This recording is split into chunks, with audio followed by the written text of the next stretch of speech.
for the students to come back, and now I see that I was right. All of the brain-dead people are back. It's down to 9 weeks before Election Day. Vice President Harris campaigned on Labor Day in 2 battleground states. We celebrate unions because unions helped build America, and unions help build America's middle class. After that event in Detroit, Michigan, President Biden joined her campaign for on stage in Pittsburgh, Pennsylvania. Made a lot of progress, and Kamala and I are going to build on that progress, and she's going to build on it.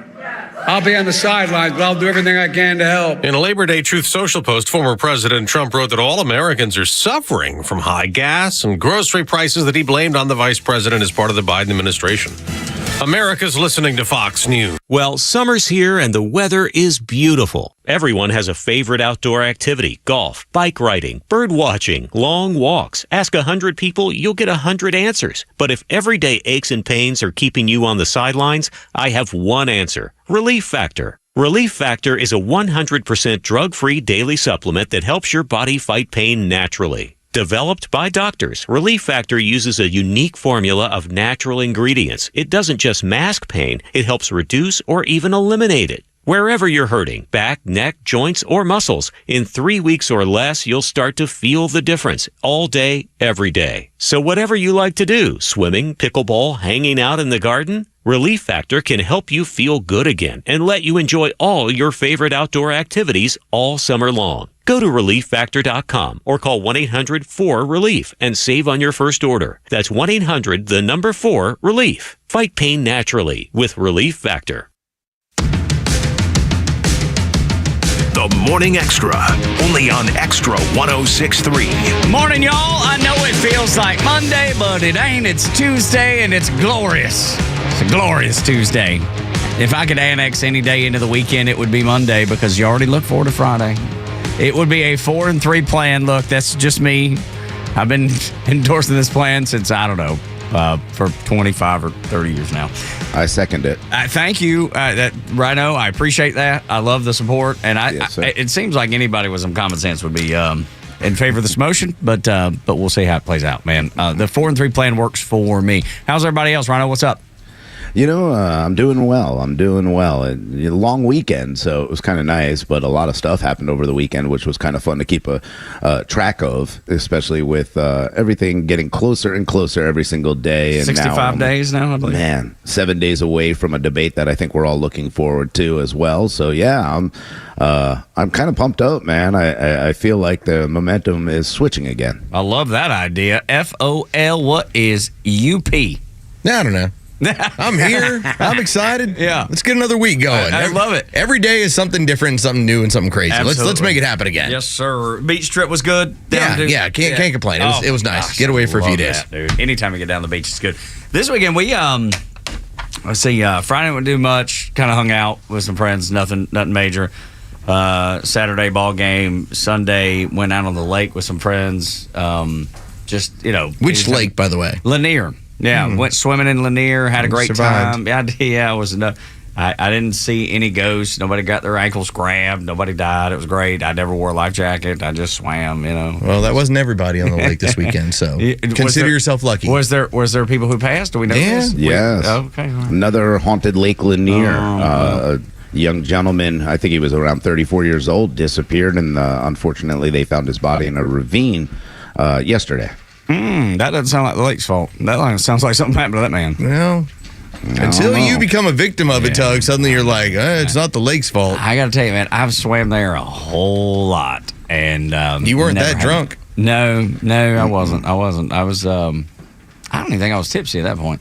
But, I just know people do make lousy decisions and, a lot, and get just liquored up and dive in, Like for me, I was stone sober and, was swimming right around the boat. We went into a cove and it was just laps around the boat more than anything else. So, yeah, I didn't get off and get crazy or anything. But anyway, so you got Donald Trump. There is basically a Trump town hall, that Rick Scott will be at, Linda McMahon, and Jason Smith in Missouri. Happens at Chateau Elan tonight. And so that's going on. You got that. You got Kamala Harris, when asked questions, she You ever see how NBA players, they'll walk right by the press because they got their earbuds in, and they feel the ability to do that because they got their earbuds in? I can't even hear what you're saying. I just keep walking. That's what she did to the press. Like, she won't even give them the time of day, y'all. I mean, how embarrassing. Like, your job is to ask questions on behalf of the American people, and she will not even entertain. She's not even going to look your way. She's got her earbuds in. Does anybody else see a major problem with that? Because I kind of do. Yeah, I think a lot of people see a big problem with that. In fact, Sean Fain said if you don't do interviews, well, the auto workers have no reason to endorse you. They don't know anything about you. You're not interviewing for the position. So I think it's becoming a big problem for a lot of people that Kamala Harris is doing nothing but ignoring the press. Now, if I'm if I'm on her candidacy or if I'm on her campaign, yeah. I'm saying, hey, don't say keep a word. doing what you're doing. Don't do it. Yeah. Do not say a word, Los, because you might say something stupid. No, not might. You will. Every time you speak off the prompter in public, you lose points. So don't do it. Do not. Because the last time she spoke, and it's one of those things where you're like, I can't believe that I'm seeing what I'm seeing, and yet I did anyway. When Kamala Harris had said basically that Donald Trump was politicizing the and disrespecting sacred ground there at Arlington Cemetery when he went out to be with those Gold Star families. Talking about stepping in it over the weekend. I mean, this is as ugly as it's going to get, and rightfully so. I want you to hear from some of these Gold Star families because they released a little video. I think it was 8 of the 13. And we just know there were eight folks that in the beginning of this all just said who they were and who their kid was. And then they went to this. Our kids were murdered because of your administration. You were not at Dover for the dignified transfer. At no time have you reached out to me to offer your condolences, to offer thank you for Kareem's sacrifice and service. You have 13 families who have been waiting over 3 years to so much as get a phone call, to so much as hear our kids' names said aloud. You failed for 3 years and 8 months to acknowledge our kids. Where were you and Joe Biden on August 26, 2024? Nowhere near Arlington Cemetery. You couldn't be bothered to be with us or even say our kids' names, just as you had done for the last 3 years. Vice President Harris, I ask you, why won't you return a call and explain to us how you call my daughter-in-law's death a success? President Trump has called. President Trump shows up. But President Trump takes the time to hear our loved ones' stories. We invited him to be there. These are the only memories we get to make with our son, and it is you who is playing politics and trying to detract from our memories made that day. President Trump has been there for us. He's been a rock for us. He showed compassion for us, and he showed he truly cares for the families that truly do know what the ultimate sacrifice really is. I mean, just incredible words for Donald Trump because they invited him to Arlington to lay that wreath.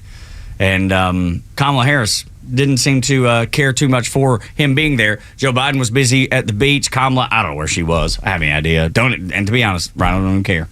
No, I mean, we know she was out campaigning and doing her bus tour and those kind of things, but you're right. I mean, at this point, we go back to the debate with President Biden and Donald Trump to where he said nobody was killed under his watch, and that was very, very insulting to these Gold Star families. But then on top of it, the Democrats tried to play a game last week after the Arlington wreath being laid down there that, oh, he shouldn't have been there, he shouldn't have, but he was the only one there, and that was important to the families. And I love the fact that the father said this was the last memory we have. Don't tell us what we can and can't do. They gave that permission. When you're an attorney, you're always told, like, one of the biggest rules is don't ask a question you don't know the answer to. All right, that's like just typical of what happens when you are, whether you're in the courtroom or whether you're doing a deposition. If you don't know the answer, don't ask the question. I can't believe that tweet went out over the weekend knowing that what you did was you opened the door, you opened Pandora's box to allow these families that hadn't said anything, that outside of one family had not been political in any of this, and went, oh, really? Oh, so that's the direction we're going to go here? All right, let's let her have it. But there's no surprise that Kamala Harris would step in it like that. I mean, it's someone who doesn't. I mean, because she's not in charge of anything that she does. She's told what to think. She's told what to say. She's told what to do. So I bet she didn't even have anything to do. And I'm not defending her. I bet somebody in that campaign. Oh yeah, the had Frankenstein no campaign, idea what they were doing, which we learned last week. Axios had reported, and it's not like a conservative outlet. Had reported that this campaign, nobody knows who's in charge, nobody knows who makes the decisions, and they're all at each other's throats all the time. So it's no surprise something like this But happens. don't get it twisted, guys. This isn't a scenario where they're concerned about Democrat voters. They're not. They're not concerned about the fact that they're unpatriotic or that they don't support the military by and large. That's been gone for a long time. That was an error for the middle. Yeah. That was an error for the undecided or that person who's like, you know what, I'm still kind of deciding. When you saw those families put up those videos, man, what an unforced error by her campaign. Yeah, I think that one of the things that they don't focus on is the people who aren't going to vote for her. They continue to go to the people they know they already have, and they want to run an entire campaign on this momentum, this fake momentum, this joy that is supposed to be around. And there is no joy in this, and there's especially no joy for these families. So to forget about them, I think what Carlos just said is very important. Anybody who hasn't made their decision yet, anybody in the middle, the independents that are looking to see who do we want to be a leader, see this and go, that's just disgusting. We should be supporting our military. But we know the people that handle this campaign, they don't care about the military. They don't care about anything except for getting her elected on joy right now. And the joy seems to be fading, which we'll get into a little later in the show. But then there was another seemingly unforced error when Tim Walz was asked about the 6 hostages that were found dead in the tunnels underneath Gaza, and they were found by the Israeli military, Israeli commandos. He was asked about it, and he's hemming and hawing, and he's chopping it up with everybody, and then the minute he is asked about it, he turns tail and runs. Listen. What's your reaction to the 6 hostages being found dead in Gaza? Thanks, everybody.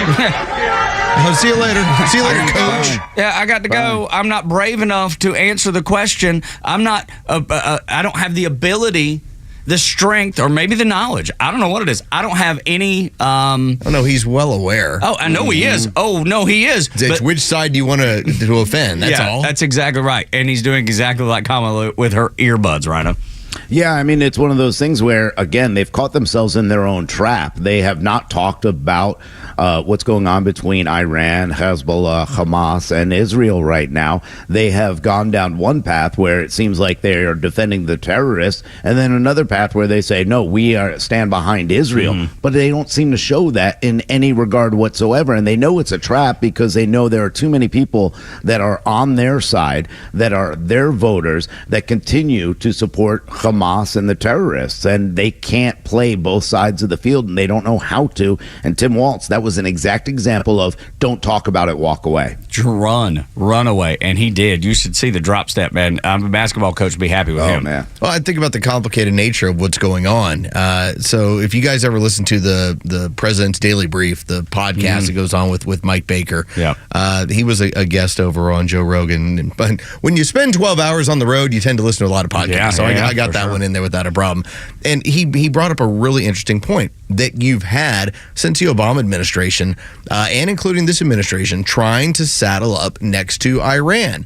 The problem ends up being is that Iran destabilizes the entirety of the region. So while it's really fun on college campuses to free Palestine, get out of Gaza. Yeah. If you don't stop Iran, nothing changes around there because they're funding all of this stuff. But don't forget about where the funds came from, though. Right, exactly. It came over from us, exactly. And so that's the complicated nature where they can't venture into this discussion, this topic, because there's egg on their face no matter what direction they go. Yeah, with 12 out of the 16 years being controlled by Democrats, and you go back to when President Obama sent over $1.7 trillion in cash to Iran, you have to look back at that and say, hey, this is the culmination of 12 years of your leadership that have led to the reemergence of Iran as a power that we should be scared of. And now they're using everything they have technology-wise to indoctrinate people all over the world into their ideas. And it seems that Tim Walz and Kamala Harris are both involved in this kind of indoctrination where they don't know which way to go with this. I tell you, I was so disheartened to see the protesters in Israel protesting their own government. And not that they shouldn't be able to by any means, of course they should, but just how at any cost they're willing to negotiate with the terrorists that levies attacks and will do that again at any cost. Like what is to be gained by saying, okay, Hezbollah, okay, Hamas, any of them, really, but Hamas specifically, so since they carried out the attack on October 7th. But why would you feel like there's some benefit from negotiating with terrorists? It's been proven over history, time after time after time, negotiate with terrorists and you will lose. And I hate to see those, whatever it is, the 43%, I believe that the polling I saw was like 43% of Israelis want them to negotiate with Hamas to end this thing no matter what. And they feel like they're going to get the terrorists back, they're going to feel like they're going to get the hostages back. And you know better than that. You know you're not going to. Either they will be killed just like they did, or they will figure out a way to make this not work. They're not going to agree. They're never going to. The only thing they're going to agree to is the destruction of Israel. That's it. Yeah, you know, and I know the citizens want peace. I mean, I think everybody wants peace, but we've talked about it from the beginning. I think on October 9th, we all sat back and said, hey, this is a holy war. This isn't something that you just say, hey, you know, there's a small difference between these two people. This has been going on for thousands of years. This isn't something that you just go in and go, hey, let's sit down, especially with terrorists. We know that you can't negotiate with them. And we all knew that these hostages that were taken, it would be very rare if they were to come back, because we know a tiger doesn't change its stripes. These are terrorists. They do what terrorists do, and they're not going to stop. And I know that the people of Israel want peace, but they know better than that. And they know that even if they signed a ceasefire or a peace agreement, somebody's going to break it, and it's not going to be the Israelis that break it.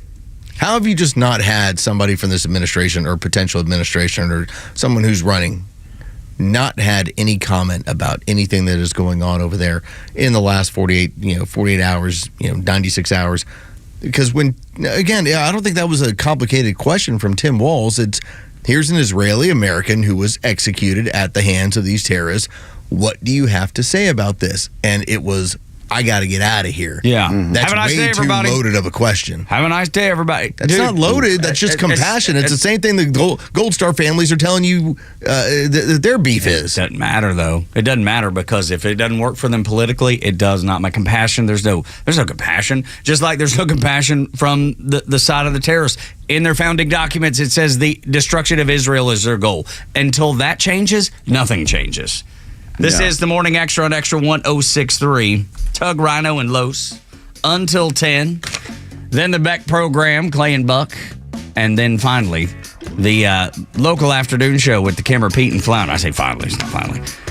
You also get a local afternoon show with the Kimmer, Pete, and Flounder, then Jesse Kelly, and then Jimmy Fallon. When we come back, we're going to talk about how we're caught in the middle a little bit. And something that Vivek Ramaswamy said that will spar a nice conversation, I believe, about how to make it out of this chaos that we live in.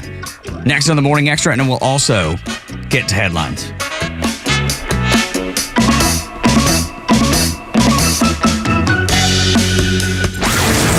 Atlanta radio legends, proud military vets, national network experts are all on Extra 1063. It's going to be an interesting couple of months. With live and local shows in the morning and afternoon, and the biggest conservative hosts in the country throughout the day. We are always here with the latest news and opinions you need. There's no chance if the media and the Department of Justice and social media are all against you. No traffic interruptions, no former shock jocks, just Atlanta legends opinions you've turned to for a generation. The conservative voice of Atlanta. Extra 106.3 FM and the Extra app. Hey everybody, it's Neil Bortz, an actual attorney spokesperson for Van Sant Law. Notice the heavy traffic out there? Yep, school's back in session. Things can happen. Sometimes people aren't that careful. Maybe an accident. But David Van Sant, he's there to help smooth the way for you if somebody you love gets hurt. Call Van Sant Law at 855-GA-INJURY. 855-GA-INJURY. First call after 9/11, Van Sant Law. 855-GA-INJURY. What's up, Atlanta? It's Ben Burnett, host of the Weekend Ben Burnett Show. Each and every weekend, right here on Extra 106.3, we unpack all the week's events. We talk about all the issues with a local Atlanta-based flavor. You can catch me each and every weekend, Saturdays at 2 and Sundays at noon. If you ever miss an episode, you can go to the podcast park or wherever you download all of your content, and I'll be right there. Thanks for listening to the Ben Burnett Show, proudly brought to you by Butler Snow. This September, Diamonds Direct's ultimate offer is back, stronger than ever. Diamonds Direct helps you get the perfect jewelry gift with 0% interest. That's right, enjoy 5 years of 0% financing on any Diamonds Direct purchase. It's your chance to get her the perfect ring with 0 interest and comfortable monthly payments that fit your budget. But act fast. This offer ends September 30th. For details and more, visit diamondsdirect.com. Spread your payments over 5 years with 0 interest on approved credit. Only at Diamonds Direct. Your love, our passion. The world's biggest banks, especially those of China and Russia, have declared a full-scale attack on the U.S. dollar. They are now dumping dollars and buying record amounts of gold. So what do they know that we don't? Well, they know that our dollar is at a tipping point as the world's reserve currency. Call 800-475-2280 right now. Get 2 free reports from Kevin DeMeritt and his team at Lear Capital. De-dollarization and $3,200 gold. They are both essential reads to understand how gold can help you keep more of your hard-earned money. Since 2020, the dollar has lost 24% of its purchasing power. It's simple for the banks. Get rid of something that's losing value and replace it with something rising in value. Please do the same with Lear Capital. If you want to protect your wealth like the big banks, call the people I trust at Lear Capital. They'll send you a free report and an IRA guide and answer any question. Call them now, 800-475-2280. 800-475-2280. Securing America. U.S. Central Command announced Monday that in partnership with Syrian forces, it captured an ISIS leader, Khaled Ahmed al-Dandal, who was helping ISIS fighters escape a facility in Raqqa. 5 escaped on August the 29th. 2 have since been recaptured. CENTCOM says that one of ISIS's primary current aims is to free as many of the 9,000 ISIS detainees being held in Syria as possible in order to facilitate an ISIS revival. CENTCOM Commander General Michael Eric Kurilla said in a statement that, quote, if a large number of these ISIS fighters escaped, it would pose an extreme danger to the region and beyond. We will continue to work with the international community to repatriate these ISIS fighters to their countries of origin for final adjudication. CENTCOM says it will continue to work with Syrian forces to ensure ISIS's defeat and maintain stability in the region. Kevin Uretsky, Fox News. The stories that matter to you. These are your Georgia headlines. Presented by RBM of Atlanta, your Mercedes-Benz connection since 1964. All right, here are your top stories in the state of Georgia for today, Tuesday, September 3rd. The Atlanta City Council is now considering plans to use city funds to purchase blighted properties. The council recently voted to approve a blight tax that would penalize property owners who have failed to maintain their properties. Atlanta City Council member Michael Bond highlighted that first responders have been repeatedly called to these abandoned properties due to fires, illegal dumping, and vagrants, which imposes a significant cost on the city of Atlanta. Bond also mentioned that this initiative could save the city millions of dollars and provide lower-income residents with more housing options. The judicial emergency for the Superior Court of Cobb County has been extended. Chief Judge Gregory Poole explained that there is still a lot of work to be done regarding notices for hearings, both civil and criminal, that concern the court. The clerk's office noted that there are files dating back to November of last year that have yet to be input into the computer system. They expect to be caught up by September 19th. In sports, the number 10 ranked for now Florida State Seminoles were upset once again, this time by the Boston College Eagles, who defeated them 28-13. The Seminoles, who were upset about being left out of the national championship playoffs last year, are now 0-2 for the first time since 2020. 2021. And the Braves will be back in action tonight as they return home to take on the Colorado Rockies.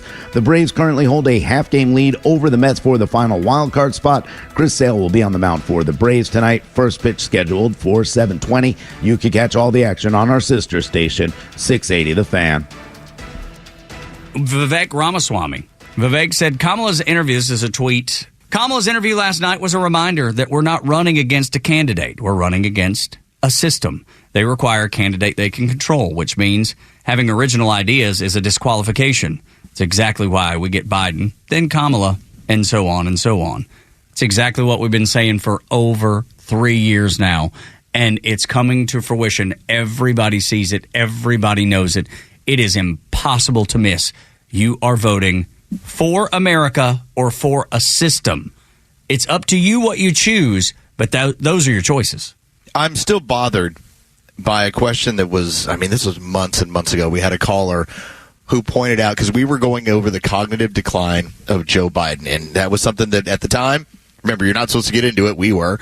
And so as we're pointing this out, the caller basically tells us, well, I don't really mind. I'm voting for the people who are going to run this. I was like, so you have a figurehead. You don't actually have anyone accountable for policy. And they didn't. Yeah, and so to then see that you shift that person, basically, it's still the same car. It ain't running great. It hasn't been running for 4 years, but we're changing the hood ornament. Yeah. And now, keep the vote coming. That's what I'm asking for. If that's not getting away from, it's a cult mindset. It really is. If it was somebody different than Donald Trump, I would be evaluating them based on who they are and what I believe they represent, and my support might change depending on that person. We've seen it here in this state, Tug. There was an overwhelming amount of support for Brian Kemp in Republicans who wouldn't vote for Herschel Walker. Okay? Like they looked at it as different. It wasn't just vote blue no matter who, and that's basically what this administration is now depending on. Yeah, absolutely. And the majority of the voters who have already decided they're voting for Kamala Harris agree with that stance. It doesn't matter. They like the system. They're down with the system. And that ain't going to change. And last night shouldn't have swung anybody or swayed anybody's opinion. The values remain unchanged, even though the positions on all kinds of things from EV to fracking to the border wall, all kinds of flip-flopping has gone on. That is to pander to get your vote. That is to get someone to say, oh, see, she is a centrist. She's not a hard leftist. I don't know anybody that would believe that. But when she says, oh, my values have not changed, that tells you she believes everything that she said early on. Now she's changing her opinion just to convince someone in the middle that maybe have not decided who they're voting for yet that she's the right choice. Kamalaism is a good example of this. And I do enjoy when people like Elon Musk will point out, hey, y'all left the Democracy Ranch quite a while ago. You actually kicked out a sitting president, and you do it without any sort of problem. Nancy Pelosi flat out told you during the DNC, we're ruthless. This is how we move. Yeah. She flat out told you, I got rid of him. That's how we did it. I did what I had to do is exactly what she said. So for all these people, and this is the allure of communism, they think they get to come along for the ride and it's going to be great. And we're not going backwards. Well, hold on a second. Communism has been around for about 120 years. That is backwards. The interesting part is that they are willing to vote on a system that doesn't reward or care or recognize the individual, and yet they think they're going to somehow be okay. Even though right at the top we're saying that the individual, Kamala Harris, Joe Biden, who they don't matter, you're voting for a system that does not reward individuality. You're right, and it actually punishes it. There's no room for it. Meritocracy, there's no room for that because everybody's going to finish in the same spot. That's what equity says. But at least in the course of history, you've had these regimes that run this, whether it's Chairman Mao, whether it's been Lenin, anybody. When we're talking about even the Soviet Union, when it was Gorbachev, there was somebody at the top of the party. There was somebody who was running the party. That's how it works. In this case, they're asking you to vote for someone who doesn't even run the party. It's just the figurehead of the system. Yeah. Isn't it kind of that way in Iran where they have the president, but he has no real power? It's the Muslim clerics, the Ayatollah. It's exactly right. Yeah. This person is the quote-unquote president, but has zero power, zero authority. It's you can't miss it. The Chinese have the same thing, man. There's no missing it. And they want that for the United States. They want that for us.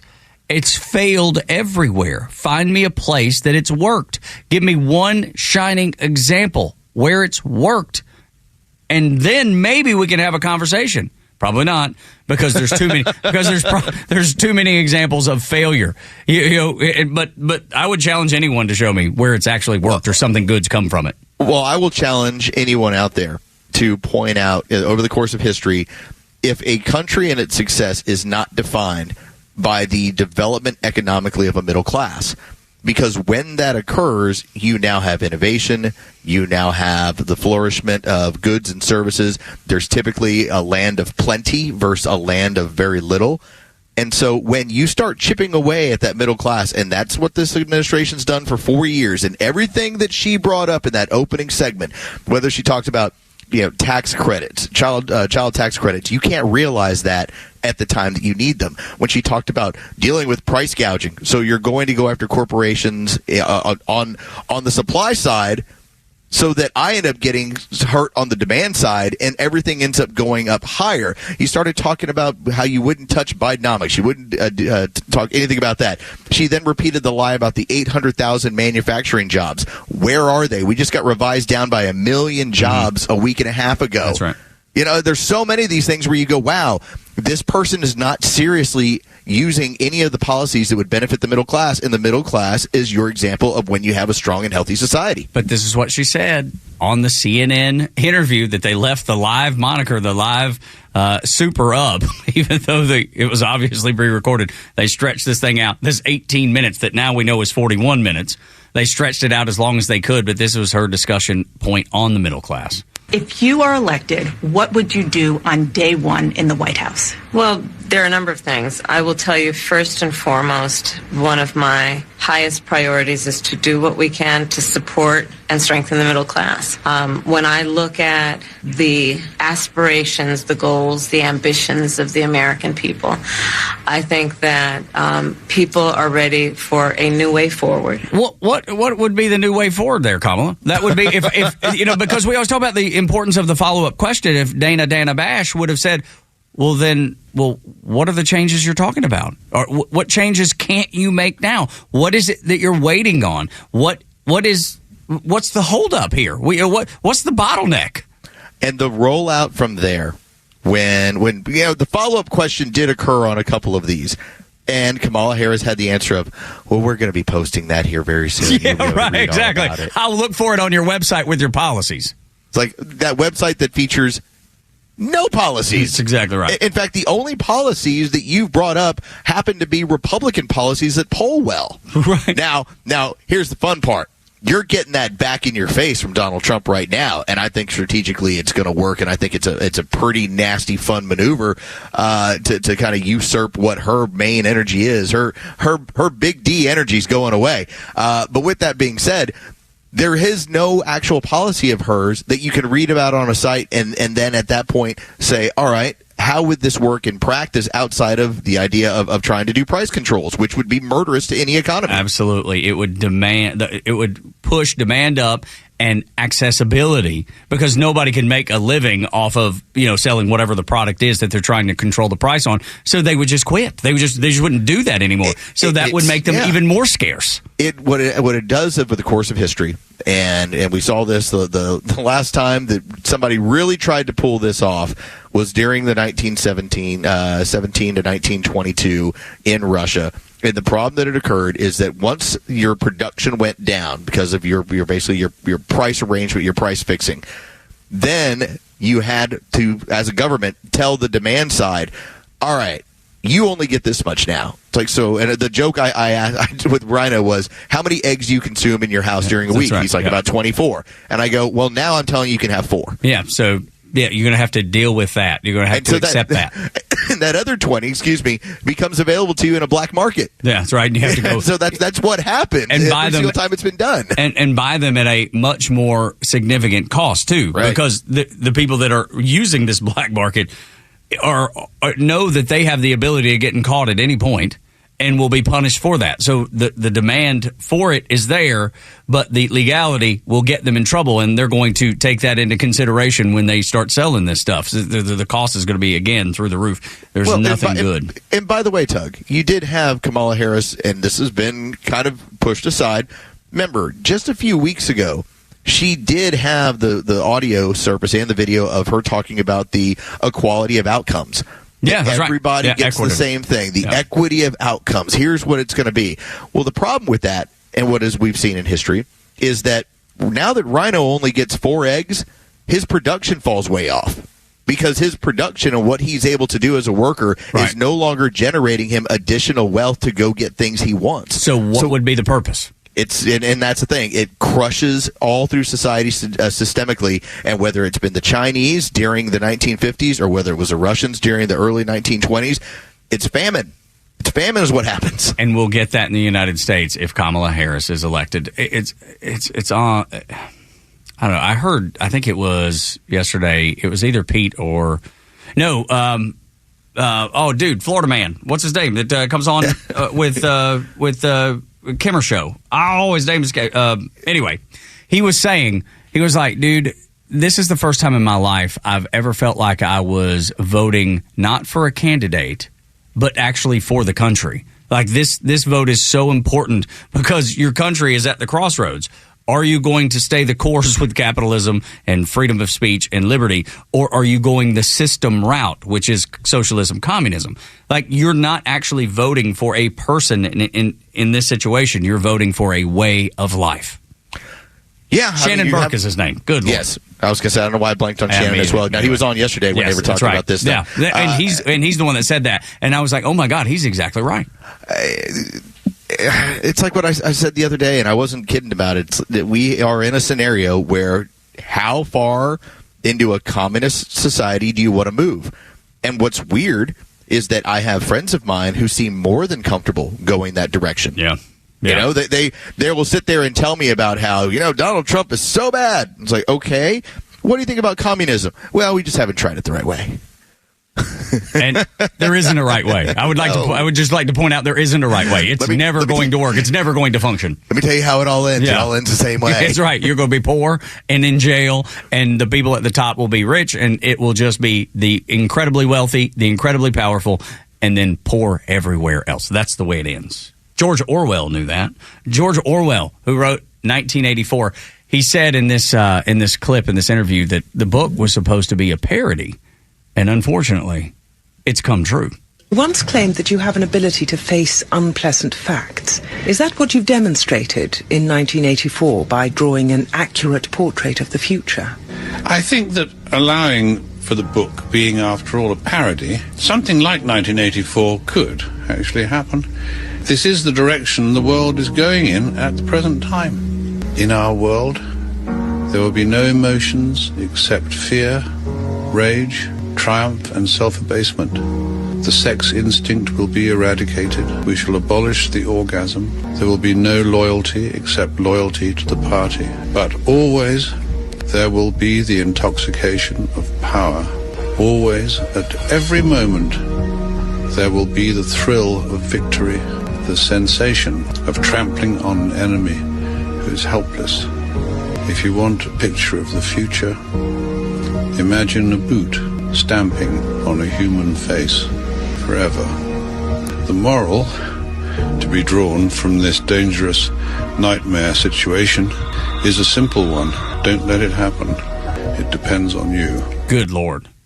And think about what we just talked about, the statement that Shannon Burke made. I'm not voting for a person. I'm voting for freedom and the American way, or I'm voting for that system, the one that George Orwell predicted way back when. The man died in 1950. So he saw it even then. Like, I don't know how intelligent of a man you have to be to see it from so far away, but we are standing on the precipice of exactly what he said.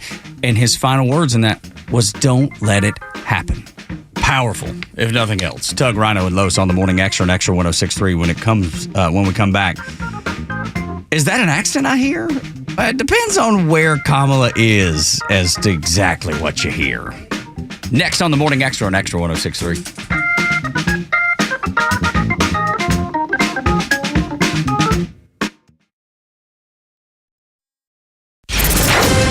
Extra 106.3 is the only station in Atlanta to bring you unedited news, information, and updates. With an all-star lineup of local and network voices, Extra is committed to being the station you need during the biggest election of our lifetime.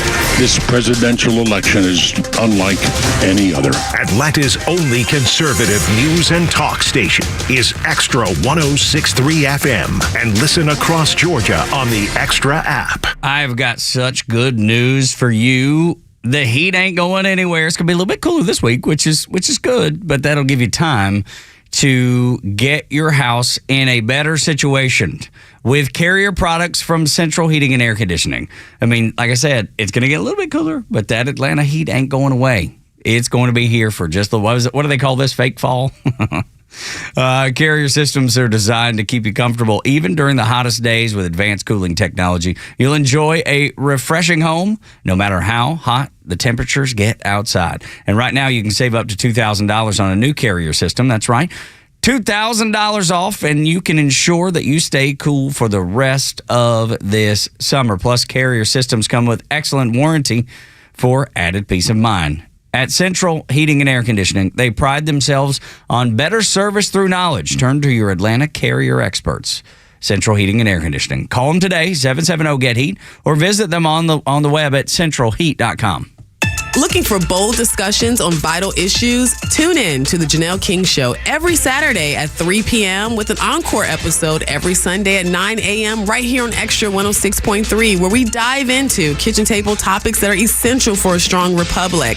Don't miss an episode, but if you do, it's all good because we have new podcasts that drop every Tuesday on the Podcast Park or wherever you get your podcasts. Don't miss out on these thought-provoking conversations. Donald Trump's back, and he's out for control. I would have every right to go after them. Complete control. I will wield that power very aggressively. And he has a plan to get it. Detailed plans for exactly what our movement will do. It's called Project 2025, a 922-page blueprint to make Donald Trump the most powerful president ever. Overhauling the Department of Justice, giving Trump the unchecked power to seek vengeance, eliminating the Department of Education, and defunding K-12 schools, requiring the government to monitor women's pregnancies, and Trump has also proposed severe cuts to Medicare and Social Security. Those are Donald Trump's plans. Well, revenge does take time, I will say that. And sometimes revenge can be justified. He'll take control. We'll pay the price. I'm Kamala Harris, candidate for president, and I approve this message. Paid for by Harris for President. It's September 3rd, and this is your Fox Daily Snapshot. Today is U.S. Bowling League Day. If you know what terms like turkey or dinner bucket mean, then you're a bowler. You can thank the state of Connecticut for the modern game of 10-pin, which banned the outdoor game of 9-ball in 1841 due to gambling. Alley owners in the state then pulled the game indoors and placed a 10th pin into the game to get around the law. So whether you prefer candle pin, duck pin, or traditional 10-pin, put on your favorite bowling shirt, head to an alley near you, and sign up to join a league. If horse racing is a sport of kings, then surely bowling is a very good sport as well. Also on this date, in 1995, Pierre Omidyar founded the online marketplace which sells everything from broken laser pointers to airplanes, eBay. If it's your birthday today, you share it with gold medal winning snowboarder Shaun White, born in 1986. I'm Tushar Saxena, and that's your Fox Daily Snapshot. Miss any of the show? No sweat. Grab your Extra 106.3 app and listen to show replays whenever you want. Download the Extra app now for Apple and Android by searching for XTRA 106.3. Tug, Rhino, and Los on the Morning Extra. I have an accent. It's from Northwest Georgia. I can't get rid of it. Even if I tried, it would be, it'd be crazy for me to try to sound like I'm British or something. Whatever that would sound like. I think you should try. I mean, I don't even know if I can figure out how to try. We'll pretend we got you from the BBC. Yeah, for sure, like a Austin Powers skit or something terrible. Change the pronunciation of your name. Suddenly you're Toog. Yeah, that's right. Yeah. That's exactly. But that's the thing, and Rhino's got an accent from the Northeast, and Los, I don't know if you really have an accent. Yeah, a little Texan here and there. The y'all drops out every now and then. Yeah, for sure. But I mean, it's not like when you go somewhere else. Like, if you were in the UK, you wouldn't start speaking with a different accent. Well, I mean, not unless I'm trying to get them to vote for me, apparently. So this is Kamala Harris over the weekend. I want you to take a listen. This is 8 seconds, all right? But tell me, have you ever heard this woman speak like this? Let's just get through the next 64 days. How about Yeah, no. This is so fake. Suddenly, it's so cringeworthy. she turned into Mammy, y'all. Yeah, it's so cringeworthy. It's like when Hillary Clinton did it. It's like when Brian Kelly down at LSU did it. I know we've used these examples before, but it's the truth. It's almost patronizing, or I would think it would. I would be like, is she just trying to sound like I sounded? Yeah. That's weird. I mean, after she was done with the Gold Star families, then she went ahead and tried to explain how she prepared her greens, which, if you just want to talk about this woman trying so desperately to make she ain't never cooked herself greens down for the a day in her struggle. life. Oh my She ain't never God. cooked greens a day in her life. And she's like having to look at these people, and they're like, well, how do you make your greens? She's like, with bacon. Like, oh, okay. Just the most generic answer ever. That sounds great. So there was that on this one end, right? Now, on the vice presidential end, you have Tim Walz. Now, the fun part about Tim is he's been running around, as Rhino has so documented, lying to you all the time. Every time he's opening his mouth. Take a listen to what he says the plans are under Trump's next administration if he's reelected. Somebody said, what's next? Child labor? Hell yeah, it's in there. That's what they've got in there. You see states doing that, putting our children at risk. That's what they'll do. What? So we're going to put 8-year-olds back to work under Donald Trump. What? This whole lie about Project 2025 and the reality of, the 20 points that Donald Trump did and that we voted on during the RNC, which is the agenda, none of that is stated in there, but they don't have anything else but to distract with fake ideas that they want to throw out there that just happen to be complete lies. Say it enough, though. Say it enough times. Absolutely. It becomes truth. And that's and it's working. I mean, you got to admit, it's at least for keeping the people that they want to vote for them in place, it's working for that. Well, it's interesting that you're basically preying on the low information voter, the headline reader, the person that goes, did you hear that Donald Trump wants to put children back in the workforce? That only happens with EV minds, y'all.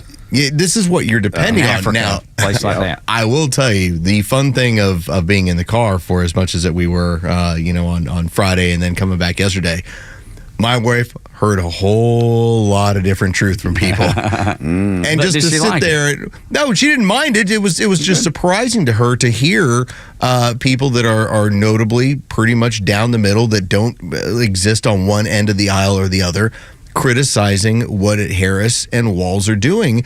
And for that moment of, I heard them say this, and then you hear somebody who's, like, again, apolitical, making fun of them for it and saying, here's why it's so silly. It's going to take that to create the low information voter into the at least a little bit informed voter, where maybe they reevaluate what they're thinking about doing.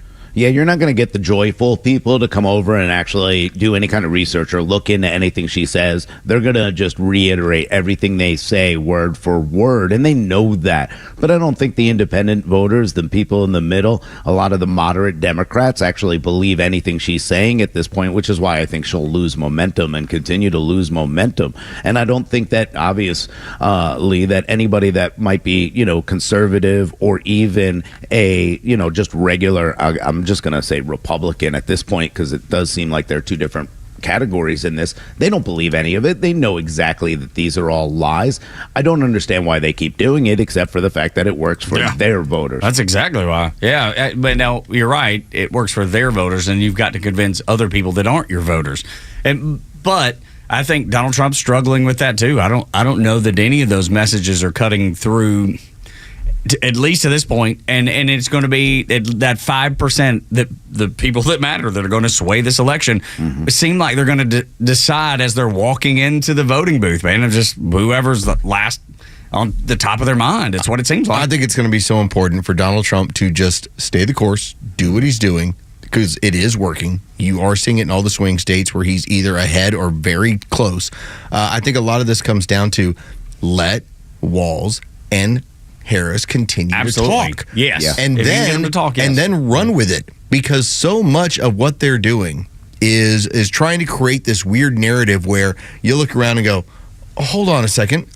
What do you mean you're going to do this day one? You're in power for the last 3.5 years. I know. You know, what Yeah. do you mean you're going to? I'm sorry. I thought that this was the greatest economy and the biggest bounce back in the Western world. That's what I was told by Harris Biden for the better part of 3 years. Everything is so strong. It's only me who's noticing that things are bad. And now she's out there. I'm going to fix the economy. Fix what? I thought it wasn't broken. Look, I know that, you know that, but I'm telling you, there's enough people out there that have heard it over and over and over again and buy it, Rhino. Yeah, they continue to buy it. But again, I think that's just the voter base that's already going to vote for her. So I don't know what that's going to do for her, because in reality, the more people I speak to that seem to have been leaning towards Kamala Harris, the one thing they continue to talk about is the economy and how bad it is. And I think that's going to play a lot in Trump's favor, because, again, when people look at the economy and who would handle it better, it doesn't matter what the poll is. Trump always comes out on top of that. When it comes to joy and happiness and all this, fake utopia that Kamala Harris and her campaign have created, her side believes that. The economy is going to cut deeper, and it especially in some of the families that she is trying to go after. We're talking about low-income families, what they call black and brown families. They think they have the upper hand in that, but in reality, when it comes to the economy, that's boding well for Donald Trump, and he needs to continue talking about the economy because it's working. Yes, he has to stay focused on message, man. There's no doubt of it. He cannot get off message. He's got to stay on message. There's no question about that. But I'm seeing too many places where people are just undecided. I mean, I saw a video this morning, and it was just man on the street, and it was pretty much 50-50 about, people just choosing. They hadn't decided who they were going to vote for, and I feel like there's a lot more out there of that than we're given, than we're talking about. I hope all of them decide and realize that, yes, Donald Trump is better for the economy. He's already proven it. His track record is there. And to Los's point, Kamala's in office now, didn't do anything then, isn't doing anything now, won't do anything in the future. I hope those people get that message. Yeah, and I think that Donald Trump's done a good job kind of delivering that message, because he's talked about it a lot. Okay, well, then why haven't you fixed it in the past 3.5 years? This is your administration. You're the incumbent. Why are you running against yourself? Because that's what Kamala Harris is doing. Even with the U.S. Steel and what they're talking about with Japan, what they want is more tariffs. Well, that's weird, because they bashed Donald Trump on those tariffs. Yeah. These are the things that Donald Trump needs to really continue to focus on is, number one, the economy, and number two, why do they keep installing my policies or wanting my policies? Why even waste your time when you know for 3.5 years they didn't keep those things in place, nor did they have plans to do these kind of things? What makes you think they're going to do it in the next 4 years? We're heading down a bad path with her, and I think he needs to keep pushing that idea. Well, your next ad, because we already had the genius one of having Kamala end up debating Kamala, of saying the exact opposite things about what's going on in the economy, what's going on in American society. Your next one is going to be Donald Trump or J.D. Vance pointing out their ideas, and then Kamala Harris pretty much stealing your homework. Yeah, right. It would be brilliant. Right? Yeah, absolutely. It'd be great, because you're already hearing on our station here on Extra, because we have no choice. You're probably hearing the Kamala Harris ads that started today, or maybe they may have started yesterday. They could have started yesterday. I can't remember. This week they started. The ad buy started last week on our sister station. Started this week with us, and just so everyone understands, from a legal standpoint, we have to make spots available to both sides and at the same rates. And the cheapest rate too. Exactly. Cheapest rate on the station. We can't jack things up, which is unfortunate. Yeah. Like, we can basically tell them, can we give you a price point where you won't buy here? No, legally we cannot. So you're going to be hammered, inundated even by this stuff, because they pick out the stations with the biggest listenership. So we're going to have a whole bunch of Kamala Harris ads going for a while. We're going to use the money for AR-15s, though. Don't worry. That's what we're hoping to do. We're hoping to do for sure. When we come back on Extra 106.3 after a Fox News update, NBC tries to cover for Kamala Harris, but boy, do they fail miserably. This is the Morning Extra and Extra 106.3. Tug, Rhino, and Los until 10.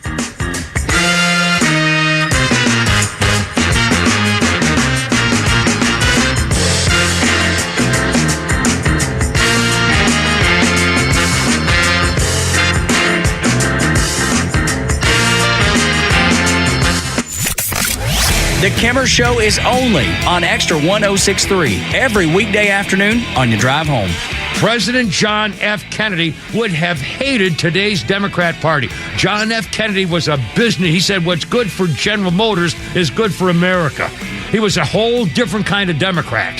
And he would be proud of Robert Kennedy Jr. The Kimmer Show, every afternoon from 3 to 6 p.m. on Extra 106.3 and the Extra app.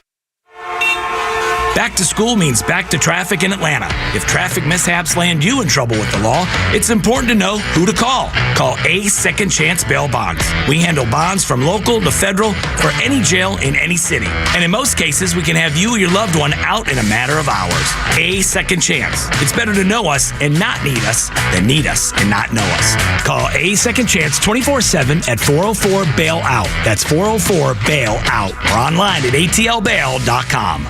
Have you heard about Sonder and their Georgia-based Medicare Advantage health plans? Sonder Health Plans is committed to revolutionizing healthcare, making it straightforward, personal, and affordable. Call them and ask if you qualify for their fantastic $400 grocery card offer and $0 premiums. They've even got their own radio show and podcast called Weekend Wellness, dedicated to keeping all Georgians healthy and happy at every age. Call 800-331-2928 or visit SonderHealthPlans.com. Sonder Health Plans is an HMO with a Medicare contract. Enrollment in Sonder Health Plans depends on contract renewal. Hey, it's Tug from my friends, the Frost family of First Liberty Building and Loan. You hear about their family's company all the time here on Extra 106.3. First Liberty has helped hundreds of small businesses grow by saying yes when the big banks say no. On Wall Street, opportunities to earn big returns are everywhere. But for Main Street investors, those opportunities are hard to find. Until now. Our First Liberty notes are now open to qualified Main Street investors, paying interest rates of 8 to 13% while helping fuel the growth of small businesses right here in Georgia. With a few basic qualifications and with as little as $25,000, qualified Main Street investors just like you can earn an 8 to 13% interest rate. If this is you, they'd love to hear from you. Go to FirstLibertyGA.com and consider joining the First Liberty family today. That's FirstLibertyGA.com. FirstLibertyGA.com. First Liberty notes are not obligations of or guaranteed by any financial institution and are not secured by any collateral. They are not FDIC insured or guaranteed by any government agency. You could lose money. Purchasers must verify their SEC accredited investor status. Securities are not being offered in any jurisdiction in which it is unlawful. This is House Call for Health. Most of the world's population is not getting the nutrients needed to sustain a healthy diet. Calcium, iron, and vitamins C and E are essential to health, but most people likely are not eating enough nutrient-rich foods. Researchers looked at dietary data to find what micronutrients are consumed globally. 65 to 67% of the world's population not getting enough vitamin E, calcium, and iron in their foods. North America, Europe, and Central Asia were considerably low in calcium level intake. Also, some women's diets showed lower levels of nutrients like iodine, B12, and iron compared to men who struggled to consume zinc, magnesium, and vitamin A. A lack of micronutrients can lead to fatigue, bone pain, hair loss, and weakness. The findings are published in The Lancet Global Health. Ty Beal, a senior technical specialist at the Global Alliance for Improved Nutrition, which helped conduct the research, says the results are alarming. For more health news, go to foxnewshealth.com. House Call for Health. I'm Lisa Brady, Fox News. From the latest breaking news to the conservative voices you know and trust, your best new follow on social media is Extra 106.3. We're at XTRA 106.3 on Twitter, Facebook, TikTok, Threads, and LinkedIn, and pretty much any social media you scroll through every day. And we drop exclusive giveaways, new daily content, and the latest breaking news from Georgia and across this great nation. Interact with your favorite Extra personalities. Get the latest on our live events and so much more. Follow at Extra 106.3 across all your social media and keep up with Atlanta's only conservative voice. WFOM and W292EV Marietta, a Dickey Broadcasting station. This hour is presented by Van Sant Law, vansantlaw.com. Hamas is blaming Israel and the U.S. for the deaths of 6 hostages.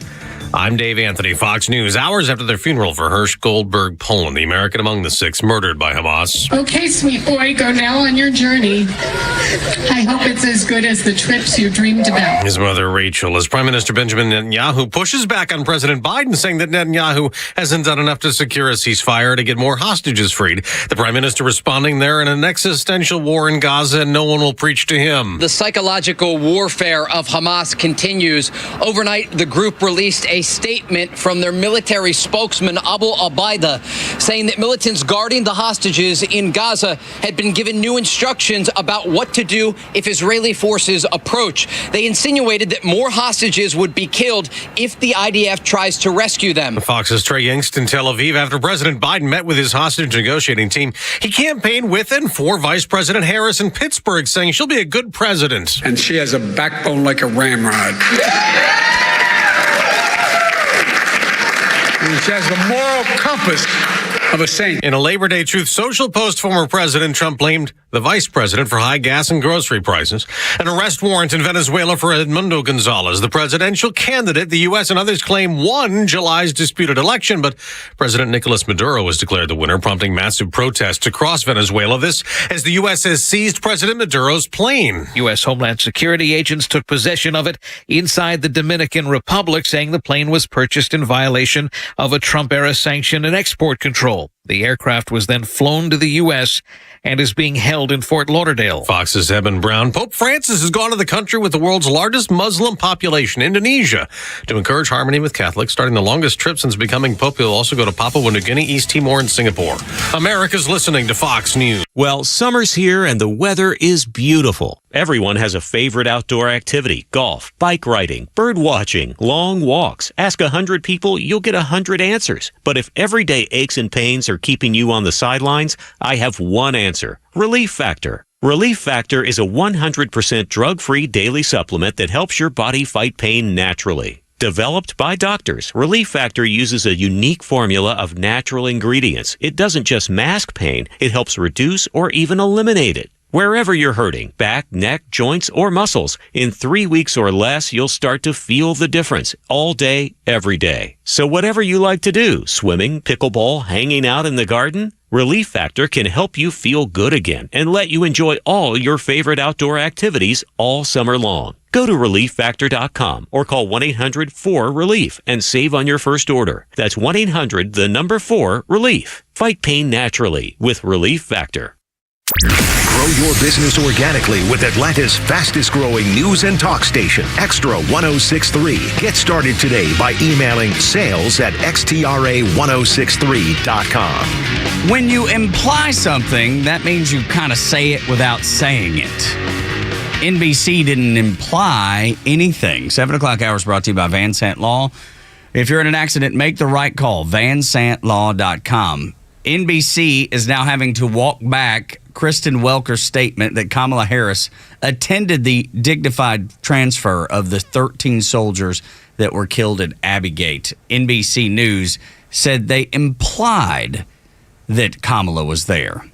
I don't think this is an implication. I don't think they're implying it here. I want you to listen to Kristen Welker, and you tell me if they're implying or just outright saying it. Bottom line, though, I guess, Senator, is it ever appropriate to make campaign content at military gravesites? He didn't take campaign photos there. These families, Gold Star families, whose children died because of Joe Biden and Kamala Harris's incompetence, invited him to the cemetery, and they asked him to take those photos. You know who the families also invited? Joe Biden and Kamala Harris. Where were they? Joe Biden was sitting at a beach. Kamala Harris was sitting at her mansion in Washington, D.C. She was 4 miles away. 10 minutes. She could have gone to the cemetery and honored the sacrifice of those young men and women. But she hasn't. She never has spoken to them or taken a meeting with them. Well, they did meet with them during the dignified transfer. They were with them at the dignified transfer. Her and Joe Biden's incompetence, those 13 Americans were killed in Afghanistan. I didn't hear her imply anything. I heard her say Kamala was at the dignified transfer. That's what she said. That is exactly what she said. Then they come out, their official X handle,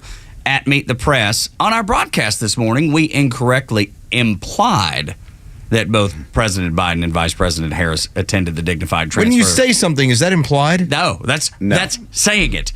Like, it's so ridiculous. We stated, perhaps. That's exactly right. They're lying to you about lying to you. They just doesn't get any worse than that. And Rhino, that's the thing that NBC News loves to do. They're going to figure out a way to manipulate what's being said to favor the Democrats.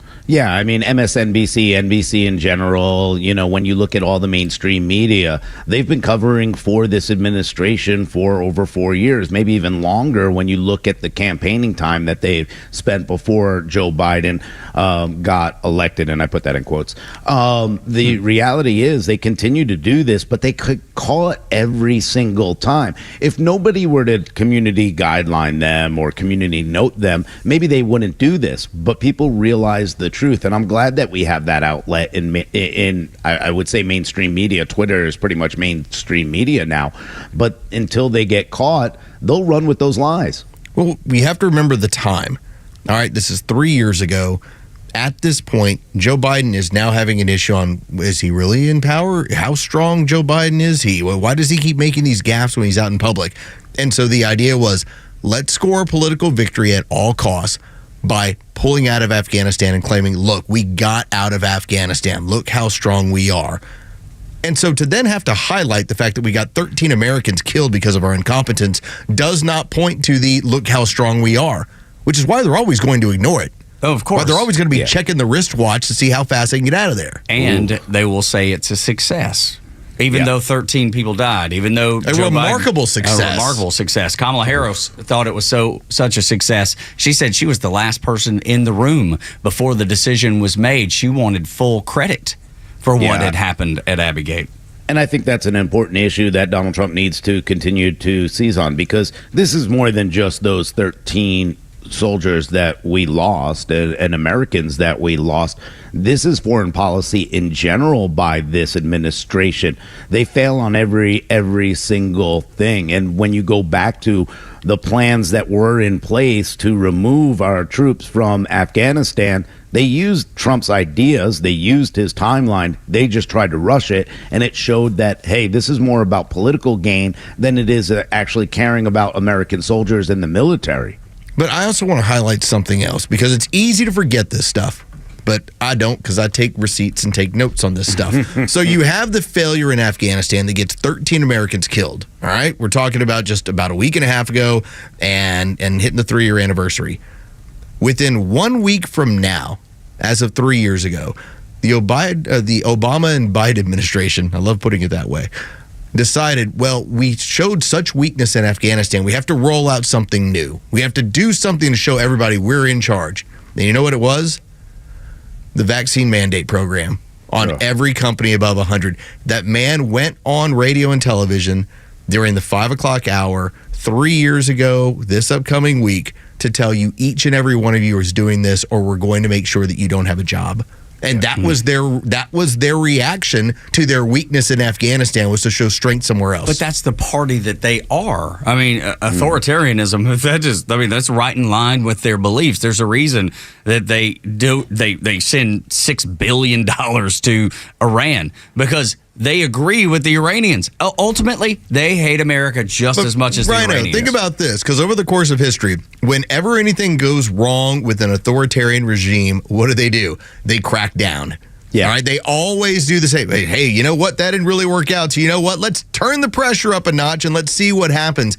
That is not what that is what we've now seen with this administration, and what would continue under Kamala Harris.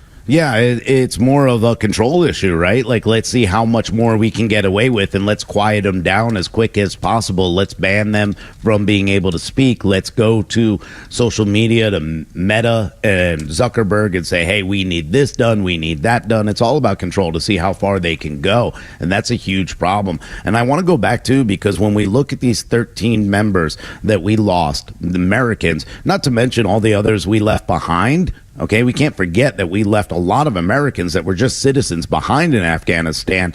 The reality of it is they can't sit here and play this game that she was there on the tarmac that day, and at the same time have somebody like Joe Biden say nobody got killed under their watch, because we know that's true. They had 3 years to really honor these families, talk to these families. And the reason that these families had to go out and support Donald Trump and say, hey, Kamala Harris and them never called us. They never saw us, but President Trump did. They've had 3 years to do this, and to pretend right now that they care about these families is just an outright lie that I don't think anybody will believe. Well, that's why 8 of them made that really, really powerful and moving ad, essentially, that said they did nothing. They've never spoken to us. They've never given us the time of day. They've never simply said, I'm sorry. Yeah. They've never done any of those things. None of it. Donald Trump has been the person that's been there with them the whole time, at least grieving with them. There's nothing that's going to bring their family members back, but at least grieve with these people. Share their experience. Show that you care and that the nation is grateful. And instead, they've done nothing but ignore them. And I'll be honest, I think the other 5 families, they don't want to be involved in this politically in any way whatsoever, but not one of those 5 families have come out in support of Biden or Harris either. So that kind of tells me that they don't believe what Kamala Harris and Joe Biden are saying. They're just as upset as the other 8 families. They just don't want to get involved or become, targets of anybody in getting involved in these politics. I just think that considering that there were 13 families where this occurred, and we didn't have a fatality in Afghanistan for the better part of a year where this everything had calmed down. Here's what we're doing, and here's how we're leaving. To never highlight them, to never say their names in any sort of public forum when it comes to this administration, that's a disgrace to me. Yeah. This isn't like mentioning, the random person who dies in a training accident in Afghanistan, albeit tragic. But, if the administration's not going to mention that, that's one thing. This was so public because of what occurred that day and trying to get out of Afghanistan that I don't see why it would be so harmful, except for the politics, is why they would never mention these 13 names. But the politics shouldn't even matter. It shouldn't. That should be the least. Where is the humanity? That's there? right. Exactly There is right. none.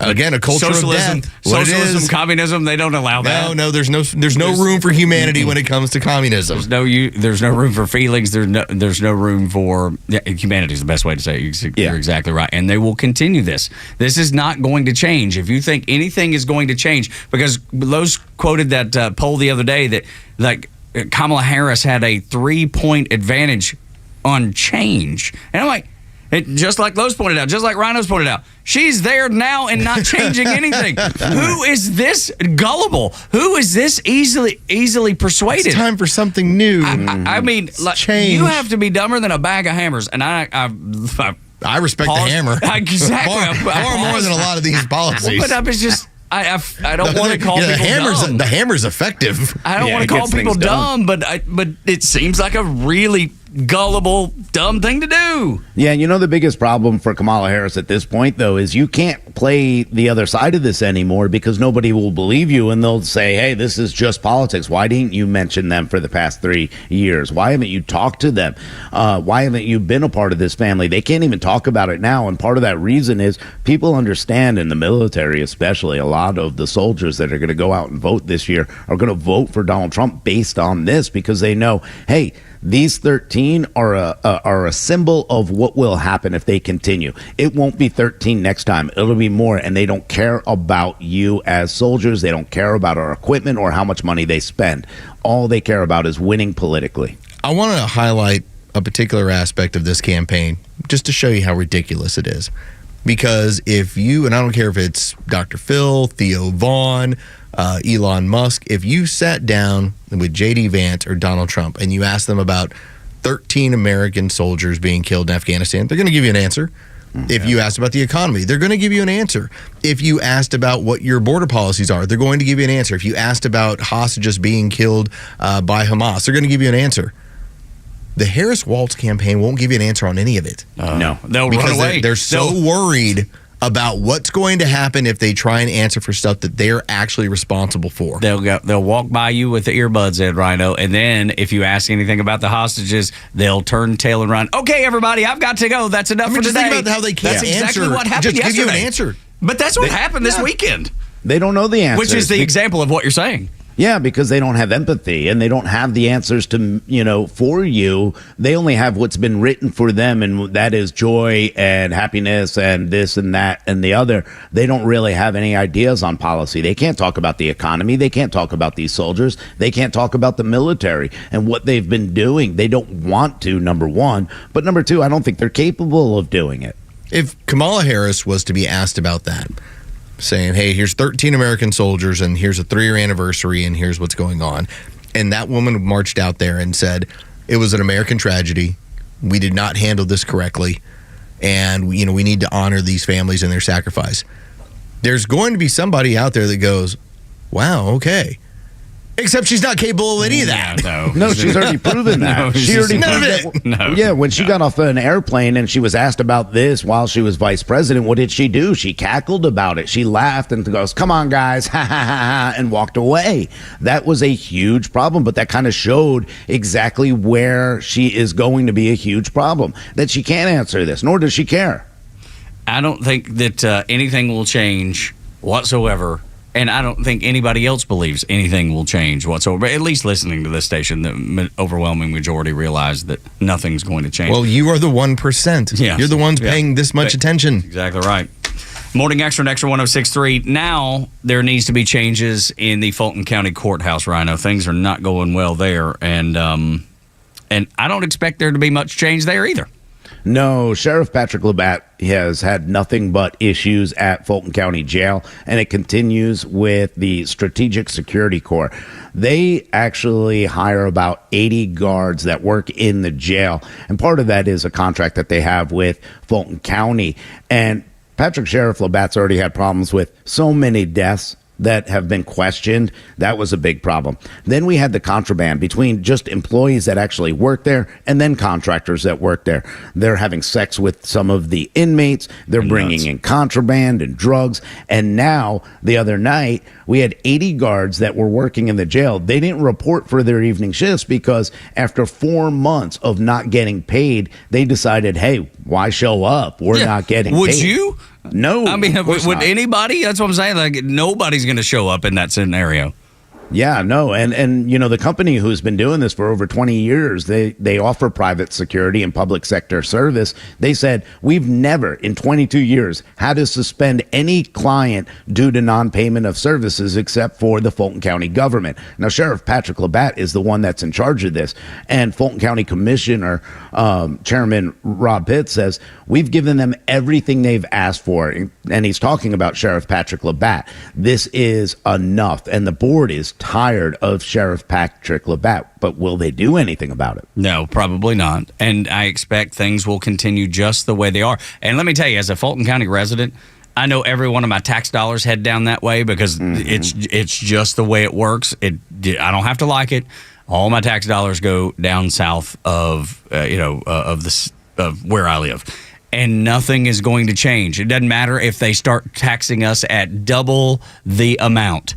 There will never be enough money to change incompetence. That's why the federal government doesn't work, and that's why in this situation, Fulton County Sheriff's Department and the Fulton County jails aren't working. It's not a money issue. It is a competency issue. I just like that we're talking about a scenario where you have a third party that says, it's a few dollars. Oh, well, how much? It's a little over $1 million. Yeah. It's $1.3 million. And the funny part was that Chairman Pitts talked about, Patrick Labatt because he said this is a budgetary issue that we've continually fought for. Well, that's not true. They earlier this year allocated the $1.3 million for the private security contract. Where's that money? Where did it go? And we know that Labatt has continued to ask Fulton County to pay for another jail because the jail's not good enough. Obviously, the jail is good enough. We just have bad leadership there. There you go. It's exactly what I'm saying. No matter what the amount of money you send them, they will waste it and not get anything done. Nothing will change.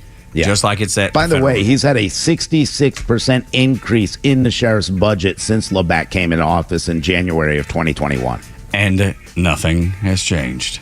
Morning Xtra at Xtra 106.3. When we come back, we'll knock out the headlines, and the Talkmaster Neil Bortz joins us on Xtra 106.3. The legendary voice can only be heard here.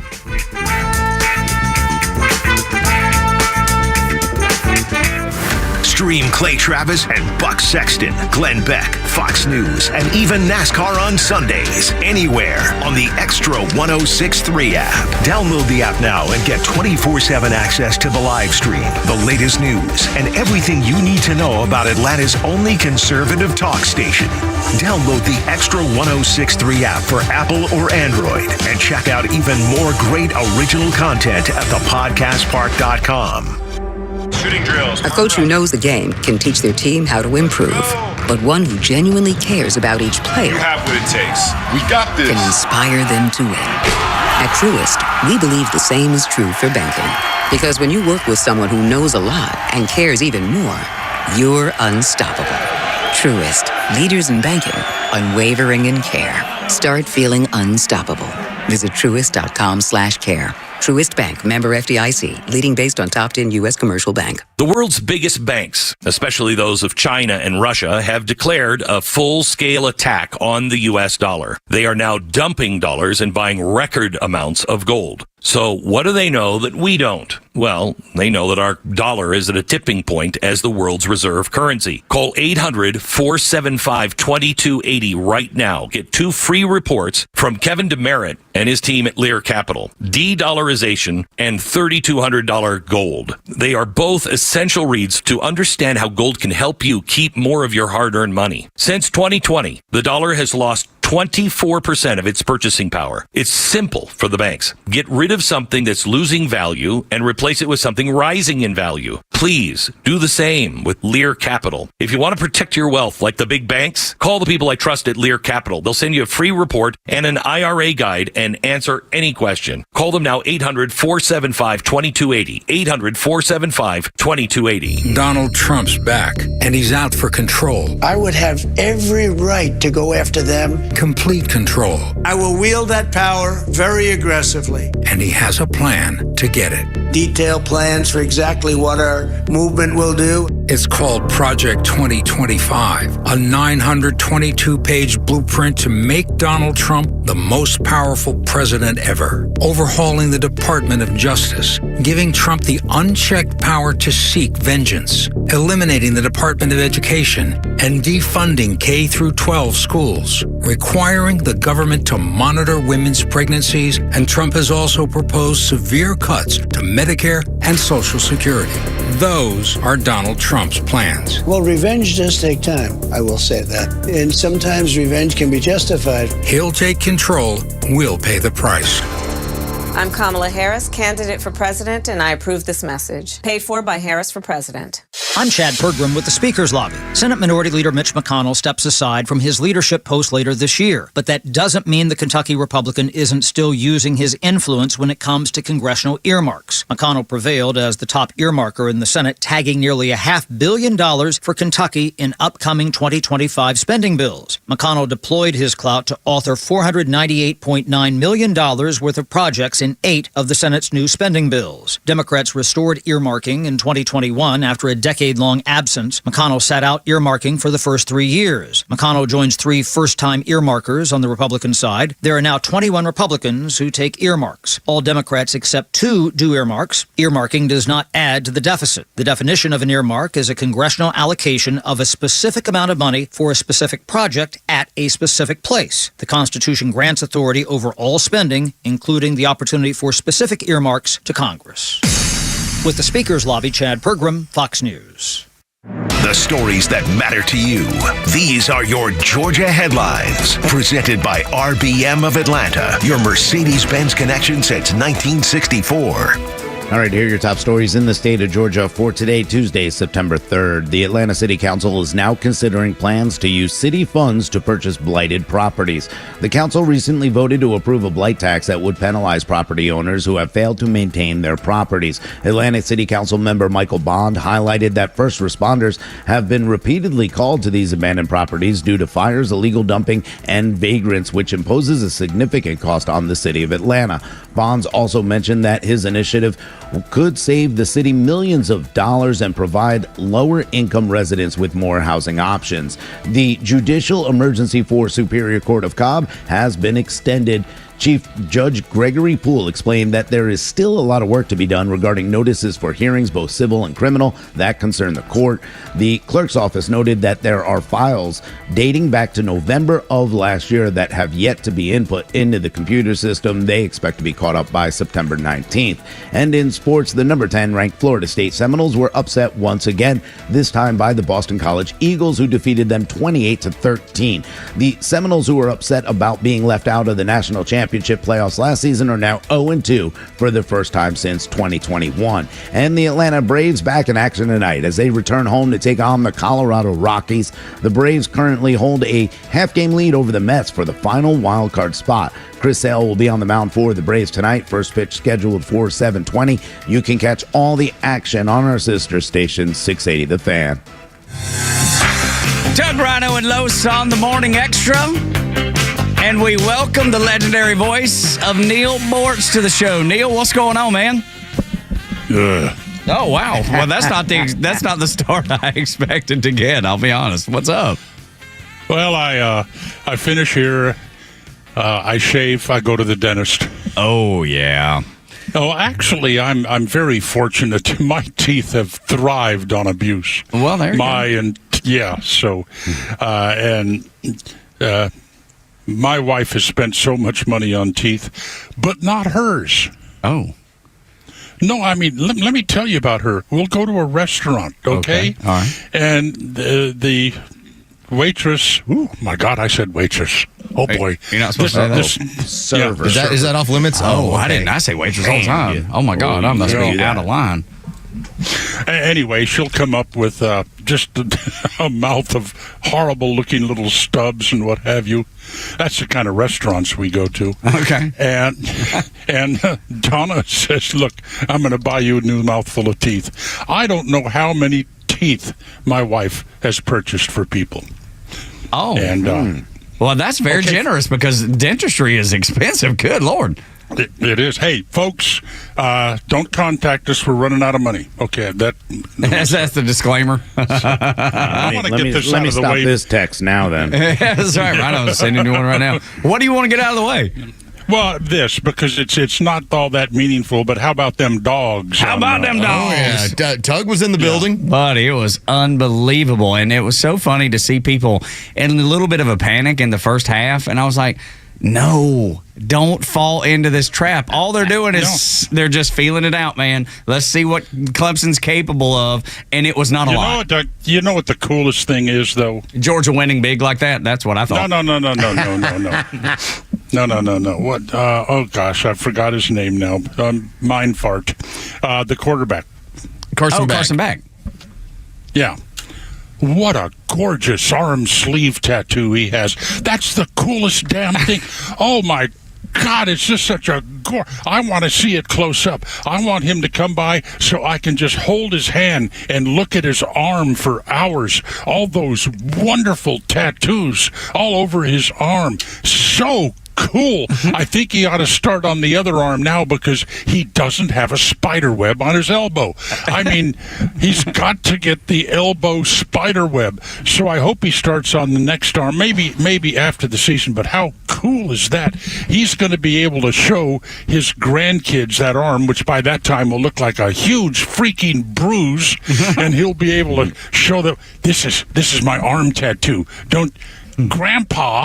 Grandpa, that went out back in such. Yeah. I'm sorry. God, tattoos, and I'm a leg guy. Would you ladies, unless your legs look like tree stumps, would you stop tattooing your damn legs, please? I will say, we were up at Lake Lanier this weekend, and we were up there with, I don't know, there's probably 3 families all together. And we sat across from some woman, and you're obviously most people wearing bathing suits because they're coming off. And we went to a restaurant called Pigtails, which is great.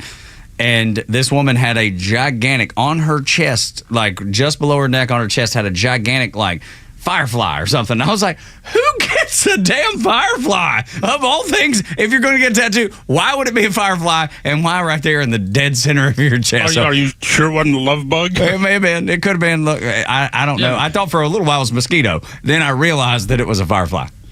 It's just stop, people.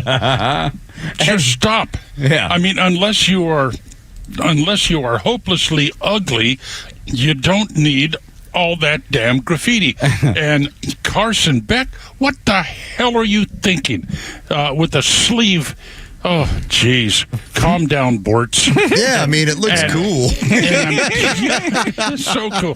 And I tell you what, if I and I won't ever be an employer again. Never. Never. Well, I might a gardener. Wait a minute. We don't have a gardener.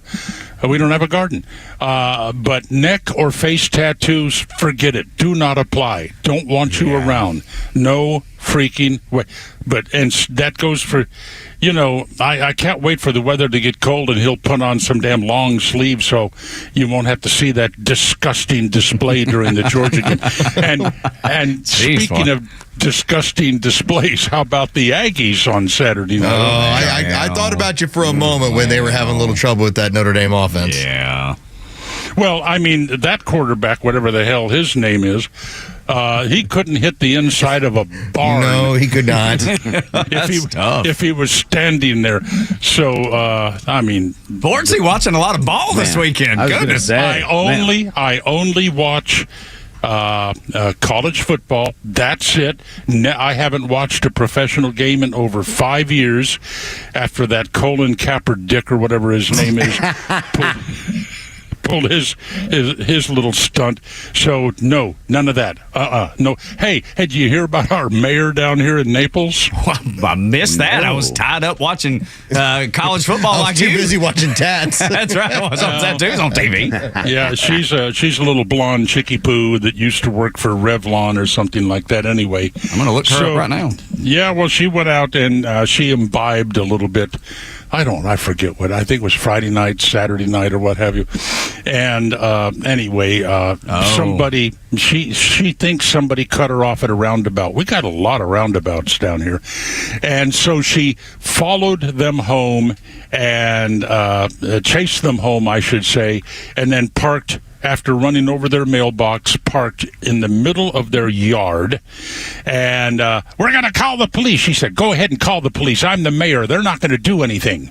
Uh-oh. Oh, don't boy. You know who I am? That line is never good to drop. I love the responses to that, though, that the police are using like now. Do you know who my father is? Well, your mother didn't tell you? That's important to know. It is. Yeah, and then the other one is, giving a ticket to some hot young chick. I thought you didn't give tickets to pretty girls. We don't. Sign here. Just a slap in the face. So this lady, though, she's pled not guilty to DUI charges. Yeah, I guess that's what I'm seeing on Naples Daily News. Yeah, and now she's not going to say anything else. No, this is probably smart. Like Kamala Harris, don't say anything so they can't get anything on you. Yeah, I mean, you're a lawyer, Neil. What would you tell her? What would I tell her? Shut the hell up. I only in my legal career handled one criminal case. One. And it was a nationally known celebrity who happened to be in Atlanta, and he got picked up DUI, and he was Obama-faced, let me tell you. And he wanted me to represent him, and he wanted to go to jury. Okay. He wanted a jury trial. And so, to my ever-loving shame, I got a not guilty verdict for him on that. Can you tell us who it was? I'm curious. No, now. Hell no. All right. Oh, you just want... Look, the attorney-client privilege is forever. Okay. But anyway... I figured it'd be a celebrity's probably in the newspaper somewhere. It might be. Oh. Yeah, try. Look it up. I'll do my best. But he's now Tango uniform. So what the hell? But I've talked to Donna about it. I felt guilty about it. I said, Donna, this guy might go out and do it again and kill somebody. And she said, what are you going to do? I said, I'm just never, ever going to represent a drunk driver again. In fact, I'm never going to do criminal defense work because, due to my notoriety around here, I might get a guilty person set free and they hurt somebody else. I'm not going to be responsible for that. So that was it. I got to tell you, that's a strategy I don't think most people would take, and I applaud you for that, man. You went with your conscience. You did what your conscience told you, not what your pocketbook told you. Well, these people deserve a defense. Of course, I think defense lawyers do. They perform an extremely important function. 100%. because they are the ones that make the government jump through all of the hoops before they can take away somebody's life or liberty. But I don't want to play the game anymore. Not me. No more. No. By the way, speaking of criminals, I've expanded my new criminal code, the board's criminal code, that says if you're caught shoplifting, they ought to be able to take a poor person, let them go into your house and take anything they want. Yes, I love these. I just expanded that slightly. If you caught grabbing a package off of somebody's porch and you're caught, then that person ought to be able to go into your home and take any damn thing they want, and it's theirs. Oh, I like that idea. Okay, all right. But look, I don't know that it's going to pass. You're going to have a hard time getting that through. But I mean, I'm not against it. What if we did one of those, the game show, and I forget what it is, what's behind curtain 3, 2, 1? Yeah. What if we did a box, and they have to pick the box? One of them has, like, a freedom, the other 3 are bombs. Yeah. I like that. Oh, by the way, which one of you is going to tell me the difference between imply and infer? I heard you talking about that. NBC News said that one of their hosts implied that Kamala Harris was at an event. She was not. They said it. That's exactly right. There was no implying anything. They stated it straightforward. We played the audio to prove it, and then they came out with a tweet later saying the same thing. Well, we implied, and that's not. They lied on both counts. They were lying about lying. Well, listen to my commentary this morning. Okay. A little bit later on. Okay. One of my favorites. I mean, make it an evergreen. Run it all week long. Anyway, the media is 96% behind Kamala Harris in this election, and you're going to see it in their coverage. You're going to see it in everything they do. Yeah, there's no doubt, and we always have, and we always nothing new. Nobody should be surprised, but I do think it's worth pointing out when they say something, and then they try to cover their tracks. But that's the thing; it's like burying it on the last page of the newspaper back in the day. Is what they did, knowing that nobody would see it, and then the rest of the people who agreed with it and were okay with it still believe that she was probably there.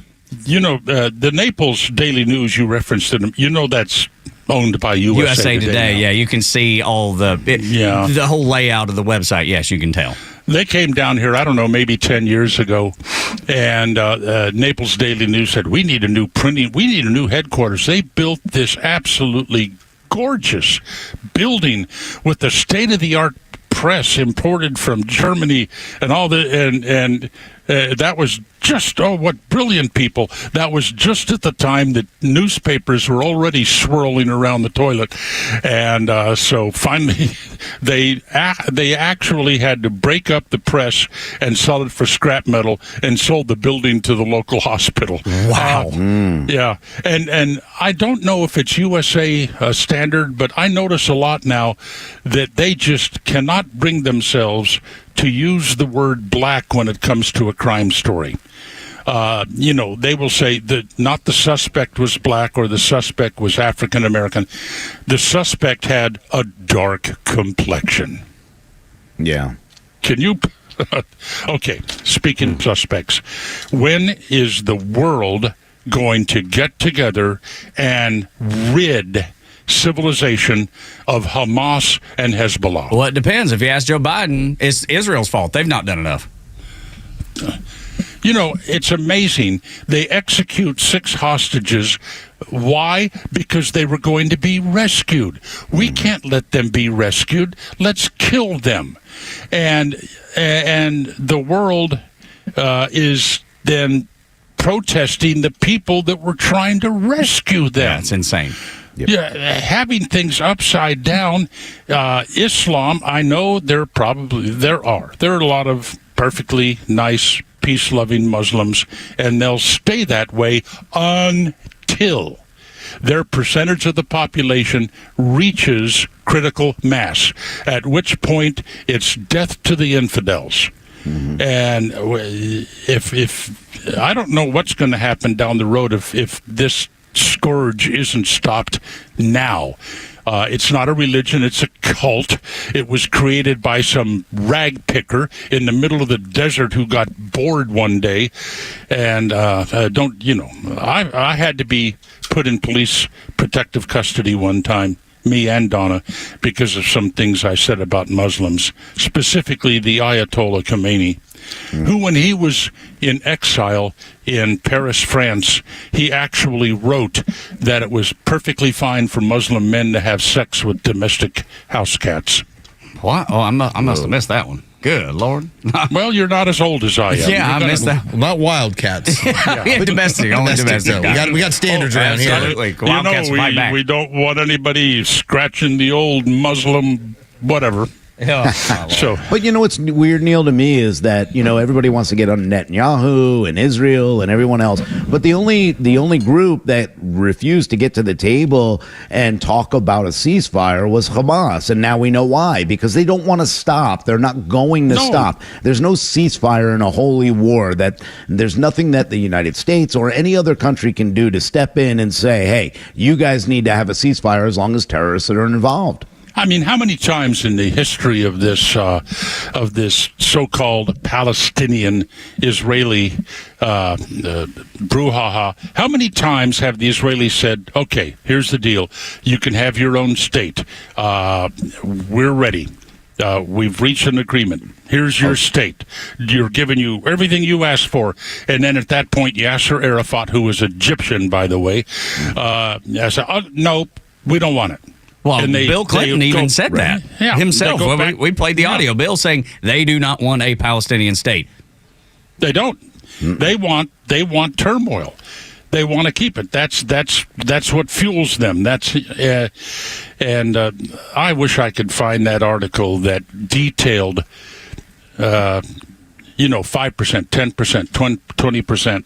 When your Muslim population reaches these percentage points of how things are going to change in society, I only have 9,000 plus pictures on my iPad, and the one of those pictures is detailing that progression, and I've got to find it sometime and put it in my favorites. I only have 800 favorites. Well, then that'll be good, because I would love to see it. It would be interesting to read and where the article came from and all that. Neil, I hope you will share it. Yeah. Hey, can somebody come up with a new word for immigrant, please? They have. They already did. Newcomer. Yeah, like they're aliens. On. No, they've been using that for 6 months. Colorado, the Denver mayor, they're all the newcomers. Newcomers. Oh, God. So you got your wish. I mean, already. Thanks. Yeah, start using that one around Naples. But did you hear about all the newcomers? It's the old "be careful what you wish for" thing. Right, oh, man. boy. Holy cow. Okay, I'm going to go get my tooth cleaned. You know the toothbrush was invented in Alabama, don't you? Well, I did not realize that, but that doesn't surprise me. Well, no, because otherwise it would have been named the teeth brush. Yes, that's right. That's right. See, that's I like ugly. what you did there. That's ugly, Neil Bortz. That's ugly to say about people in Alabama. I'm sorry. No, he's not. No, he's not. No, I'm not. Okay. Talkmaster, enjoy your day, sir. It's always a pleasure to talk to you. I'm off to the dentist. Guess I have to brush my teeth this morning. Yeah, or your tooth, yes, depending on where you're from. I love that guy. You good. You too, yes, sir. Rosie O'Donnell should be fine. She should be fine for spreading camp crazy conspiracy theories. That's the way it works, isn't it? They fine you if you say something that's not true, and then what the media police will tell you, or the fact checkers. We'll talk about that next on Extra 106.3. Let you hear her in her own words, and you tell us if she needs to be fined.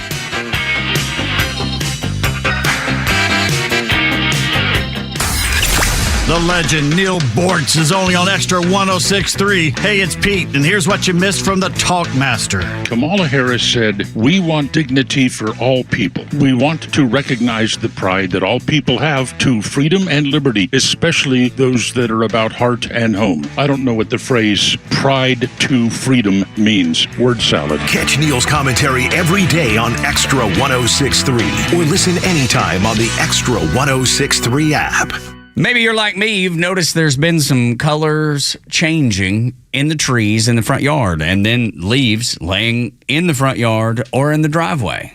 That usually is an indicator that fall is coming. And I think the fall equinox later this month. Is that what I believe that is correct. You can fact check me if you'd like. but it's coming. Fall's just around the corner. With those leaves starting to drop, now's the time to get your home ready with Southern Exteriors, whether it's cleaning out your gutters, adding gutter covers, or both. Southern Exteriors got you covered, and they'll look you in the eye, shake your hand, and do exactly what they say they'll do. I am a perfect example of that. It's Tug. I've worked with them, and I really enjoy what they bring to the table. I really like being able to know when they say they'll do a job, they will do it. Plus, with any gutter cleaning job, you'll get a free roof inspection. So don't wait. Call Southern Exteriors today. Easy to get a hold of, 8779-SOUTHERN, 8779-SOUTHERN, or visit southernexteriors.co. Make sure you get the website right, southernexteriors.co. Quality and precision you can rely on at Southern Exteriors. What's up, Atlanta? It's Ben Burnett, host of the Weekend Ben Burnett Show. Each and every weekend, right here on Extra 106.3, we unpack all the week's events. We talk about all the issues with a local Atlanta-based flavor. You can catch me each and every weekend, Saturdays at 2 and Sundays at noon. If you ever miss an episode, you can go to the podcast park or wherever you download all of your content, and I'll be right there. Thanks for listening to the Ben Burnett Show, proudly brought to you by Butler Snow. Don't let a cold, sinus infection, or allergies ruin your day. Breathe easier, sleep better, and feel healthier with Navage. Visit Navage.com, Walmart, Walgreens, CVS, or a store near you. What's the mystery behind Mystery Valley Golf Course? Is it the fact that it's been voted one of Atlanta's must-play courses? Or is it the fact that it's conveniently located from anywhere in Atlanta? Or maybe it's because Mystery Valley has recently renovated the course, adding all new tipped Bermuda putting greens, upgrading all 66 sand bunkers, and improving the clubhouse and amenities all around. No matter what it is, Mystery Valley Golf Club has been a staple of the Atlanta golf community for many years, and it reopened with the new renovations. Now is the perfect opportunity to make a tee time and enjoy a round of golf at Mystery Valley, located next to Stone Mountain in Lithonia, taking all of the beautiful natural scenery while enjoying a fantastic round of golf. Go to MysteryValleyGolfCourse.com to book tee times. But one question will always remain: how did Mystery Valley get its name? Live and local news talk continues at 3 p.m. with Kimmer, Pete, and Flounder. It's the Kimmer Show, only on Extra 106.3 and the Extra app. 404-741-1230 is the number to get a hold of us in the morning. Morning Extra, Tug, Rhino, and Los. Or in the afternoon, Kimmer, Pete, and Flounder. Always welcome to hit the talk line and discuss whatever's on your mind. Or you can find us easily on social media at Extra 106.3. Isn't it the way it works, Los, that if you say something that's not true on the web, they can go after you and sue you to no end? I mean, that's Alex Jones comes to mind immediately.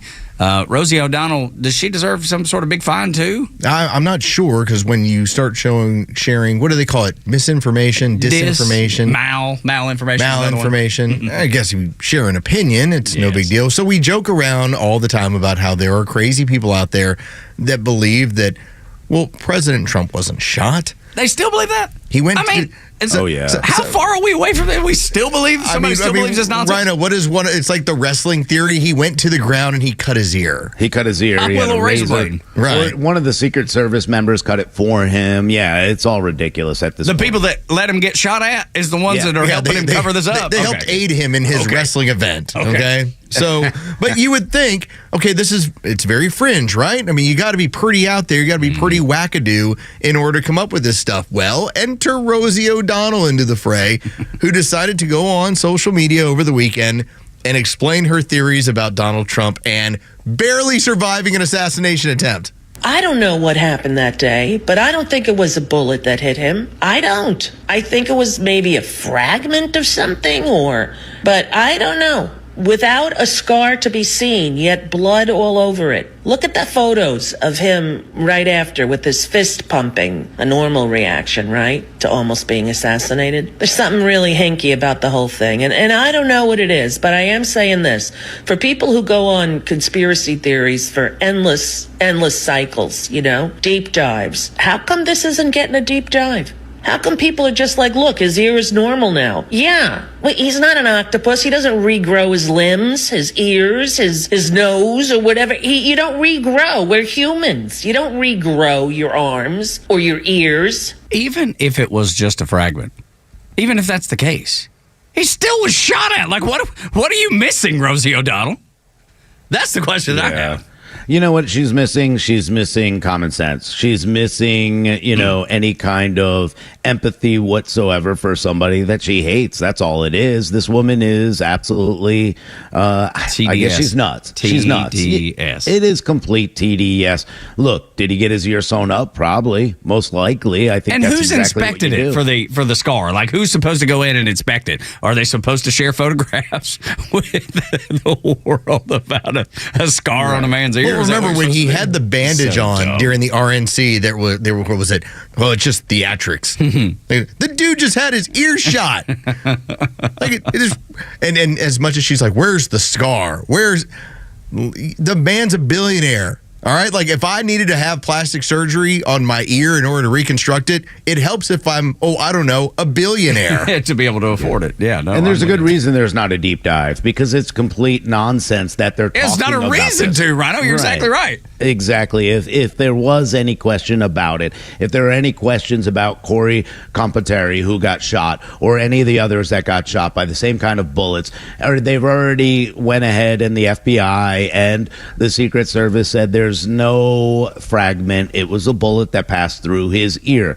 We should be thankful. We should be so thankful that Donald Trump survived that. That's what we should be talking about. I would think so too, but not if you're Project Wackadoo. If Rosie ain't happy about it.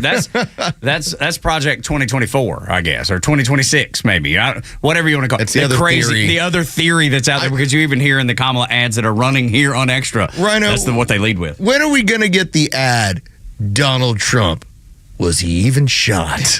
Coming soon. Because that's going to have to come next, Coming right? soon to a theater near you. Yeah, I mean, the biggest problem is they sit here and they talk about how, oh gosh, look at Donald Trump. He can't talk against the FBI this way. Well, the FBI was the one who confirmed that the bullet struck him in the ear, that it wasn't a fragment, that it wasn't. So I think that's why you're going to have the nutcases like Rosie O'Donnell or people with TDS like Tug just said, that will continue to say this and pass this down because they have nothing else on this. They want to pretend that he's making this up. The reality is there's only one side that lies, and that's the other side. The FBI already told them this.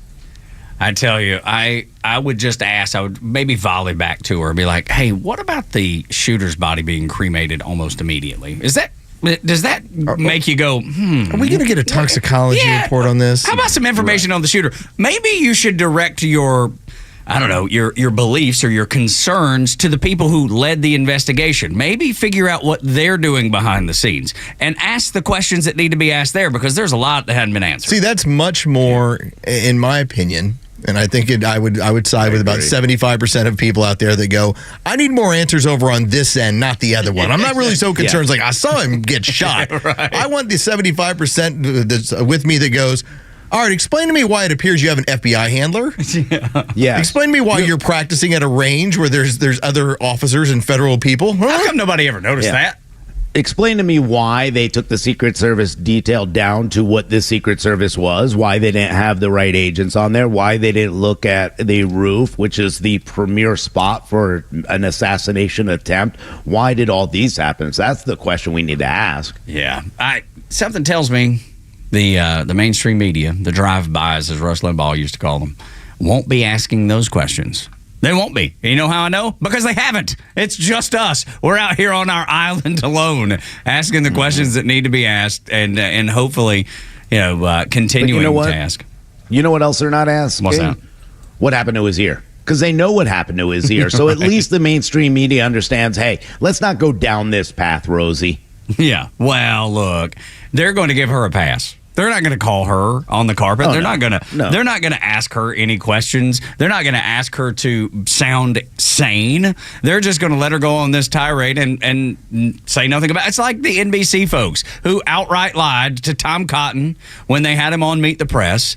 And and then had to go back and retract their statement about Kamala Harris being there at the dignified transfer for the 13 who were killed at Abbey Gate.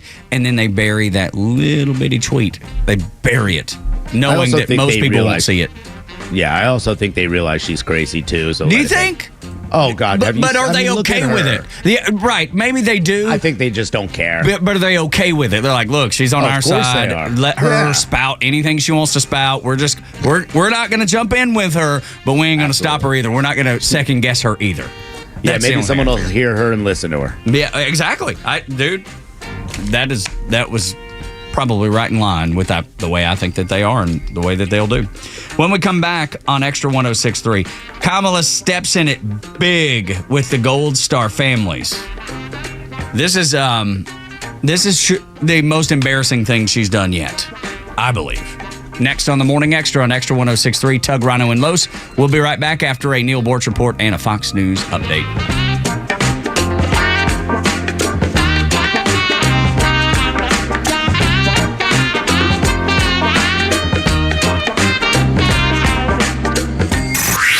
Time for the Bortz Report, exclusively on Atlanta's only conservative news and talk station, Extra 106.3. During the hot, humid Florida summer, Donna and I like to get in the Bortz bus and head out west, where if it's hot, it's a dry heat, and where, more often than not, it's a lot cooler than it is around here. Mount Rushmore is one of our favorite stops. And I use Mount Rushmore today to illustrate a media agenda.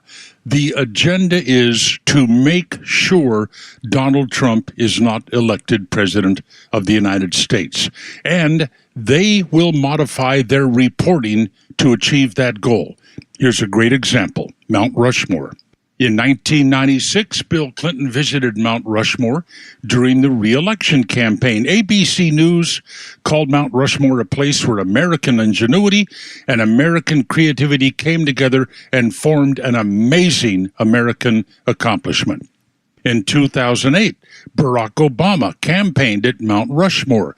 CNN called Mount Rushmore a majestic site that every president should visit. 2016, Bernie Sanders campaigned at Mount Rushmore. He said he was humbled to be in the presence of 4 of the greatest American presidents. CNN described the scene as awe-inspiring. But in 2020, Trump visits Mount Rushmore. Here comes CNN again. They called Trump's visit to Mount Rushmore a celebration of white supremacy, and Trump will stand before 2 former slave owners on land wrestled away from Native Americans. Even a brain-dead, unemployable millennial can see what's going on there. The agenda-driven media. You'll see a lot more of it in the weeks to come. Neil Bortz, Extra 106.3. Lee Brandt Jewelry and Watch Company, where quality and value make the difference. Locally owned and located in Sandy Springs, offering you the finest selection of unique diamonds, sapphires, rubies, and emerald jewelry, as well as other fine gemstones. Lee Brandt Jewelry and Watches has been servicing Rolex watches for over 30 years, and their Rolex-trained watchmaker will service your watch in their state-of-the-art Rolex service center in their store. Lee Brandt uses only genuine Rolex parts, and their estimates are free. Drop by Lee Brandt in the Trader Joe's Shopping Center in Sandy Springs or visit LeeBrandt.com. Customer service seems like a lost art these days, but EMC Security is bringing it back. I was blown away with their service. They answer the phone quickly and truly want to help you, which is rare these days. My technician was friendly, answered all my questions, and got everything installed perfectly. I highly recommend EMC Security. EMC Security, exceeding customer expectations since 1998. Call or visit emcsecurity.com for a free quote. Bullet points. I'm Eben Brown. September is National Suicide Prevention Month, and both firearm owners' rights groups as well as gun safety advocates are once again urging firearm owners to be proactive in securing their firearms when not in use in hopes of preventing self-harm. Second Amendment advocates are known for their insistence on lawful and safe ownership and use of firearms, and that means a renewed urging of gun owners to lock up their guns when not in use, especially when children are present in the home. While teaching kids to respect and properly use guns may be a parenting choice, parents should never let children handle firearms without supervision. There are lockable cabinets and boxes, even ones that lock biometrically, and some that send notifications to your phone if someone is trying to open them without authorization. Plus, many local gun clubs offer free trigger or cable locks, and those are your bullet points. I'm Evan Brown, Fox News. WFOM and W292EV Marietta, a Dickey broadcasting station. The 8 a.m. hour is brought to you by Central Heating and Air. It's back to school at NYU and Columbia. I'm Dave Anthony, Fox News. Two of the college campuses rocked by pro-Palestinian protests during the spring. Fox's Brooke Singman reports from New York City. Students are on high alert as classes begin at Columbia University today. Anti-Israel protesters have already returned to campus over the past few days, marching around the school, hurling pro-Palestinian chants. The Anti-Semitism Task Force says there is an urgent need for change, including improved anti-bias training and a new system for reporting anti-Semitism. There were a lot of protesters in the city yesterday. The crowds we saw in New York were estimated to be quite big, between 5,000 and 7,000 people. There are reports some protesters were told to cover their face to avoid surveillance, even take steps to avoid being tracked. At one point, we did see some smoke bombs go off.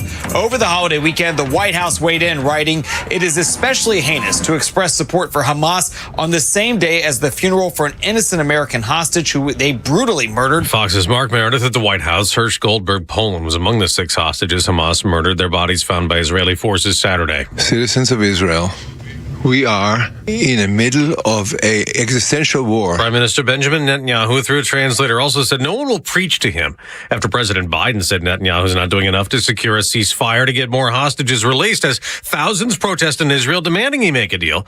Hamas has warned it may kill more hostages if Israel tries to rescue them. Russia has gone on the attack again in Ukraine, where President Zelensky says 2 missile strikes have killed at least 41 people. There's a search for a gunman in New York City who opened fire during the West Indian American Day Parade, as about 1 million people were out celebrating Caribbean culture. The shooting followed a dispute. Festivities and music drowned out the gunfire. Most spectators had no idea there was a shooting. Linda Schmidt with Fox 5 TV. 5 people were wounded, 2 critically.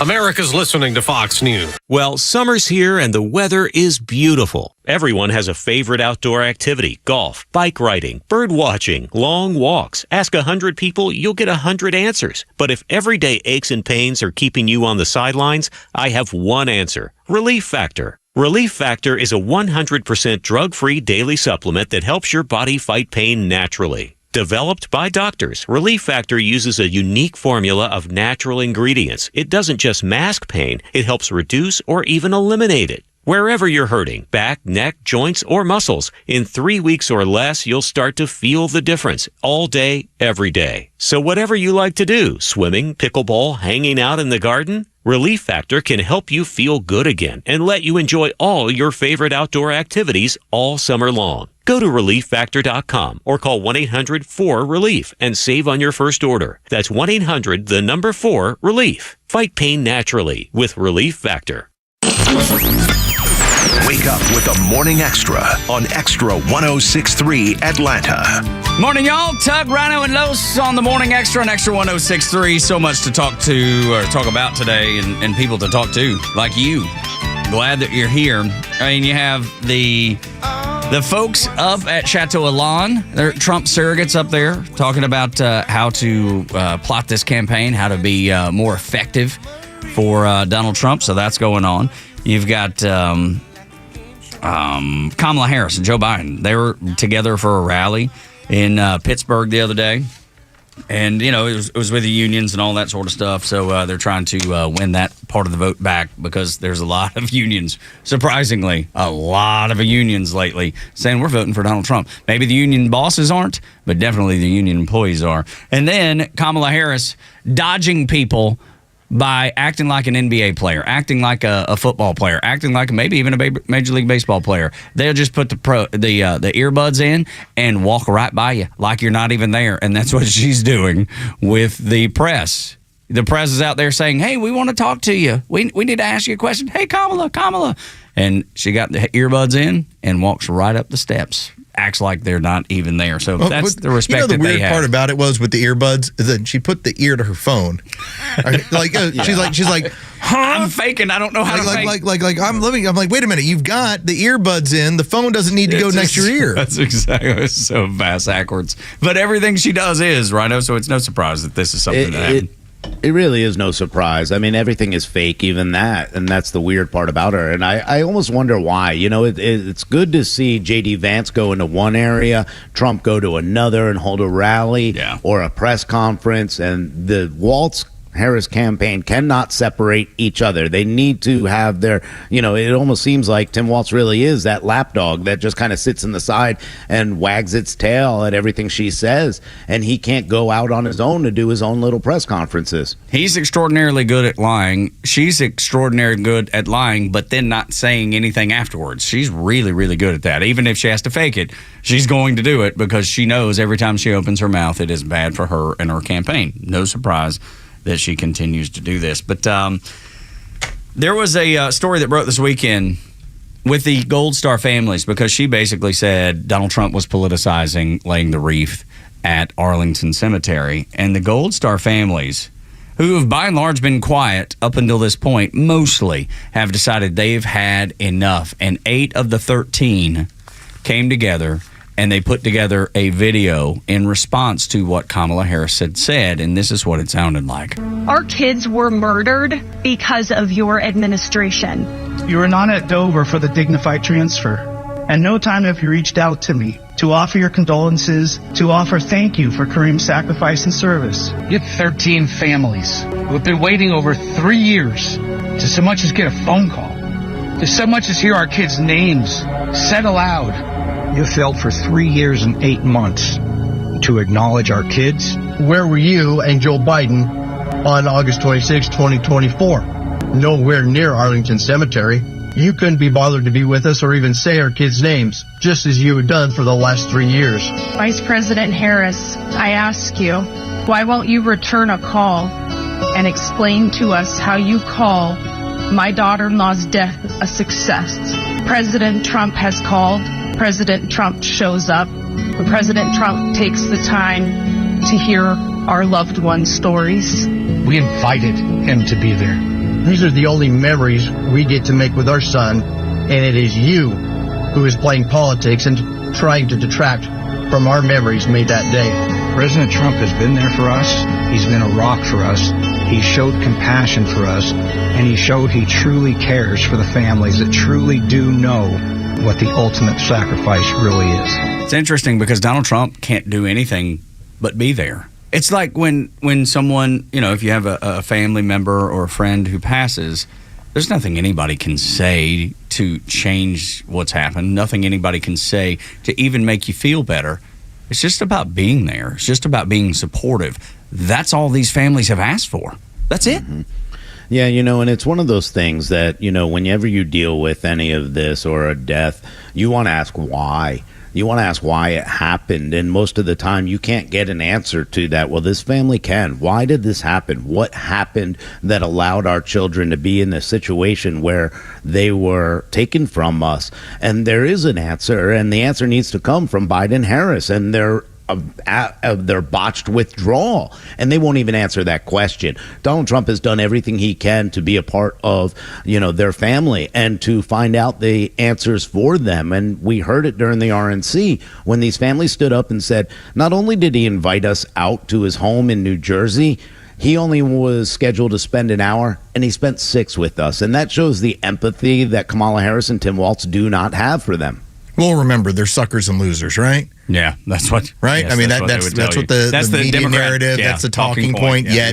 Yet you have Joe Biden on a beach, and you have Kamala Harris on a bus somewhere, campaigning. And when asked, because the families did, one of the videos, and again, I've watched all of the videos over the weekend. Me too. And one of them talked about how they extended invitations to everyone. Well, they mentioned in the one we just played, too. And yet, the only person who showed up was Donald Trump. Why is that? Why is that, Kamala Harris? And all she could say on Twitter was it was a political stunt. Like, Well, hold on. You're telling me you're beyond political stunts? Yeah. Okay. Right. Yeah. Exactly. Yeah, because she's as pure as the wind-driven snow. That Kamala Harris, no doubt about it. I mean, we're watching people in real time, like in Pennsylvania. Where in Pittsburgh at one point, they ran a bunch of people out of a restaurant so that Kamala Harris could show up, so they could bring in actors to pretend that they were fans of hers. And you want to tell me about political stunts and what's real and what's not? Well, that's what happens with a puppet, though, Rhino. I mean, that's what a puppet has to do because there's no actual support there. Yeah, I'm glad you brought that up because I was going to go the same route with you, Carlos. It'd be different if he brought in fake family members and did a, interview out in the middle of a cemetery with fake people. That's what Kamala Harris has continued to do at the Sheets and everywhere else. And they figured it out, set it up. They had video of that. This was a true moment that was captured live on TV. This was a man who went there to honor them. And in fact, when you watch the entire video, you see how Donald Trump walks in a certain way and is very respectful of Arlington Cemetery and the entire service and made sure that he stayed in step with everyone and made sure that he stayed in queues. We've never seen that from President Biden. We see him walking the wrong way or looking walking at off the stage or falling or looking at the watch. We saw someone who cared about these families and wanted to honor them. And to sit there and say it's a political stunt is just disgusting. I went there to Arlington Cemetery about 5 years ago, and it was a powerful thing. The silence that exists in Arlington. The only thing you hear is the movement of the watch, the guard. And then the changing of the guard is like nothing you've ever seen before. It is so powerful. It is so respectful. Emotional is a great word, yes. And when you see Donald Trump behave that way, that's because it's very, you can't help but behave that way. You just, there's no way you can walk up to the tomb of the unknown soldier there in Arlington and have anything but reverence for what's being done. When you see those soldiers standing there in driving rain or in snow and they're told to leave their post by their commanding officers and they're like, no, I refuse. I will not, because I have so much reverence for the people that this tomb represents. And then you have a political party in the Democrats who don't even show up. So until you show up, shut up. Yeah, not even. Yeah, absolutely, 100%. I mean, be powerful about it because that's what this emotion will bring out of people. And you're absolutely right. I've been there a few times, and every time I'm there, it's a very emotional situation, and that's what Donald Trump showed. If he were up there and he was doing his little dance or something disrespectful, okay, we'd have something or we'd have a story to talk about. That's not what this was. This was at the request of the families. We would like the man who's been there for us before. We'd like for him to be there and create memories. I think the father that talked about that this was the last memory we have of our children. This is a finality that a lot of people do not ever want to see, their children being put into the ground. How horrible would that be for anyone? And he was there and he was sad and he was emotional just like the rest of us would be. The other side wasn't there. I think what bothers me about this entire situation, outside of it, just the politics end of it, that's one thing. I can put that aside and say, okay, here's what it is. These families aren't looking for vengeance. They're not even looking for answers. They know what happened. They know no one's going to be prosecuted or even slapped on the wrist or anything else. No one's going to be held accountable for any of these mistakes. They just want you to say their kids' names. That's it. Just give them some attention for what they did for their country. And that's all. And so to not be able to give them even that from one side of the aisle because they worry about how that's going to look, I think that's just the disgusting end of it. I think this was Kamala Harris stepping in it over the weekend and not realizing how much of a hornet's nest you really got into. That's because she's not even dialed into what's happening. She has no it was clue. A long post. Somebody in that campaign thought it was a good idea. Yeah. No, you're right. She has no idea, though, because she's a puppet. That's right. Somebody in that Frankenstein campaign with leftover Biden staffers and Obama staffers from several years ago trying to figure it out. Nobody knows who's in charge. Nobody knows what's going on. Somebody decided on their own, I'm sure, because they don't got to run anything by Kamala Harris because she has no pull. She's the puppet. She's nothing more than the figurehead. For that matter, they probably ran it by Barack Obama. That would be more likely than running it by Kamala Harris. But when they posted it, they had no idea. You're right about that they did not know the hornet's nest that they were stepping in. I want to pose this to Rhino. Oh, go ahead, Rhino. Go ahead. I was going to say, or they know that this will come back to haunt her because she has clearly stayed away from this and she was the last person in the room, so the decision was hers. She's going to be attached to it. See, this is what's changed about politics. And I think a lot of this goes back to the rise of social media, because when we looked at, let's say, 2008, 2009, you could always basically say, who are the Democrats afraid of? And it was whoever they were talking about. So, for instance, like Sarah Palin, this and this, because you got to downgrade this person. It's now turned into, in this era of social media, it's how do we turn the volume down on anything that hurts us? So, for instance, we saw that the image of Donald Trump being shot and raising up his fist immediately censored all around the country by these organizations. Well, all the major news outlets wouldn't use the photo anymore. If Google buried it. If Joe Biden had been shot, we'd still be hearing about it every single day on the news. You know, we're going to find out about this shooter. We're going to get down to toxicology. They're not talking about the things that are going to help their opponents. And if you notice, over the weekend, they have buried this story. Or done their best to. Yes, about Kamala Harris and offending these 13 families, 8 of them most notably. So a lot of this comes down to pay attention to what they don't want to talk about. They don't want to have in the news, because that ends up being the most powerful stuff that's going to win the election. Absolutely. Go ahead, Rhino. Yeah, it's absolutely the one thing that you're going to see, because as much as they sit here and say they support the military, again, this is a big voting block. When you talk about some of the absentee ballots that are going to come in, it's from our service members. It's from people who are putting their lives on the line every single day for this country.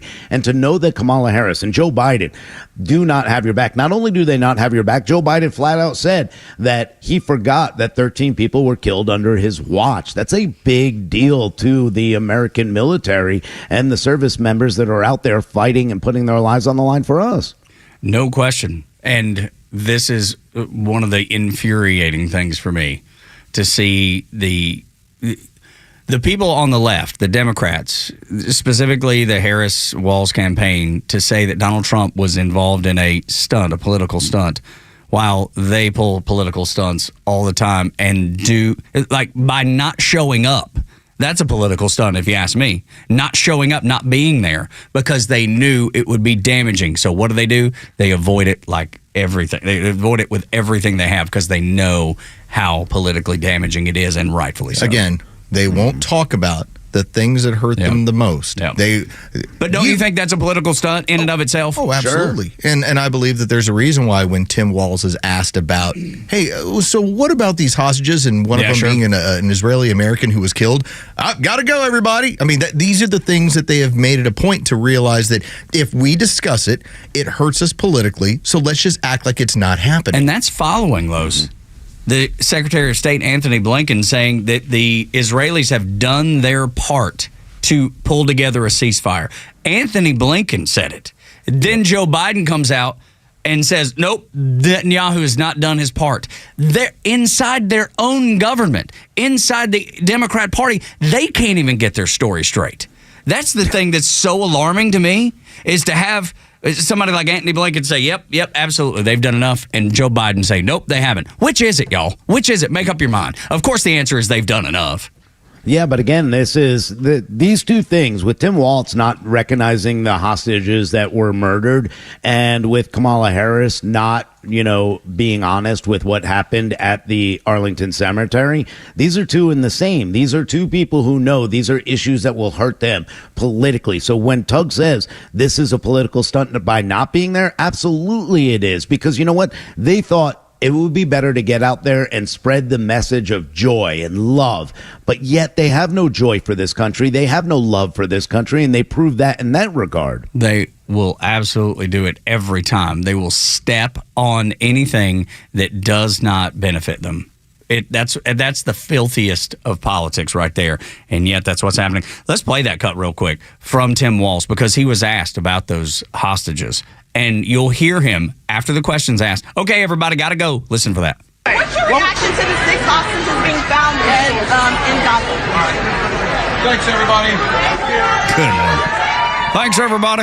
That's what I do. I'm a coach. I'm a good old fella. I'm not brave enough to answer the questions because I'm afraid I'm going to step in it politically, just like we've already done this weekend. Maybe I know at this point I got to keep my mouth closed because it's going to hurt no matter what I say. It doesn't matter what's right. Say what's right, and that's the thing, Rhino, that kills me. They won't say what's right. Yeah, and you know what? It was the smug look on his face, the smile and the wave as he was walking away. Knowing exactly what he's going to do. Or he's that made doing. me even sicker. Yeah, that made me even sicker. It'd be one thing if he came out and said, hey, I need more information on this, and we could talk about this at another time. I'd be okay with that. But the smug look and the, okay, that's enough for now, bye. You said the buzzword. You said hostages. You said Israel. And he knew the dog whistle went off. It's time to go. Run. Instead of tell the truth, say the right thing. Run. I mean, there's a reason why, and it would have been so much better for Kamala Harris to have gone with Josh Shapiro, the governor of Pennsylvania, who, oh, by the way, she's trailing in Pennsylvania now. It would have been smart to go there, but the anti-Semitism that runs throughout this party is the reason why Tim Walz is a guy. He's the VP. Some of that Kamala glow, that vibe, that buzz is fading. We'll talk about that, as well as Nancy Pelosi has spoken on the topic of illegals in America. What she said shouldn't surprise you, but it should scare you. We'll play her in her own words next on the Morning Extra until 10 on Extra 106.3.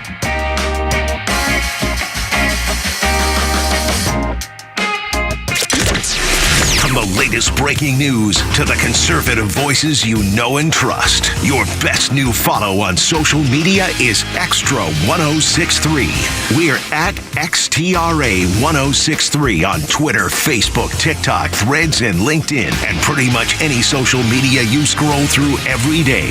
And we drop exclusive giveaways, new daily content, and the latest breaking news from Georgia and across this great nation. Interact with your favorite Extra personalities. Get the latest on our live events and so much more. Follow at Extra 106.3 across all your social media and keep up with Atlanta's only conservative voice. I know there are plenty of HVAC companies out there, but let me tell you why Central Heating and Air Conditioning is the one that stands out. It is because they are a local HVAC company. They have not been sold out to a large conglomerate that still says they're local, but not really. They've been around since 1947. They've been here in Atlanta. They've been taking care of your home and your family since 1947. Like 77 years, their dedication to the community has never wavered. When it comes to HVAC, they are the team that you can count on. Central's team of experts know the game inside and out, and they deliver dependable service and personalized solutions every time. So make sure you choose a hometown team, not one that just says they're from Atlanta, one that's been operating in Atlanta as a home team, as a local company, ran right out of Atlanta. Chuck and his team are here. They've never been bought out. Choose that HVAC team. That is Central Heating and Air Conditioning. Get Carrier products, Carrier warranty, and Carrier peace of mind. Turn to your Atlanta Carrier expert, Central Heating and Air Conditioning. Call them today at 770-GET-HEAT, 770-GET-HEAT, or visit them on the web at centralheat.com. It's centralheat.com. Tune into your new favorite show that's redefining the A to Z's of marketing, The Marketing Mad Men. We'll take you behind the scenes of successful campaigns and reveal the strategies that win. We're not just talking about marketing, we're making it happen. From viral content creation to leveraging AI for customer engagement, our experts bring you to the cutting edge of industry. This is your playbook for market dominance. Tune in and transform your approach with actionable tips that could skyrocket your ROI. The Marketing Mad Men every Saturday at 4 p.m. right here on Extra 106.3. I'm Kamala Harris. Here's a few things I believe. Middle-class families, like the one I grew up in, they want common sense solutions. You want lower prices and lower taxes. I believe you want to just not get by, but you want to get ahead. We must create an opportunity economy where everyone has a chance to get a car loan, buy a home, start a business. And I believe we can make that happen. Kamala Harris's plan? Bring down costs by cracking down on corporate price gougers. Make homeownership more affordable for families. A middle-class tax cut for 100 million Americans. And make sure billionaires and big corporations pay their fair share so you can keep more of the money you've earned. Instead of being focused on the politics of the past, we need to be thinking about the future. and how we make it better for families like yours. I'm Kamala Harris, candidate for president, and I approve this message. Paid for by Harris for President. Fox on Tech. The FBI's goal is to help people resist the urge to respond quickly to scammers. The new effort is called the Take a Beat campaign. FBI statistics show Americans have already lost $1.6 billion from January to May of this year. That's nearly $300 million more than the same time last year. Some popular scams rely on text messages. Spokesperson from Better Business Bureau Melanie McGovern says while text scams aren't new, they're one of the most popular scam methods. Scammers' messages are getting savvier, which is why it's so important to slow down. A lot of people act upon fear. They're worried about either their safety, their money. If they claim that there's fraud going on, they're worried about their accounts. So absolutely, they're going to act. To prevent fraud, FBI says you should search online for the sender's email or number to see if it's legitimate and contact your bank right away so they can block suspicious activity. With Fox on Tech, Kennedy Hayes, Fox News. The stories that matter to you. These are your Georgia headlines. Presented by RBM of Atlanta, your Mercedes-Benz connection since 1964. All right, here are your top stories in the state of Georgia for today, Tuesday, September 3rd. The Atlanta City Council is now considering plans to use city funds to purchase blighted properties. The council recently voted to approve a blight tax that would penalize property owners who have failed to maintain their properties. Atlanta City Council member Michael Bond highlighted that first responders have been repeatedly called to these abandoned properties due to fires, illegal dumping, and vagrants, which imposes a significant cost on the city of Atlanta. Bond also mentioned that this initiative could save the city millions of dollars and provide lower income residents with more housing options. The judicial emergency for the Superior Court of Cobb County has been extended. Chief Judge Gregory Poole explained that there is still a lot of work to be done regarding notices for hearings, both civil and criminal, that concern the court. The clerk's office noted they have files that date back to November of last year that have yet to be input into the computer system. They expect to be caught up by September 19th. And in sports, the number 10 ranked Florida State Seminoles were upset once again, this time by the Boston College Eagles, who defeated them 28-13 last night. The Seminoles, who were upset about being left out of the national championship playoffs last season, are now 0-2 for the first time since 2021. And the Atlanta Braves will be back in action tonight as they return home to take on the Colorado Rockies. The Braves currently hold a half-game lead over the Mets for the final wild card spot. Chris Sale will be on the mound for the Braves, with first pitch scheduled for 7:20. You can catch all the action on our sister station, 680 The Fan. 8 o'clock hours brought to you by Central Heating and Air Conditioning, 770 Get Heat. CentralHeat.com is their website, and we want you to adopt a duck. And not like an actual duck, not like a real duck, because Aunt Peeps would be, and my Aunt Peeps, my sister-in-law, we call her Aunt Peeps, she would absolutely be ready to go get, she's got ducks and chickens and all that sort of stuff, so she would go get a duck too. But we want you to adopt a duck in support of Special Olympics of Georgia and its athletes. Special Olympics of Georgia is currently offering rubber duck adoptions where you donate, and it gets you registered for some great prizes. But your support will also help send the athletes to the game. So hurry up. There are only a few ducks left for the race on September 18th. Adopt a duck and support Georgia's Special Olympians by going to duckrace.com/Atlanta, duckrace.com/Atlanta. Tug, Rhino, and Los on the Morning Extra on Extra 106.3. Nancy Pelosi showed up on Bill Maher's program, and she said something that you cannot miss. You have to listen to Democrats. Vodka. Yeah, maybe it was vodka. There's the reason. Maybe that's why she felt so empowered to say it. I thought that was our link between. That's how we were going to span this bridge between her and I. Yeah, that's right. We need more Russians. We need illegal Russians to come and make more vodka. That's exactly right. But she is in favor of illegals coming to the United States. And then Bill Maher asks her about the passing of $150,000 for newcomers to buy homes. And he talks about the undocumented folks. And she says something interesting about what she would like to see happen to those undocumented folks. Making the American dream of home ownership available to all people is something we have to do for people who are here now. This is before you're a citizen. This is undocumented. This is for the undocumented. Well, what I would like to do is move them to documented. Oh, okay. See? One of the best things that we can do for our economy is to pass comprehensive immigration reform. Even Bill Maher was like, wow, I did not see that one coming. I did not expect you to admit that out loud. But maybe it's the vodka talking, like Los was saying, Rhino, is that she is not hiding what she wants to do. And when they tell you what they want to do, you better listen. Yeah, I think what she should have said, and the reality of it is, we can bring in so many more voters if we give them free housing. That's what she should have said, because that's what she means by that statement. Yeah, well, look, it doesn't matter what it is, but she is not afraid to say it out loud, and that's the most important thing to me. There is no worry in her voice. There is no concern for what people think. American citizens, black, white, any other color, it doesn't matter. They do not care at this point. They want you to know what they're going to do, and they will tell you and then rub it right in your face. It is no surprise. So if you're voting for this, realize what you're going to get. But listen to the faculty lounge in the audience. They clapped. Oh, yeah. They clapped on moving them to documented. It was more of a. It sounded a little apprehensive to me. It like was an not the whole line, room. It wasn't the whole room. Like half. Yeah, it was half. I think the other people were going like, "Did she just say that?"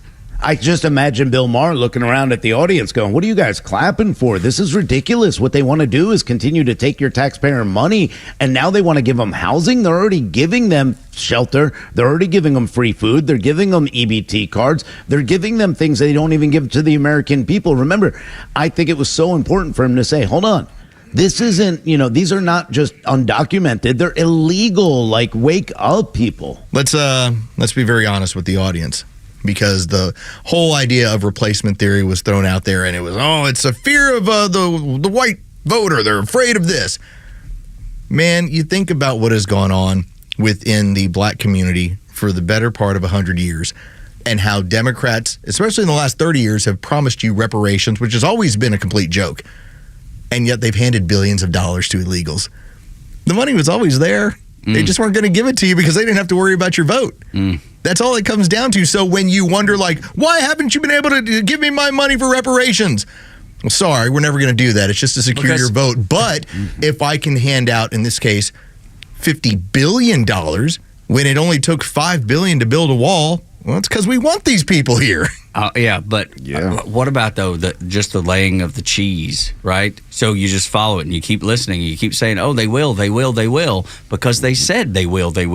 I think you need to have some very honest conversations. Then they rub it, but rubbing it in somebody's face, it's one thing to do it, and then to rub it in their face. That's the next thing. When they're talking about this, and especially in California, when they're talking about $150,000 towards illegals in order to help them buy homes. All right, you're wondering, wait a minute, I've been working my butt off 50 hours a week for the last 4 years under your administration, and I can't pay all the bills. Like I'm struggling here, and you're handing out $150,000 to people that aren't supposed to be here. And that's for housing. I mean, we heard the cut when we played it, last week, when a woman who was trying to start her food truck business couldn't keep her food truck, but who came in with a paperwork that said the bank would guarantee the fact that they had this free money. Army veteran. Yes, and again, we're sitting here looking at our American citizens. They're telling you exactly what they're going to do, and that's exactly what Nancy Pelosi told you. If it was something that they didn't want to be involved in, they'd Tim Waltz that and be like, thank you, have a good night, I don't have time for that answer. Drop step, let me get out of here. No, you're right. And that lady, it was interesting to hear her point of view when she was in tears about this. She's like, I'm thankful I have someone to buy this, that I need to buy this. However, at the very same time, I've been told for so long that I'm going to get help, that I was going to be, taken care of, and never once has anybody done anything. And I think that's when she said she's going to start voting Republican, start voting for Donald Trump, because at least he seems like he cares. The Harris campaign, I mean, they will rub it right in your face. It is unbelievable. And I know we're not scheduled with this here, but I think it'd be a good time to talk about just the vibe that is wearing off, Rhino, with Kamala Harris altogether. And maybe this is part of it. People are seeing the truth. Yeah, I mean, I think a lot of the vibe was created by mainstream media, but a lot of people fell into that vibe, and now they're looking for answers, and they're not hearing them. So I think a lot of that vibe is wearing off. And you know what? Polls start to show that. Carlos said it earlier. Pennsylvania You're looking at a switch again because now they're starting to realize how their lives will be affected by the policies of the Kamala Harris administration from moving forward if she was elected. I mean, all you have to do is look at what she does daily or doesn't do daily to make sure you take that in, as something Los brought up earlier too. Make sure you take into account what she doesn't do and what the Democrats don't do, because that will tell you everything you need to know about what's happening. Do not fall into that trap of buying into the vibe, because usually vibe isn't real. Is there a feeling sometimes? Yeah, after a big event like the DNC, yeah, everybody's on a high, everybody's on the same page, and then reality sets in. Oh, wait. She's not done anything. She's not said anything. She won't talk to anybody about anything. That's enough to take the shine, the sheen, the vibe off of any campaign, because nobody believes it. Even the people that support her cannot believe what is being said. I mean, there's no way you can look at it and go, well, what do you mean? How are you going to do whatever it is, whatever the policy is, which is very rare that she would ever mention that to begin with. But you look at Nancy Pelosi, I mean, you look at that comment, that'll tell you, I mean, it tells me at least, when I look at it, Nancy Pelosi is the one coming up with policy. Barack Obama is the one behind the scenes. They're not afraid to tell you what they want. Kamala Harris is just the puppet of their regime. Well, it's like we joked around about it last week, and I think it's a pretty apt description. They're asking you to vote for the Democrat machine. Right. The Democrat car. That's right. The system. Kamala's the hood ornament. Yeah. All right. Just like Joe was the hood ornament. Here's just the lead. Here's the first thing you see, but you're trying to vote for the policy of this vehicle. All right. She's flat out telling you, here's our plan. Here's what we're going to do. And it's in the interest of securing power for the next 50 years. Ugh. It's always, and the problem that we run into, guys, is that unless we see the laws change, and it has to be at a Congress, getting through the Senate, getting signed by the president, then we're at the whims of these communists that aren't going away, by the way. The next time they're in office, it won't be 30 million. It'll be 60 million. It'll be whatever it takes. It'll be whatever it takes. And they'll just keep pushing that football down the field to secure their power. And they play this game. She's playing a game right now with Nancy Pelosi by saying, oh, this is better for the economy. So you're supposed to think that, hey, if we just make them legal and give them houses, if we give them $150,000 homes, then they'll spend money. That's not good enough, and that's not reality. Why don't you give everybody else that needs a home in this country, homeless vets and everybody else, why aren't you talking about working on programs to give them money in order to get into a home and get off the streets? The reality of it is this isn't about funding the economy or growing the economy. It's just another way to make you feel good about allowing illegals to come into your neighborhood and get free money. Well, if you're talking about a homeless veteran, or even a veteran who is struggling, and hey, this might be something that helps them make ends meet, kind of bridge that gap to where they can find the things they need to solidify their life. All right, that person's already a voter, more than likely, and probably a Republican voter, most likely in the military, most likely. So what happens? Why when would you help them? I get to bring these people across the border and go, another voter, and make sure you vote for us because we're the ones who made this happen. If you want an example of why they don't help out military, why they don't help out veterans, why they don't do better with the VA, all you have to do is look at this. Look how they vote. Well, but look how they've treated the 13 families. I mean, look at the way they've treated them. They've treated them with such disrespect. They've treated them like they do not matter because they don't. They know most of these people are voting for Donald Trump. So why in the world would they cater to them? Why in the world would they help them? Even though they're supposed to be the president and vice president for all Americans, even the ones that disagree with them, they aren't. They make sure they know, or they make sure they let you know who they're going to help and who they're not going to help. That's the way I see it.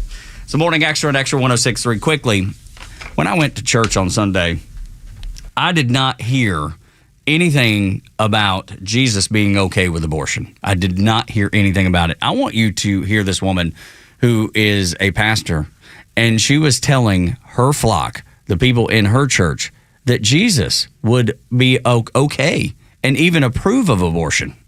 If Jesus were here today, he would be a clinic escort, distracting women from the hatred of the protesters. Or an abortion doula, holding women's hands and offering support and love as they end their pregnancies. If Jesus were giving his sermon today, he might also have said, "Blessed are those who end pregnancies." Lord, I have no idea what to say to that. I have no idea how misleading that is. I think your first inclination was the right one. If you heard that in your church, it's time to find another church. If you hear that in your church, go to a different church. This is absolute madness, and this woman is not delivering the gospel. I promise you. No way. 0%. Yeah, look, we know better than that. I think anybody this is for the people that want an excuse to say, hey, this is what Jesus would do. And again, this is a woman who is out of her mind. That's not exactly the opposite of what Jesus would do. What Jesus would do is say, hey, we will all be here for you. We'll help you take care of the baby the way the churches do now. And the churches say to people, hey, before you do that, before you think of this, look at the opportunity you do have. Look at the opportunity this child can have by being born in this country. That's the reality of what Jesus would tell them. Part of the reason why you tithe, part of the reason why you find a church community is that when you have a struggle within your family, medical or otherwise, you have a community to fall back on. The pastor's fund is usually set up for that. That is what it is set up for. It's to take care of the lesser among us or those that are having those sort of struggles. So for her message to be, well, kill the kid. Dude, that woman, I'm sorry. That I've been to church quite a bit. Never heard that message. Well, never heard them say anymore in an actual church. Jesus would be there to help you. Come on. To help. Now, by the way, in Rhino, I didn't include you on this text from the other day, but I had to get a ruling on churchin' from Tug. Yeah.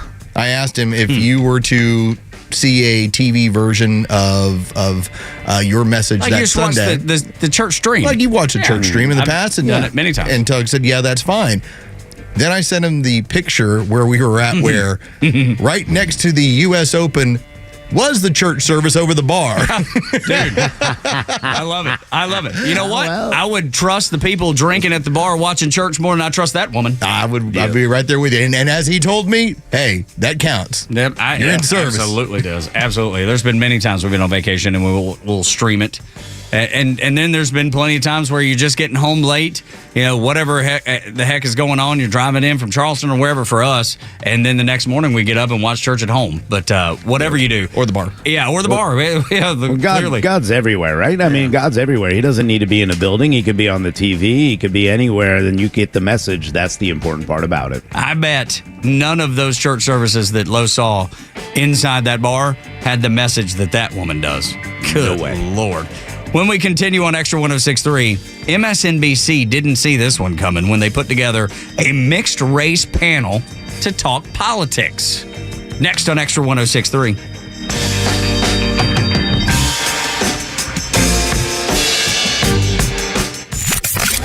The Kimmer Show is only live on Extra 106.3 every weekday afternoon on your drive home. Donald Trump's spokesman saying, enough with the games. We accepted the ABC debate for the exact same terms as the CNN debate.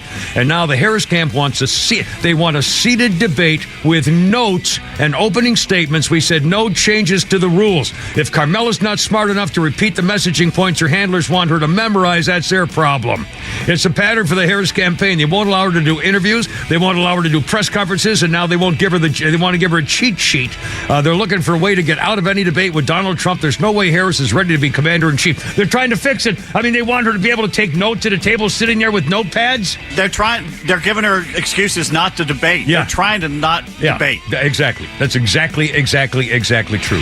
The Kimmer Show, every afternoon from 3 to 6 p.m. on Extra 106.3 and the Extra app. Convenience is defined as the state of being able to proceed with something with little effort or difficulty. Well, at RBM of Atlanta, we embody this philosophy. Meet our Mercedes-Benz pickup and delivery service. It gives you back time and money. Does your Mercedes-Benz need service? If so, we'll pick up your vehicle that's requiring service from your home or office and bring it back to our dealership for the required service. With over 100 appointments available every weekday, over 50 appointments on Saturdays, and more than 200 courtesy vehicles in our fleet, we're here to serve. We'll work around your schedule. We're here to save you time, energy, and money. RBM of Atlanta is a J.D. Power 2023 Diamond Dealer of Excellence for the customer sales experience and Georgia's only 9-time Mercedes-Benz Best of the Best winner. We're proud to be Atlanta's Mercedes-Benz connection since 1964. Pickup and delivery service restrictions do apply. Ask your service coordinator or service advisor for details. You know Diamonds Direct for their exquisite diamonds and fine jewelry. What about luxury watches? With a handpicked collection by the industry's top timepiece experts, skip the waiting list and get the timepiece you've been eyeing right away. And this month only, enjoy 0% interest for 5 years on all the top brands. Imagine owning a $15,000 luxury watch for just $250 a month. Spread your payments over 5 years with 0 interest on approved credit. Diamonds Direct, where you can shop direct for diamonds and watches. What's up, Atlanta? It's Ben Burnett, host of the Weekend Ben Burnett Show. Each and every weekend, right here on Extra 106.3, we unpack all the week's events. We talk about all the issues with a local Atlanta-based flavor. You can catch me each and every weekend, Saturdays at 2 and Sundays at noon. If you ever miss an episode, you can go to the podcast park or wherever you download all of your content, and I'll be right there. Thanks for listening to the Ben Burnett Show, proudly brought to you by Butler Snow. Democracy 24. House Republicans are going after Governor and VP candidate Tim Walz over his alleged ties to China. GOPers on the House Oversight Committee are now going so far as to investigate. Walz, a Mandarin speaker, taught English in China as a young man and has made some 30-plus trips to the communist nation. Chairman of the House Armed Services Military Personnel Subcommittee, Jim Banks, is concerned particularly about Walz's trips as National Guardsman, telling the Pentagon he may have, quote, failed to comply with foreign travel reporting requirements during these trips to China. On the other side, former President Trump said this. China's very smart. I had a good relationship with President Xi. When COVID came, that was the end of that relationship. The Harris-Walz campaign is pushing back strenuously against all these allegations, telling Fox, quote, Republicans are twisting basic facts and desperately lying to distract from the Trump-Vance agenda. Jillian Turner, Fox News. Your voice, your vote. And this year it matters more than ever. So for the unbiased election coverage that affects your family and your community, trust the voices that matter when it matters the most. Extra 106.3 and the Extra app. Talk Rhino and Los until 10, then the Glenn Beck program here on Extra 106.3. Glenn Beck be talking to Nicole Shanahan. She was the running mate with RFK Jr. and now has endorsed Donald Trump. And the topic is the traditional Democrats. Are they waking up to what their party has become? And I think the answer for at least some people is yes, or at least I hope so. That starts at 10, about an hour and 15 minutes from now, here on Extra 106.3. MSNBC did a segment with a panel of people that were of mixed race, and they didn't quite get the answers they thought they were hoping to. I love this over the weekend. Because every now and then you have where it's CNN or MSNBC or they'll put together a panel. Like several weeks ago, it was women in Pennsylvania. And they also did one where it was women in, it was a Midwestern state. And all of them were like, yeah, I think Kamala Harris is kind of fake. Wisconsin. Okay, there you go. And, CNN's looking over like, wait a minute, we put together like 8 women. Y'all all are women like Kamala Harris. We should have asked the question beforehand so we would have known. So MSNBC decided this time around, let's do a panel of men and women, but all of mixed race heritage, because that's Kamala Harris. And so this very much being that, well, I mean, she's like you. I am one of you. They're going to vote for her. Mm-hmm. Take a listen to this woman as they go to her.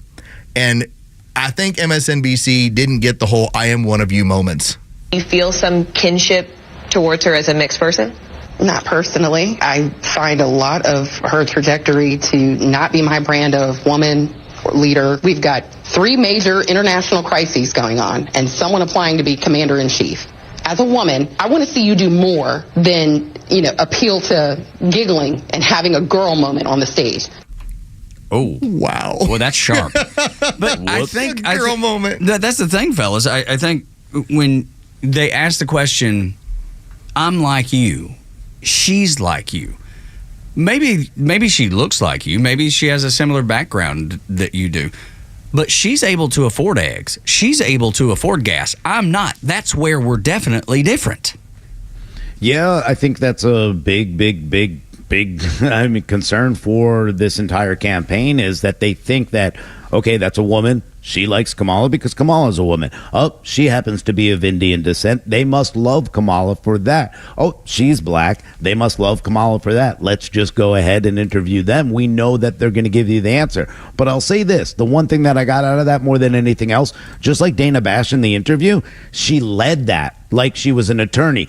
Here you go. I'm going to lead the witness. By the way, she looks just like you. She's just like you. What do you think? Do you feel that kingship? And she's like, yeah, no. I don't. And they weren't led. And that's where the media is failing. They try to lead these witnesses, lead these questions, and they don't like the answers once they get them. Well, that woman wanted policy. She's bringing up that this is what I want to hear about, that clearly she's in the 1% of people that's paying attention. She starts bringing up the conflicts that we have going on around the world. You're looking for a commander-in-chief, because that's what the job is, right? It's what it is. Who's going to lead us in and out of these? Who's going to get us out of these scenarios? Who's going to remedy these issues that we are spending our money and our treasure on, and soon to be our blood if we continue going down this road? That woman was looking for that, and what she's talking about is, I got a girl moment. I got a cackle and a lady power, woo, girl boss. Which means nothing. In reality, means nothing. All of that sounds great on social media. It looks great when everybody's rallying behind energy. it. All that silly nonsense. But when the rubber meets the road, real people want real solutions, and they are not getting it from Joe Biden. They are not getting it from Kamala Harris as vice president, and won't get it from her if she's president. That's just as simple as it goes. I mean, it can be more clear than that.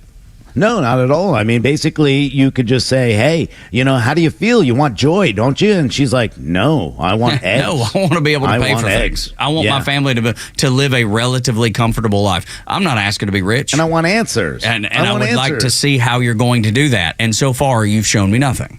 Nothing. And you know what? I want answers. I want you to interview for this job, and you're not interviewing for this job.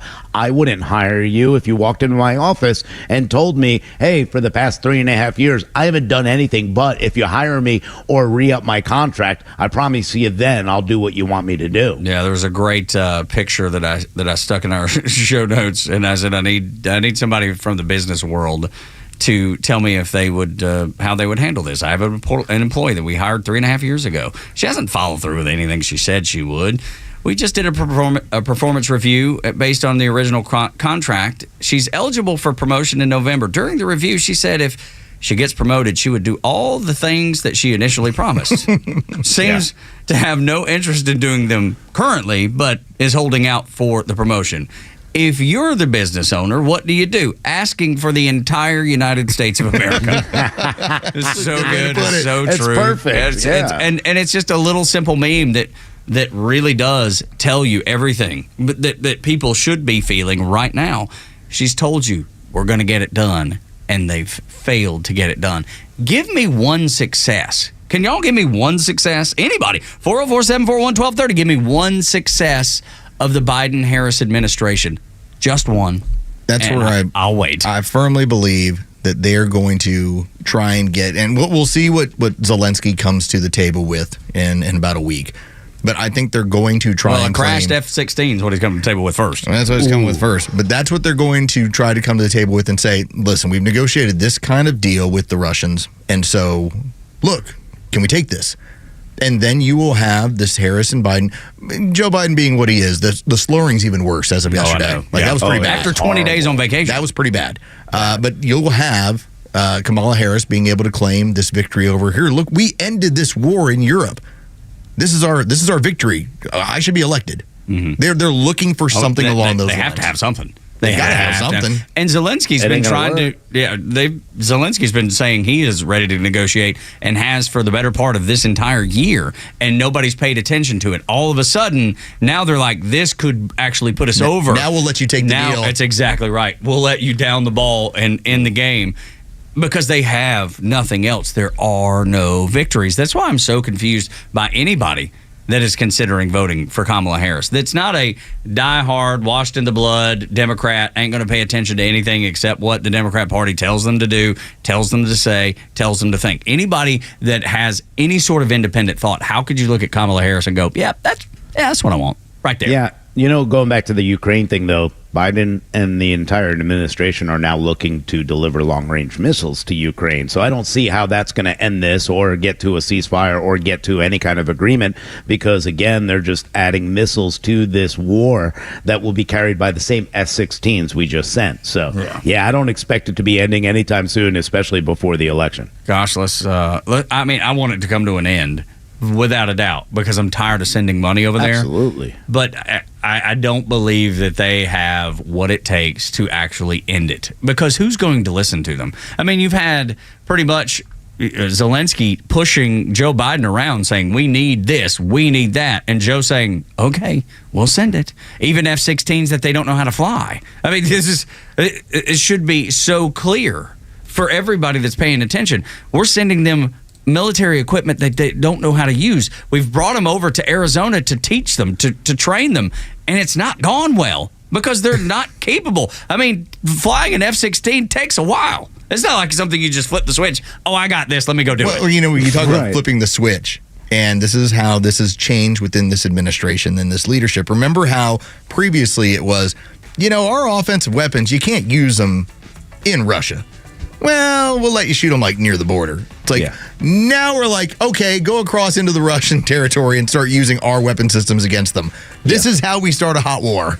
Oh, and those long-range missiles, by the way, get to military installations right near Moscow. So, yeah, we're asking for worse and more. And the crazy thing is I'm sure that the military apparatus that's overseeing Ukraine is probably telling the Ukrainians not to do some of this stuff, and they're like, we don't care. You keep sending us money. When have you told us Hold no? on. You're telling me the vestiges of Nazism doesn't care what you have to say? So, have we now come around to that?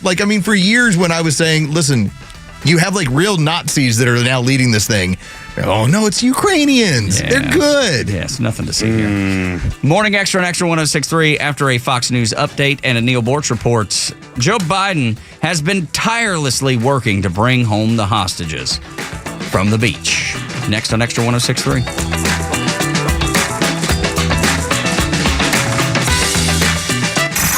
It's time for the Bortz Report, exclusively on Atlanta's only conservative news and talk station, Extra 106.3.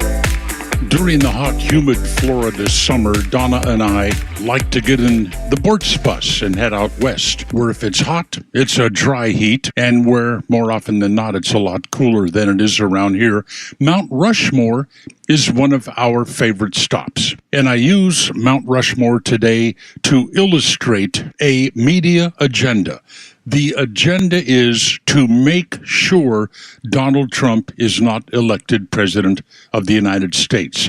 And they will modify their reporting to achieve that goal. Here's a great example, Mount Rushmore. In 1996, Bill Clinton visited Mount Rushmore during the re-election campaign. ABC News called Mount Rushmore a place where American ingenuity and American creativity came together and formed an amazing American accomplishment. In 2008, Barack Obama campaigned at Mount Rushmore. CNN called Mount Rushmore a majestic sight that every president should visit. 2016, Bernie Sanders campaigned at Mount Rushmore.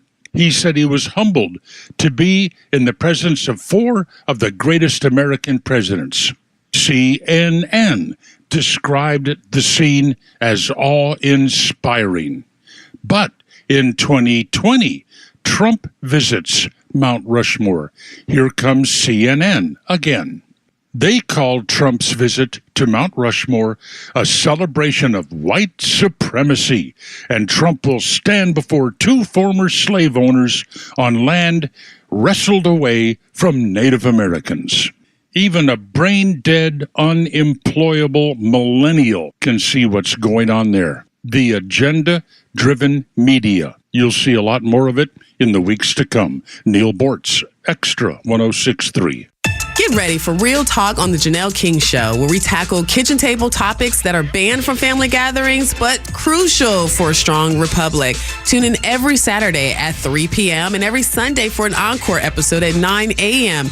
And if you can catch us live, great. But if not, no worries. New podcasts drop every Tuesday on the Podcast Park right here on Extra 106.3 or wherever you get your podcast. Join us for insightful conversations that matter.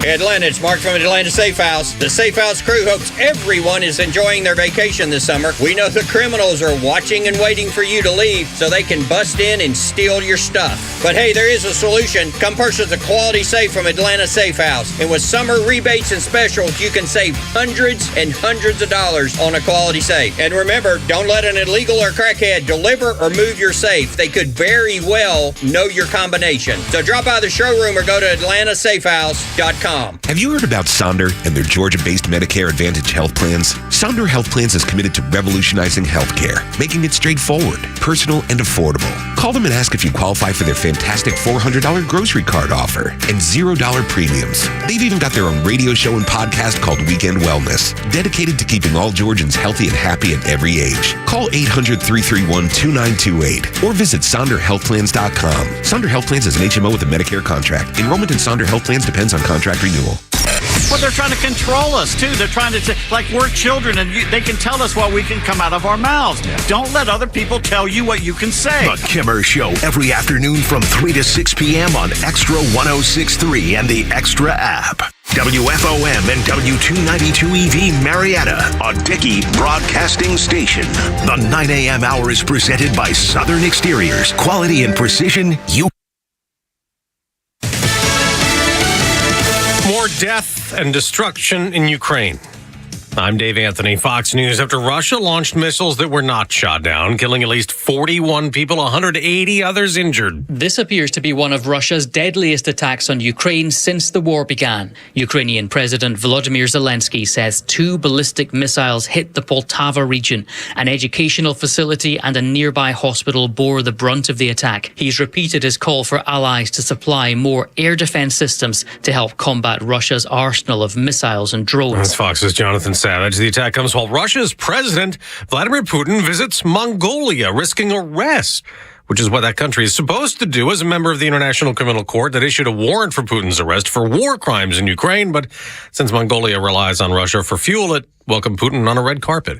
Hamas is warning more hostages could be killed in Gaza after Israeli forces found the bodies of 6 who were murdered, including American Hirsch Goldberg, Poland. His funeral was yesterday. Hamas tried to pressure Israel during this time by releasing a new video showing the hostages alive. After the execution of these 6 Israeli hostages, there are new questions about how the war will end. Israel's Prime Minister Benjamin Netanyahu spoke overnight at a press conference. He made clear he's not willing to compromise on the issue of the Philadelphia corridor, a strip of land between Gaza and Egypt where Israeli troops are currently deployed. Fox's Trey Hingston, Tel Aviv. Thousands have protested in Israel demanding a ceasefire to bring hostages home. There were also more pro-Palestinian demonstrations in New York City. We were there yesterday, 5,000 people and counting, marching through Manhattan, calling for the United States to divest and not have any relationship with Israel, saying the United States and Joe Biden has blood on their hands. Fox's Alexis McAdams outside Columbia University, where classes resumed today. It was one of the many college campuses rocked by protests in the spring. They're starting to pick a jury today in Colorado to try the gunman charged with murdering 10 people in a Boulder grocery store. He's using an insanity plea.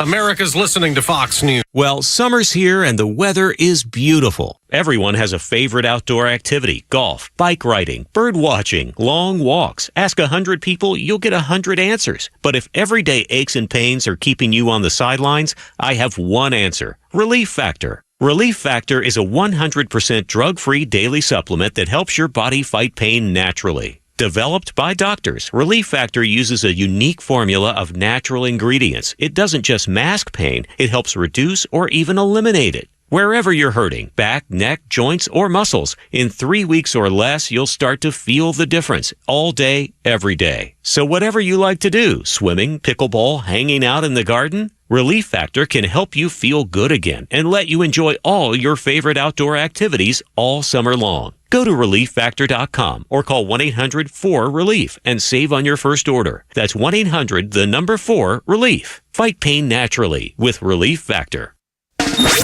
Can't afford to fill your grocery bags or gas tank? Fill your day with the best conservative talk for free by downloading the Extra 1063 app wherever you download your apps. Have you ever said, man, I could sure use fill in the blank, whatever it is that you want or wanted to order, and then all of a sudden you open up a web browser or Facebook or Instagram, and all of a sudden that whatever that is, whatever you talked about wanting to order is there? I know it's creepy. You know, like I was talking about sunglasses one day, told my wife I need to get a new pair of sunglasses, have to get some cheap ones because I don't want to buy new, expensive ones because I always lose them or always scratch the daylights out of them. And I opened up a Google browser. Guess what was over in the right-hand corner of the ads? Sunglasses? Cheap sunglasses, ZZ's Top style, man. I'm telling you, man. I was just like, you got to be kidding me. This is so Did odd. you order them? I didn't know. I didn't. I felt creeped out. I closed the browser and turned my computer off all the way. These companies, they tell you they're not listening to you. They're not spying on you. They're not listening to your conversations. But 404 Media, which is a site that I go to every now and then, they just published a leaked memo from a large marketing company where they brag to clients about their called active listening. It's a feature that they have. And it's not the first time that this has come up. I mean, there's been CMG actually bragged about it on their website and then took it down. This happens over and over and over again. Think about it. They've told you that your Alexa or your Google smart speaker, it records all the time. Now, they tell you they only send certain recordings to the company. But I don't believe that for 1 second. And now, based on this 404 leaked memo, rather, I believe it even more. There's not a chance that they're not using every piece of sound that you give them access to market back to you. And this is just further evidence of it. Does it creep you all out? Because it does me. It's weird. I mean, I have the same thing go on when it comes to trying to find my daughter's shoes, both of them. So I'll bring it up with my wife. Hey, we need to get them some more athletic shoes. And then it pops up. It's populating both sides. Yeah. And anything that is free to use is always collecting data and information. Absolutely. And whether it's audio or visual, it is tracking what you're doing in order to market to you and to market better to you and then to sell to other marketers. That's just the trade-off of what it is. It is, yeah. Nothing is free, Rhino. That's the first thing. Anything that they say is free, like an app is free, whatever. Like our app, we don't charge you for. Why? Because we use advertising inside. The people that advertise with the station, their ads will be run on that app, just like they're run on the radio. That's the trade-off. Yeah, it's absolutely a trade-off. And the weird part is I went through the same thing this weekend. I actually bought a new pair of sneakers that are like trail runners because I like to have, some kind of footing when I'm, walking around, especially outdoors. And I actually bought a pair while I was in a store, and I had talked to the person who was selling me the shoes, and we're talking about it. And as soon as I left, I decided, you know what? I want to check to see what the prices are. And I went right to Amazon, and all the sneakers came up. Never even said a word about it, and it was just, oh my gosh. And I got creeped out about it. You should, man. You should. They are using every piece of information, and now with everything, even your social security number. What was it? We had that 2 weeks ago now, where everything was broken into. What the consumer company that houses all this information about every human being alive got hacked, and now everybody's social security numbers on the dark web. Yeah, you should probably be afraid. Be very afraid of what happens and what is happening. And my mama the other day, she got a random text. She's like, it came from the bank. And I was looking at, she sent me a screenshot of it because she was like, I didn't tell the bank about none of this. And I said, Mom, just do a screenshot, shoot it to me in a text so I can look at it. And sure enough, it's just these broken links, and it's all, the language is all broken up, made no sense. But she was ready to click on it because she was frightened that somebody had broken into her account. And I was like, wait. Let's make sure that is a real thing before you start clicking on the links and hand everybody that is, trying to hack information, hand them all of your information stored on your phone.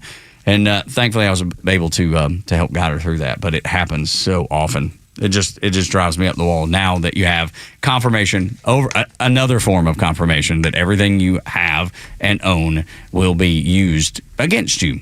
to market to you, essentially. It's a trade-off. Yeah, it is. Absolutely. I'll take it. Yeah. Sort of. Yeah. It doesn't feel good, though. It doesn't. And that's the thing. Is it even legal? You know what I mean? They bury it in the fine print, so I guess As probably, soon as you click accept, like Rhino doesn't realize this. When he clicked accept on his version of our app, he owes us a kidney if anyone on this show gets sick. Well, see. It was in the fine print. That's right. So I'm Joe, not sure you want mine, but okay. well, if Joe keeps this lifestyle up, he might need a Rhino kidney. Yeah. All right, I do it for Joey. Yeah. I don't know. Even if it's in the fine print, I don't know if it's legal, to be honest with you. I mean, it takes I read an article one time that it said it takes the average person, it would take you like 6 months to read all of the fine print of everything that you agree to with apps and new products, anything, a new phone, whatever it is.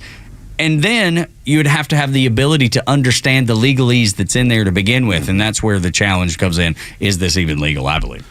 But you know what the weird part about it and the scary part to me is that it's Google, it's Amazon, and there are other companies out there as well. Meta. But when Facebook, Meta, and then you look at the other companies they control, like Amazon Web Services, which is used in almost every industry and almost every government installation, you realize, wait, if they hear me on just my Amazon shopping app, are they also getting it delivered to the Amazon Web Services, which is being delivered to the government and other entities? Anybody that asks to for buy it. Yeah, or wants to buy it. Yeah, with the government probably pressuring them to turn it over. But yeah, anybody that wants to buy it, certainly it is absolutely available. It's just crazy, man. All this stuff's crazy. And if it makes you uncomfortable, join the club. It makes me feel kind of crazy too. But we'll do the best we can to act like it doesn't and carry on like strong soldiers. Anyway, Morning Extra on Extra 106.3. Joe Biden, he said he has worked really, really hard to get the hostages home. And I couldn't help but think to myself, Joe, you've been sitting at the beach. How in the world have you done anything to get the hostages home? Where in his post, he said, we worked tirelessly after the 6 hostages were announced dead. We worked tirelessly. I'm like, I've been on vacation before. And the last thing I did on vacation was work tirelessly.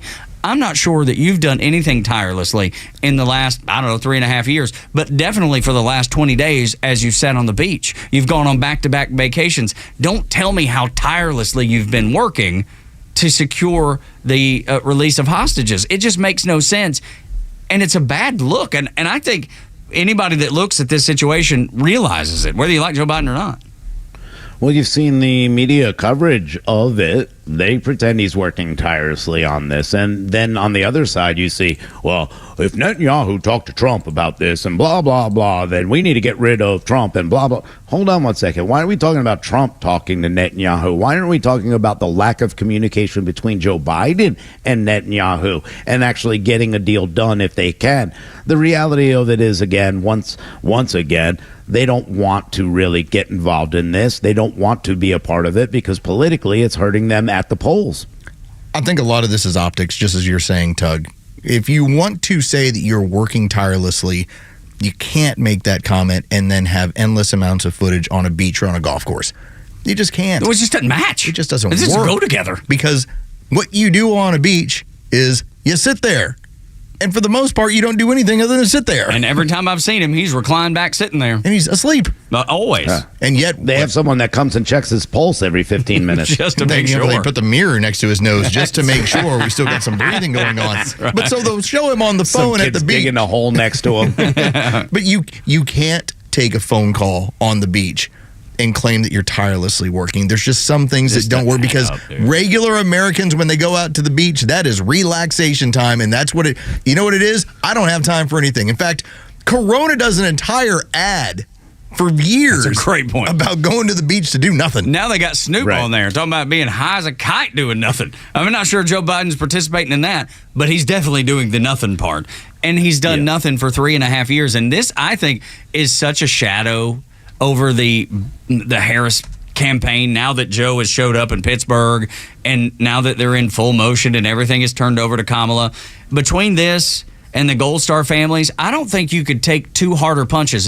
If this had been on the other side, if this had the switch had been flipped, and this had been something that Donald Trump had failed and said, the coverage would be non-ending. It would never stop. It would be something that he's saddled with for the rest of his life. And they'll probably make something up at some point, like Kamala Harris did, talking about how it was a disappointment, and it was politics being played when he went there and laid the wreaths on the graves with those 13 grieving families. They don't have something, they'll just make it up, I suppose. But this has got to cast a really big shadow. Yeah, you would think so, because, the reality of it is the only time he gets up to leave is to do one of these political events for Kamala Harris. Look at the DNC. What did he do directly after that? He came from the beach, went to the DNC, then went to California for a vacation, then left California and went back to the beach. That's the reality of what's really happening, and it's been that way. And when you start adding up the days of vacation that Joe Biden has taken, you realize, wow, that's a lot of days. Meanwhile, Trump goes and meets with Gold Star families. The biggest complaint out of them is after meeting with them, he went home to his home and played golf. But at least he was doing something. And you know what? He's not the president. He doesn't need to be in the Oval Office. Yes. Yeah, but that's the thing. Like, I bet some of the families probably did something in leisure time after the laying those wreaths on the graves of their loved ones. I bet they did something to ease their mind, distract themselves. Absolutely. So why would it be bad for Donald Trump to go play golf afterwards? I mean, what kind of weird standard is that? He must sit in his house, and he must not get out of the house. He must be there to reflect on everything that's happened. Like, what kind of command is that? I will point out, and this actually worked out. Maybe it's the only time this worked out. Donald Trump got shot, went to a hospital, and was on the golf course the next day talking about it. Maybe that's the only time where you went, that didn't faze that dude. And you know it did. That changed his life, freaked him out pretty good, and he decided, I'm going to go to a golf course and do my thing. Yeah, just to distract from it. But outside of that, we haven't had in modern times one politician where, hey, he's figuring out from the golf course, and that comes across as a plus. Working tirelessly is what Joe Biden said. And I don't know if he's completely oblivious to what Benjamin Netanyahu has been doing in dismantling Hamas, the ones that did this, the ones that perpetrated the atrocities of October 7th. Because when he was asked, he said, Benjamin Netanyahu's not doing enough. And I couldn't help but go, you're sitting on a damn beach. Yeah. What are you doing? That's the thing. Like, none of the things that he says adds up. I think that was everybody's kind of reaction to that, right? I mean, you're not doing enough? Are you kidding me right now? Netanyahu's on his own in this, and the only one that he's been able to speak to about, what's going on might be Donald Trump. Kamala Harris hasn't done anything. Joe Biden hasn't done anything but play a game of distraction on this and play both sides of it. They need a ceasefire so bad. They think if they get a ceasefire that all of a sudden they will be in the prime spot to win this election. The reality of it is this. Netanyahu knows there's no option for a ceasefire. Why? Not because Netanyahu hasn't tried. He has worked tirelessly. Andy Blinken has already said that. Yeah, and he's given up so much in order to get that. And when he continues to talk about this, and Netanyahu's been right on top of this, and I know a lot of people don't want to hear this, but the fact of the matter is this. He knows as well as we do that the only ones who are going to break a ceasefire or who do not want a ceasefire, and the ones who won't come to the table, are the ones that are continuing to be terror groups and continuing to kill innocent people, including Hamas. And that's where the issue lies. This is more than just Hamas. This is more than just Hezbollah. This is Iran that we're dealing with. And in the meantime, this is a very dangerous situation for the entire United States. And the president is on the beach and he's not working tirelessly. It's not like they brought out a desk in the middle of the beach and he was sitting there working while at the beach. Of course not. Just even a silly image of that in my head, as you were saying that, I was just like, had built this. There's Roosevelt's desk. So they brought it out here, right? It's just so dumb. And that's the other thing. Like with the ceasefire, let's say they get it, and look, I hope they do. If that's going to stop, the murder that's happening with Hamas, if that's going to stop it, then I'm in favor of a ceasefire. But I know it's not. Even if they get a ceasefire. And here's the thing, if it benefits Kamala Harris, I don't care. what I care about is saving innocent Israelis' lives, innocent Jewish lives. That's what I care about. Yeah. And so here's what Netanyahu. Oh, sorry. Well, but I was just going to say, how long is it until the ceasefire is broken? Even when they sign it, how many days past the agreement until the ceasefire is broken anyway? Hours. Probably so. More than likely. But they're not going to sit at the table for the ceasefire. They've already told you that. They don't want a ceasefire, and we all know that. The only ones who are pretending they don't know that is the Biden administration. Trump knows it. Netanyahu knows it. In fact, Netanyahu went as far to say, hey, listen, if they want to have their own area, if they want to have a Palestine, here are our demands. You don't allow a terrorist organization to steal the aid. You don't allow a terrorist organization to run their government. That's all we're asking. You can have anybody else run that government. And what's the first thing Iran and everybody else say? Nope, deal off the table. They don't want a ceasefire. They want this to continue, and they will always continue it. You got gas in your car, Tug? Yes, I do. That makes it run, right? 3/4 of a tank, yes, sir. Joe, your Subaru got gas in that thing? Yeah, we're about half full. And I think Rhino, you got some fuel. That's why you're able to get back and forth. Absolutely. Okay, the fuel in Middle East mayhem is Iran. And until we cut off the fuel, this thing is just going to keep going. It doesn't matter. We can talk about all you want to do with the Palestinians and let's do this with Gaza and let's appeal to Hamas. Not going to matter. Until you cut off that funding and make sure they don't have the money to cause mayhem in the region, nothing changes. Doesn't matter what you sign. And the only people standing up to the Iranians right now is the Israelis. That's it. They're the only ones. Why do you think they're so desperate to get Donald Trump there? Dude, like, they want a partner in cutting off this money. They are scared to death. I mean, the Israelis took took the out only one who cut it off. Yeah, the Israelis took out a general and did it in a building where other people there. They blew up the room that he was in and hurt no one else. Just got the one that they wanted to get surgically. You know how frightened the Iranians are right now, how paranoid they are right now? They have no idea what could be possibly coming at them. They are terrified of Israel, and that's what they should be. That's what we want them to be, because they only respect power. I wish they got some of that respect from the United States. The fact that they are terrified of the United States, and right now, under Joe Biden, they are not. Maybe if we make a change and Donald Trump is elected, that'll go back to being true. Morning Extra and Extra 106.3, 9 o'clock hours brought to you by Southern Exteriors. Call them 877-9-SOUTHERN, southernexteriors.co, southernexteriors.co. They'll look you in your eye, shake your hand, do exactly what they say they're going to do. When we continue, we'll knock out the headlines. And the New York Times asks if the Constitution, though sacred, is also dangerous. Next on the Morning Extra.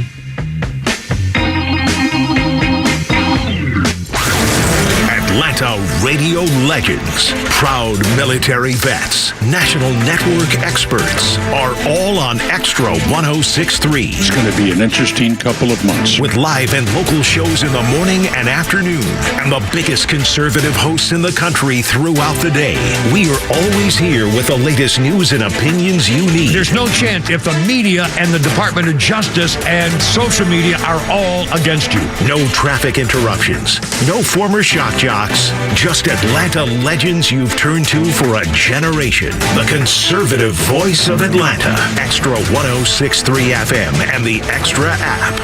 Join A Second Chance Bail Bond CEO Daniel Madelon and host Tug Coward for the weekly radio show Back Your Blue. They will highlight special initiatives, criminal justice programs, and community events aimed at keeping our communities safer. Tune in Saturdays at 10 a.m. to learn some good news about and from the law enforcement and justice communities. This week's guest is Mike Lutzenkirchen of the Lutze 43 Foundation. Tune in on Saturdays or catch up on all past episodes wherever you get your podcasts or at thepodcastpark.com. No one plans on going to jail, but when it happens, it's important that you know who to call. Call A Second Chance Bail Bonds, where we believe everyone deserves a second chance. Whether your loved one's been arrested in Cherokee, Clayton, or any of the other metro Atlanta counties in between, A Second Chance Bail Bonds works fast to help expedite release within hours. A Second Chance. It's better to know us and not need us than need us and not know us. Call A Second Chance 24/7 at 404-BAIL-OUT or online at atlbail.com. Get Get ready for unfiltered conversations on The Janelle King Show, where we tackle the topics that you won't hear at your family gatherings, but they're absolutely crucial for a strong republic. Don't miss us live every Saturday at 3 p.m. and every Sunday at 9 a.m. right here on Extra 106.3. But if you can't tune in, that's okay. You can catch new episodes every Tuesday on the Podcast Park or wherever you prefer to get your podcast. Join us for these discussions, and I can't wait to meet you there. Hey, it's Tug from my friends, the Frost family of First Liberty Building and Loan. You hear about their family's company all the time here on Extra 106.3. First Liberty has helped hundreds of small businesses grow by saying yes when the big banks say no. On Wall Street, opportunities to earn big returns are everywhere. But for Main Street investors, those opportunities are hard to find. Until now. Our First Liberty notes are now open to qualified Main Street investors, paying interest rates of 8 to 13% while helping fuel the growth of small businesses right here in Georgia. With a few basic qualifications and with as little as $25,000, qualified Main Street investors just like you can earn an 8 to 13% interest rate. If this is you, they'd love to hear from you. Go to FirstLibertyGA.com and consider joining the First Liberty family today. That's FirstLibertyGA.com. FirstLibertyGA.com. First Liberty notes are not obligations of or guaranteed by any financial institution and are not secured by any collateral. They are not FDIC insured or guaranteed by any government agency. You could lose money. Purchasers must verify their SEC accredited investor status. Securities are not being offered in any jurisdiction in which it is unlawful. Did you know your life insurance is an asset you can sell? I'm Jay Jackson, CEO of Abacus Life. For almost 20 years, Abacus has been purchasing life insurance policies from seniors just like you. And at abacuspays.com, we've created a free policy value calculator so you can find out the worth of your policy in just seconds. There are no fees and no obligations. Get real value from your life insurance when you need it with Abacus. Learn more at abacuspays.com. Not all policies will qualify. Not available in all states. Donald Trump's back, and he's out for control. I would have every right to go after them. Complete control. I will wield that power very aggressively. And he has a plan to get it. Detailed plans for exactly what our movement will do. It's called Project 2025, a 922-page blueprint to make Donald Trump the most powerful president ever. Overhauling the Department of Justice, giving Trump the unchecked power to seek vengeance, eliminating the Department of Education, and defunding K-12 schools, requiring the government to monitor women's pregnancies, and Trump has also proposed severe cuts to Medicare and Social Security. Those are Donald Trump's plans. Well, revenge does take time, I will say that. And sometimes revenge can be justified. He'll take control, we'll pay the price. I'm Kamala Harris, candidate for president, and I approve this message. Paid for by Harris for President. The stories that matter to you. These are your Georgia headlines. Presented by RBM of Atlanta, your Mercedes-Benz connection since 1964. Here are your top stories in the state of Georgia for today, Tuesday, September 3rd. The Atlanta City Council is now considering plans to use city funds to purchase blighted properties. The council recently voted to approve a blight tax that would penalize property owners who have failed to maintain their properties. Atlanta City Council member Michael Bond highlighted that the first responders have been repeatedly called to these abandoned properties due to fires, illegal dumping, and vagrants, which imposes a significant cost on the city of Atlanta. Bond also mentioned that this initiative could save the city millions of dollars and provide lower income residents with more housing options. The judicial emergency for the Superior Court of Cobb County has been extended. Chief Judge Gregory Poole explained that there is still a lot of work to be done regarding notices for hearings, both civil and criminal, that concern the court. The clerk's office noted that there are files dating back to November of last year that have yet to be input into the computer system. They expect to be caught up by September 19th. And in sports, the number 10 ranked Florida State Seminoles were upset once again, this time by the Boston College Eagles, who defeated them 28-13 last night. The Seminoles, who were upset about being left out of the national championship playoffs last season, are now 0-2 for the first time since 2021. And the Braves back in action tonight as they return home to take on the Colorado Rockies. The Braves currently hold a half-game lead over the Mets for the final wild card spot. Chris Sale will be on the mound for the Braves tonight. First pitch scheduled for 7:20. You can catch all the action on our sister station, 680 The Fan. 9 o'clock hours brought to you by Southern Exteriors, your home exterior solution since 1999. You can reach out to them today for windows, for doors, for roof, siding, painting, gutters. They do it all. Reach out to them. southernexteriors.co. It's southernexteriors.co, 8779-SOUTHERN, 8779-SOUTHERN. I want to tell you what the fools at the New York Times had to say about the Constitution of the United States of America. You've heard liberals call it that little piece of paper. That was last week. The New York Times said, yeah, it's sacred, but they also had the question, is it also dangerous? And I say to that, people like that are enemies of all Americans. Now, I support their right to say whatever they want to say, print whatever they want to print. I'll do it till the day I die because I believe in the First Amendment. But I also recognize that we have to fight for this country against fools just like that. And it won't be dangerous for us necessarily. I mean, by the time, if we let this go, if we don't fight like crazy for the United States, is it going to be dangerous for us? Probably not. But for your kids and grandkids, it's going to be really, really dangerous and a really, really different America that they grow up in, different than the one that you and I grew up in. In the article, they go on to talk about the protection of the Constitution going against the majority, and it needs to be abolished. I mean, the nail in the coffin. Not we need to change it, not we need to amend it, because there are ways to amend the Constitution, obviously, through Congress and through the Senate, and signed off on by the president. But no, they say it needs to be abolished. And I'm telling you, this is the fight of our lifetime. This is no different than the fight of the greatest generation in World War II. This is mind poison. And it's so easily digestible by people who are fools on social media, on television, on websites. But I guarantee you it's just as deadly, y'all, as an M1 Garand used in that war. Freedom is never the danger. It's always people who want to stop freedom, want to limit freedom, that are the danger. Freedom, y'all, is always better. So when I see, is the Constitution also a danger? That makes me know that we've got such a fight ahead, and it's not a short-term fight. This, y'all, is a fight for the rest of our lives. It's a republic if you can keep it. That's the craziest thing that I think I saw over Labor Day weekend, is that statement right there. Is the Constitution a danger to? It's not a very random thing. It's, if you go to the New York Times, you can see how many times they will start questioning whether or not we should even still have a constitution. Every single time something does not go their way, or they're concerned about the direction of, oh my God, these people might vote us out of power, they always go back to the same thing. Here are just a handful of articles. 2022, is the Constitution obstructing American democracy? Because the Democrats couldn't get all the stuff they wanted done. Right. They had lost the House, and so immediately it turned into, well, maybe we should get rid of the Constitution so we don't have to worry about these three equal branches of government where it's hindering what we want to do. How about from 2012? Let's give up on the Constitution. How about from 2024? The U.S. lacks what every democracy needs. Basically, we need an all-empowered person, and so we don't have to worry about Congress. This is what they always go to.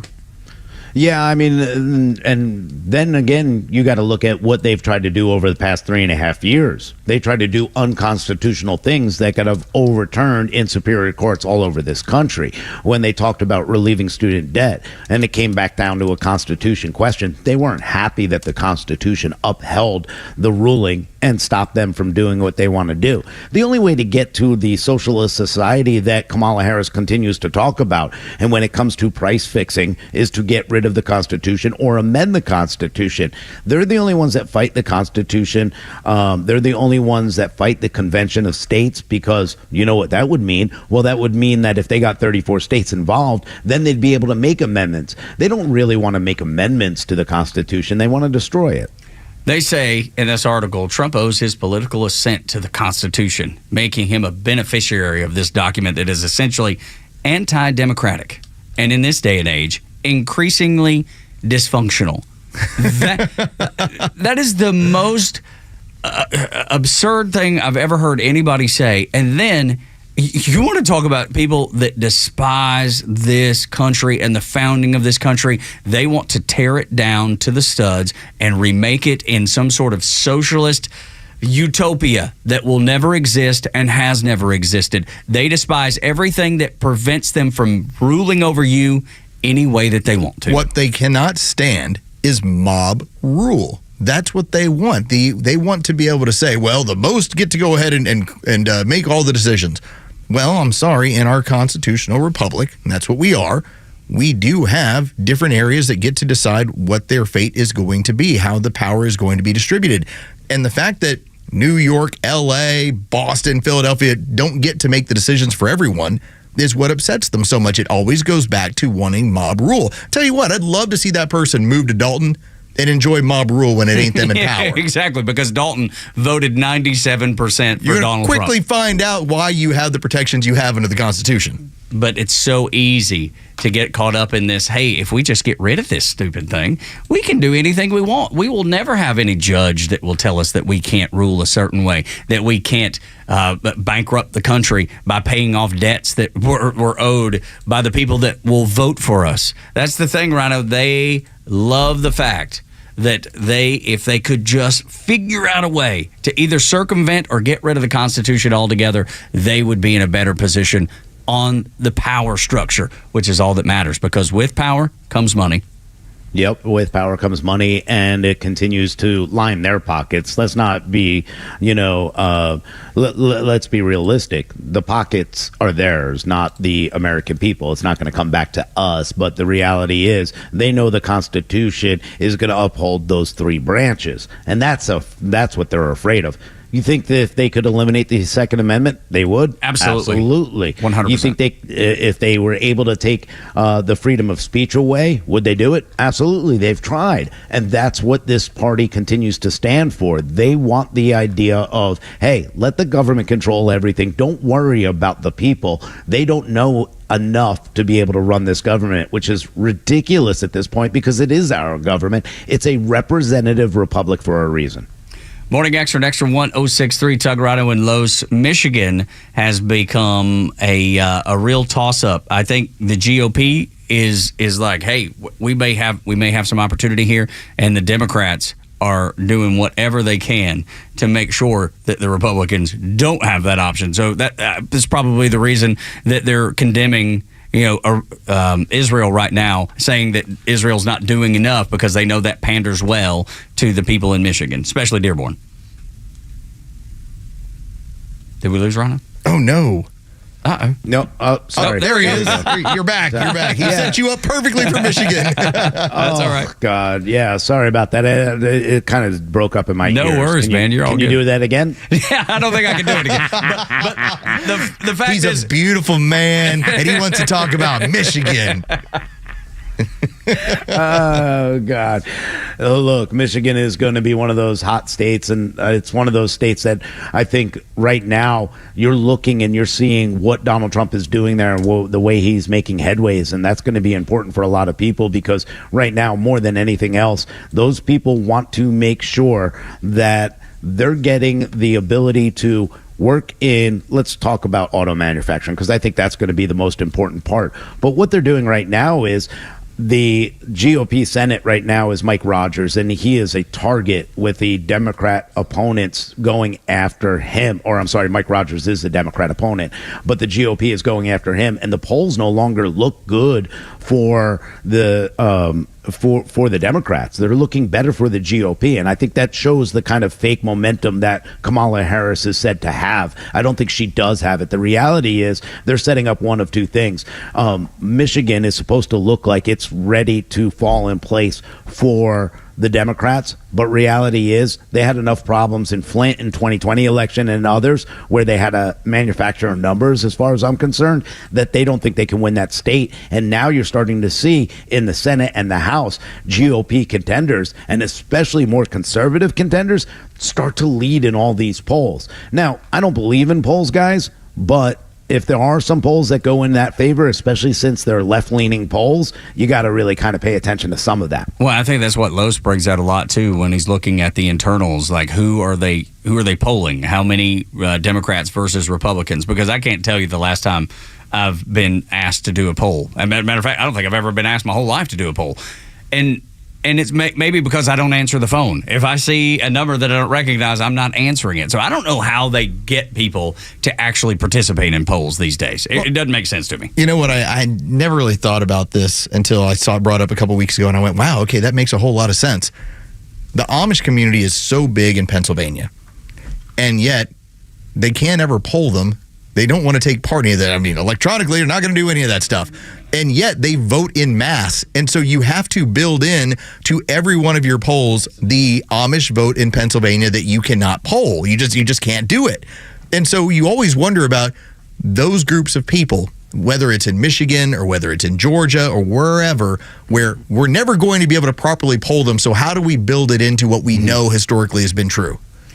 Yeah, I mean, I thought the Amish thing was amazing this week. To see them out on the horse and buggies with Trump flags. Dude, that's next level there. Who would have thought you would ever see that?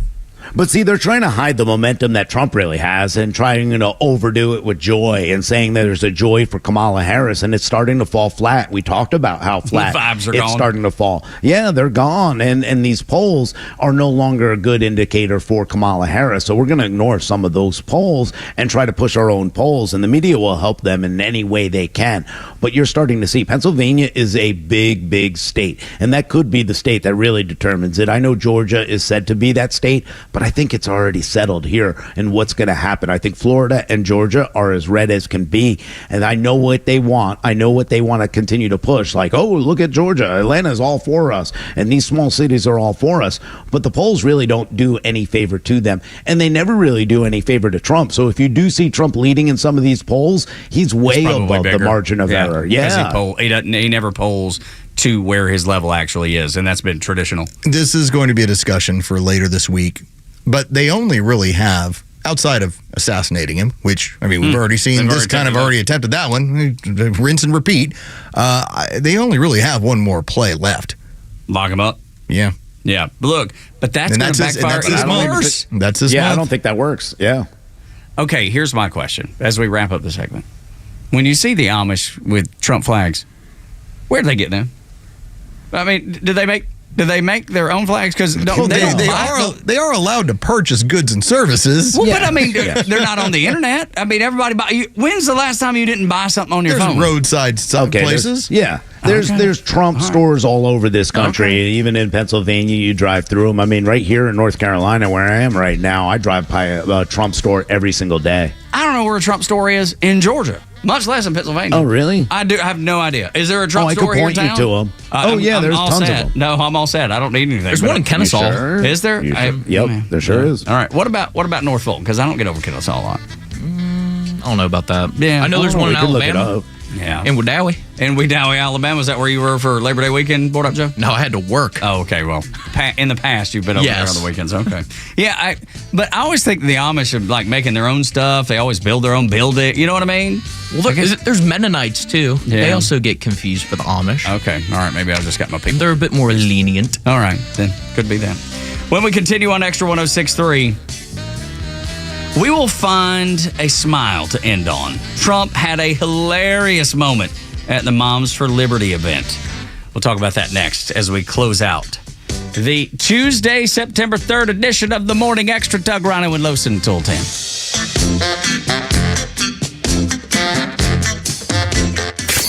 The legend Neil Bortz is only on Extra 106.3. Hey, it's Tug, and here's what you missed from the Talkmaster. Turn our attention to the climate disaster. Thought you'd be interested in some new facts gleaned from an article in the Wall Street Journal. Let's start out with polar bears. Al Gore in 2006 told us they were on the way out. In 2004, the Washington Post said that the species was facing extinction. The World Wildlife Fund said that polar bears would be unable to reproduce by 2012. What is the truth? You've noticed they've suddenly stopped talking about polar bears. That's because the polar bear population increasing substantially, 12,000 in the 1960s, above 26,000 right now. Well, the truth is a pain in the butt to these climate radicals. Catch Neil's commentary every day on Extra 106.3 or listen anytime on the Extra 106.3 app.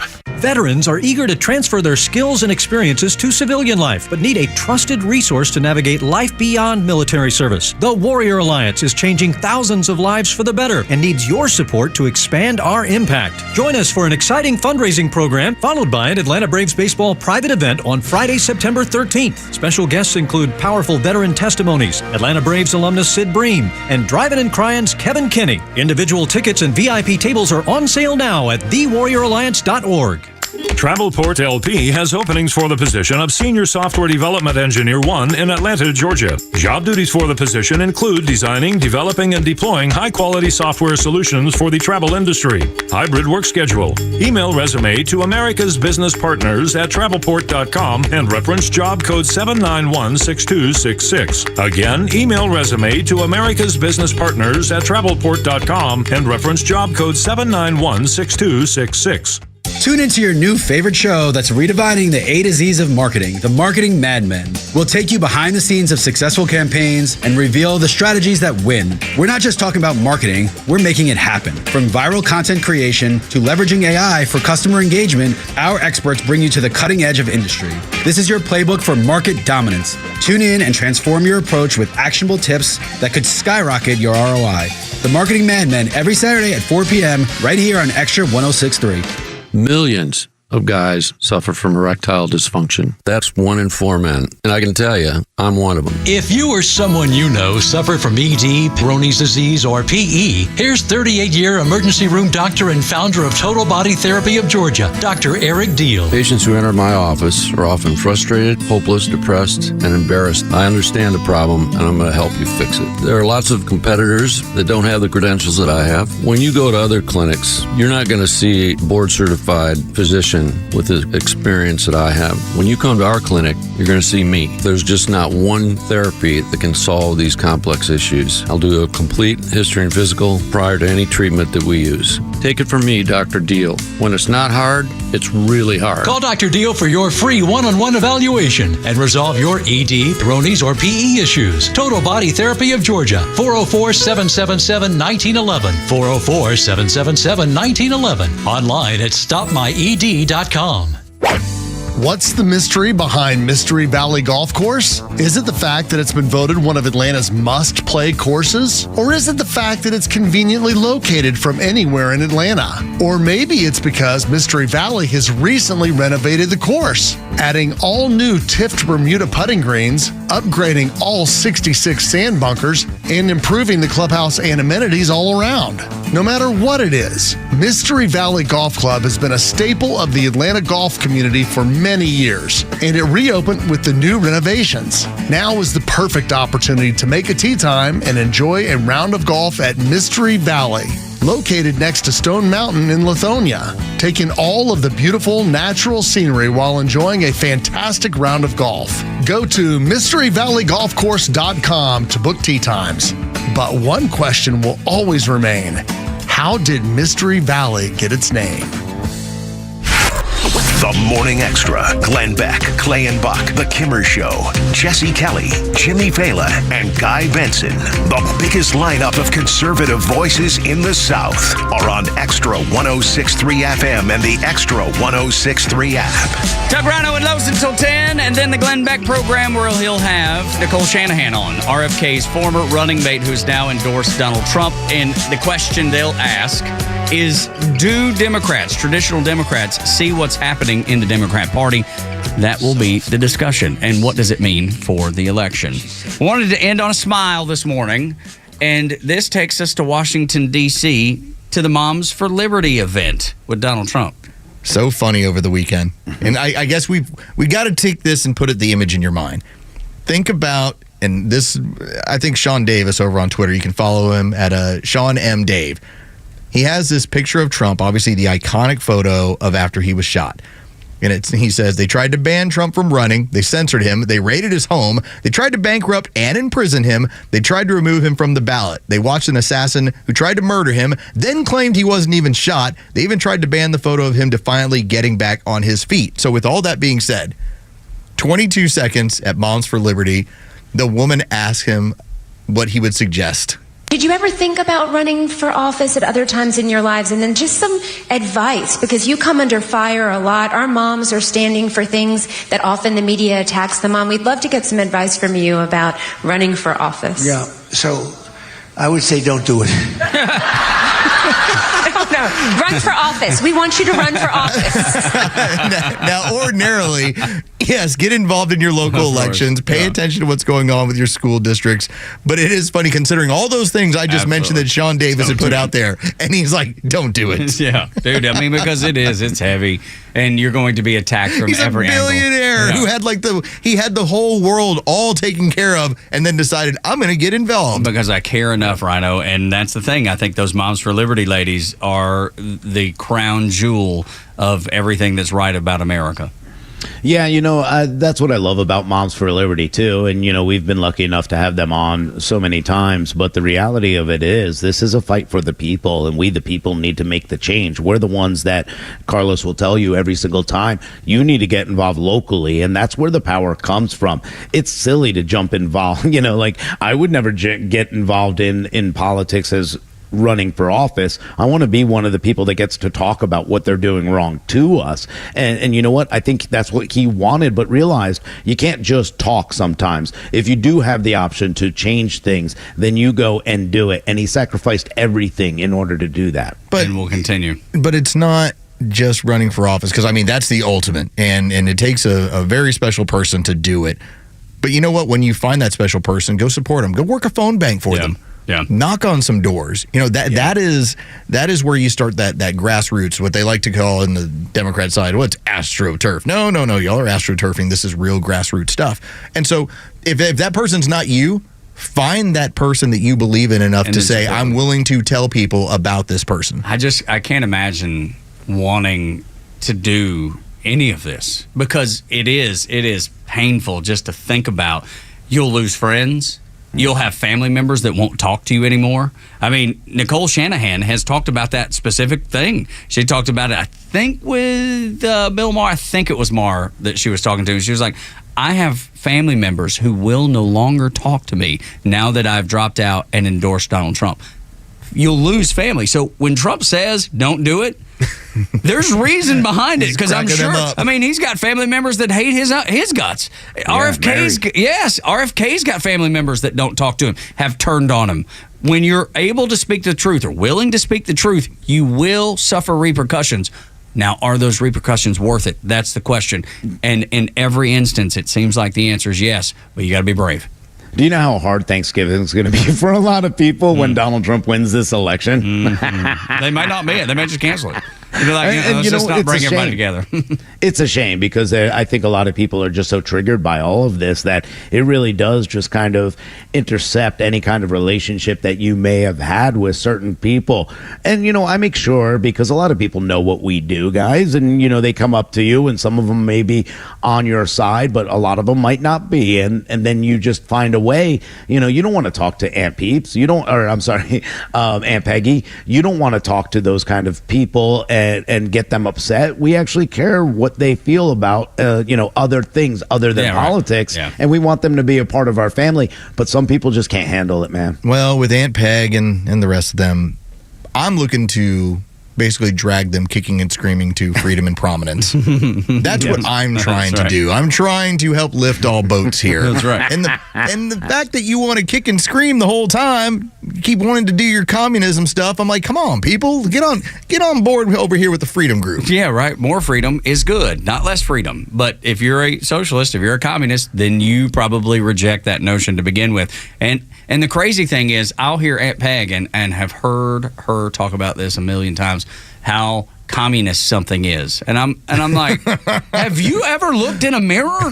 Have you ever glanced over in that mirror, that thing on that wall? The stuff that you're suggesting? No, but it's the truth that she complains about that. And I don't know what to say to her, because I'm either going to scream at the top of my lungs, you're asking and for exactly what you say you're not for, which makes no sense, and I don't know how you don't see it. There was a holiday that we had a couple of years ago, 3 years ago, and I brought it up with my wife over the weekend when we were at the neighborhood pool in Florida.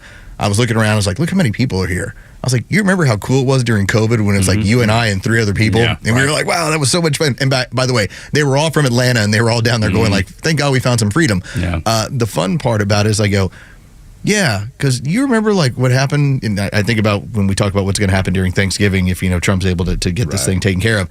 I was like, you remember when we had to have Christmas outside? And then some of your family members wouldn't even eat the birthday cake that our daughter had because she blew out the candles. So dumb. I was like, I don't really introduce politics a lot of times.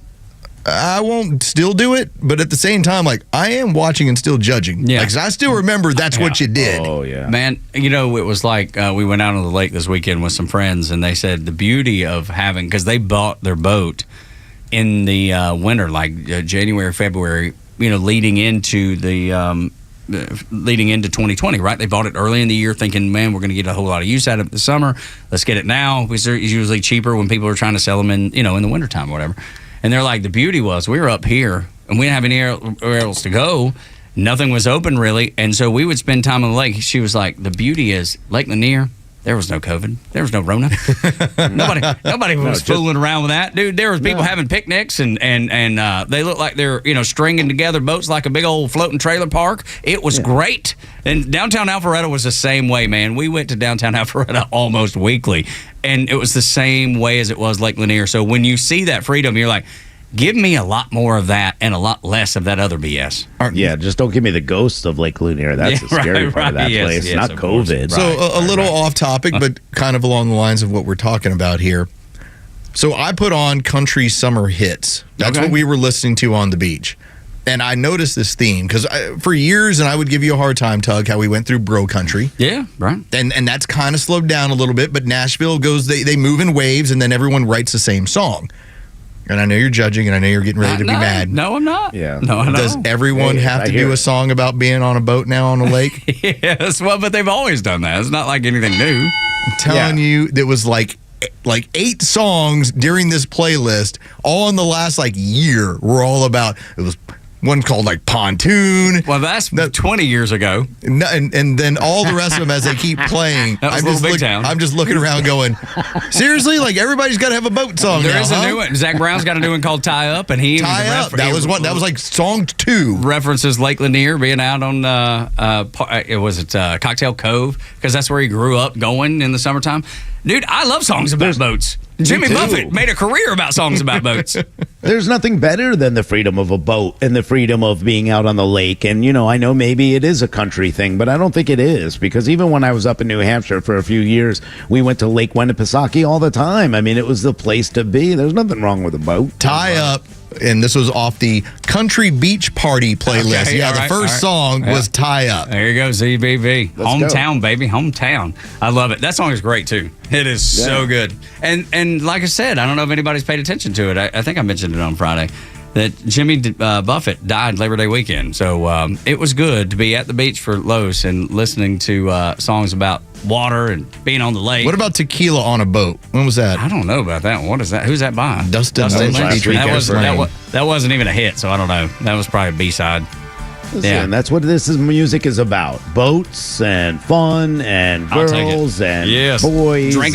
Drinking too much, cold pops and things like that. Yeah. Oh, it was released in 2022. Yeah, that's what I'm saying. It wasn't a hit. I don't even know. All right, when we come back tomorrow, we'll be full of energy again. But until then, we want to turn this thing over to Beck. So for Rhino and Los and Board Up Goey Virgin River, I'm Tug. Y'all come back now, you hear? The legend Neil Bortz is only on Extra 106.3. Hey, it's Tug, and here's what you missed from the Talkmaster. Turn our attention to the climate disaster. Thought you'd be interested in some new facts gleaned from an article in the Wall Street Journal. Let's start out with polar bears. Al Gore in 2006 told us they were on the way out. In 2004, the Washington Post said that the species was facing extinction. The World Wildlife Fund said that polar bears would be unable to reproduce by 2012. What is the truth? You've noticed they've suddenly stopped talking talking about polar bears. That's because the polar bear population increasing substantially, 12,000 in the 1960s, above 26,000 right now. Well, the truth is a pain in the butt to these climate radicals. Catch Neil's commentary every day on Extra 106.3 or listen anytime on the Extra 106.3 app.